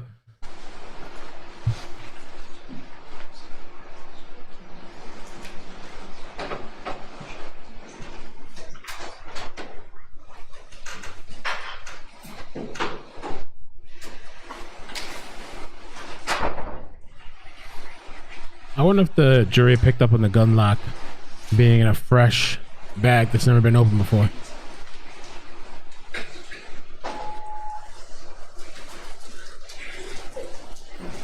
She'll be back on the streets, a free woman. But I wonder if people will be judging her, though, for all this stuff that come out. She don't care? She gonna be swinging on adult friend finder? Wow, 47% say not guilty. I'm sorry, 53% say not guilty. Wow.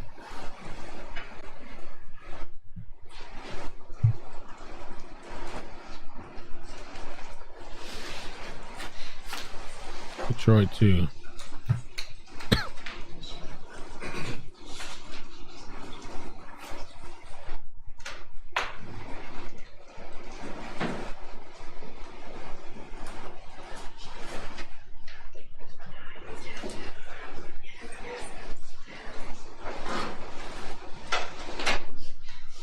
She gonna be on OnlyFans?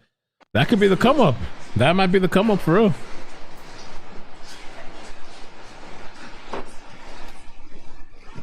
Or she lied at least 4 times on us then.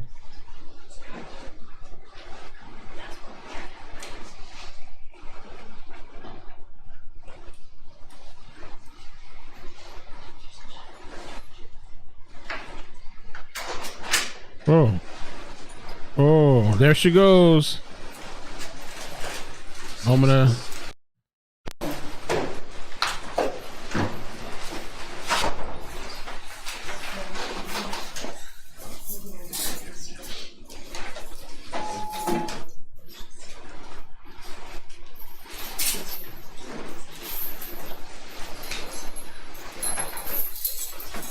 Yeah, I know. Some of y'all parents.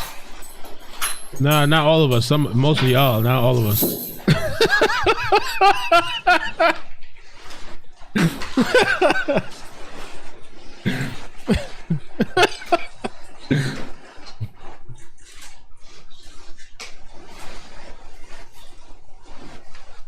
I'll be worried too about some of y'all shit.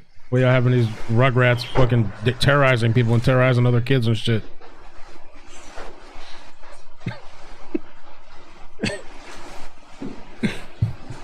I'm kidding, man. I don't think it's gonna have that kind of effect, but I know why people are afraid.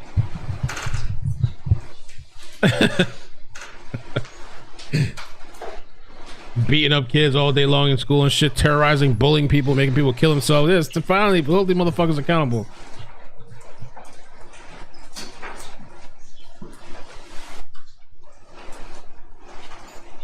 Nah, yeah, I really don't know.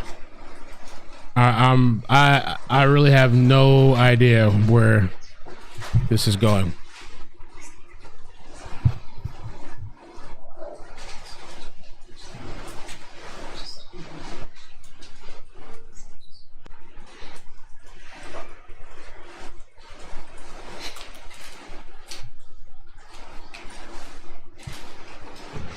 I don't know.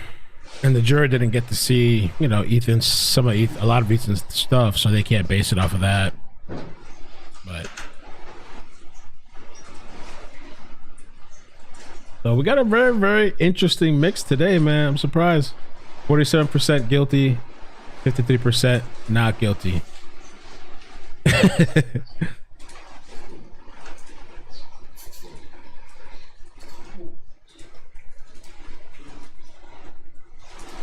Again, the offensive. I know.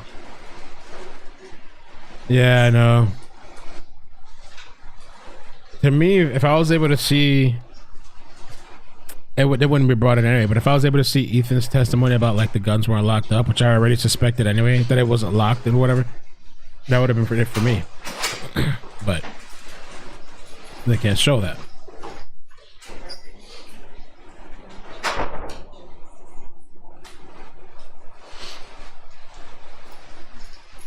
Refresh the page. I said refresh. Refresh the page.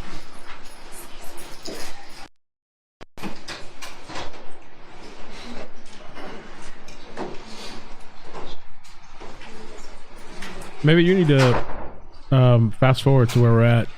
You might be behind, maybe.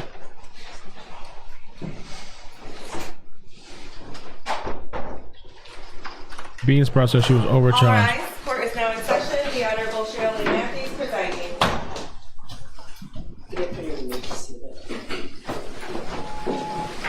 Dad's next.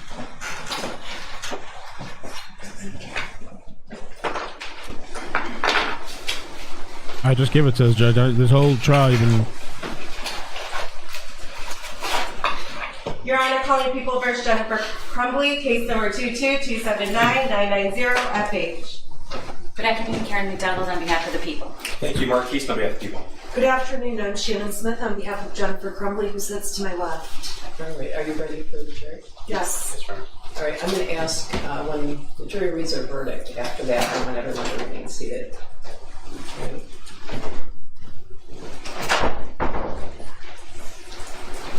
Judge, do you want us to stay standing? It's up to you. It's up to you. I really want the audience to stay seated after when the verdict's read and after that. And after that. It doesn't matter. She can stand if she wants. Okay. Do you want us to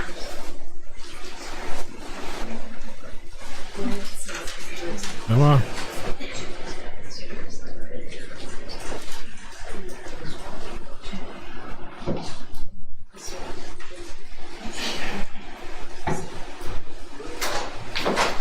All right, to the jury.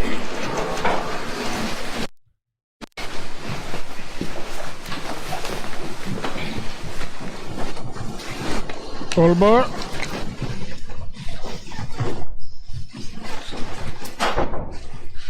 It might be, man, my feet might be a little. Attorney, you may be seated. Ladies and gentlemen, I've been informed that you got the verdict. Is that correct? That is correct. Are you the correct person? I am. Could you please read your verdict? Individually? Sure. Okay. On count 1 of involuntary manslaughter as to Madison Baldwin, we find the defendant guilty of involuntary manslaughter. On count 2 of involuntary manslaughter in regards to Tate Muir, we find the defendant guilty of involuntary manslaughter. On count 3 as to involuntary manslaughter regarding Hannah St. Juliana, we find the defendant guilty of involuntary manslaughter. And of involuntary manslaughter against Justin Schilling, we find the defendant guilty of involuntary manslaughter. Thank you for a woman. Wow. I know some of you guys shitting your pants right now. Juror seat number 1, was that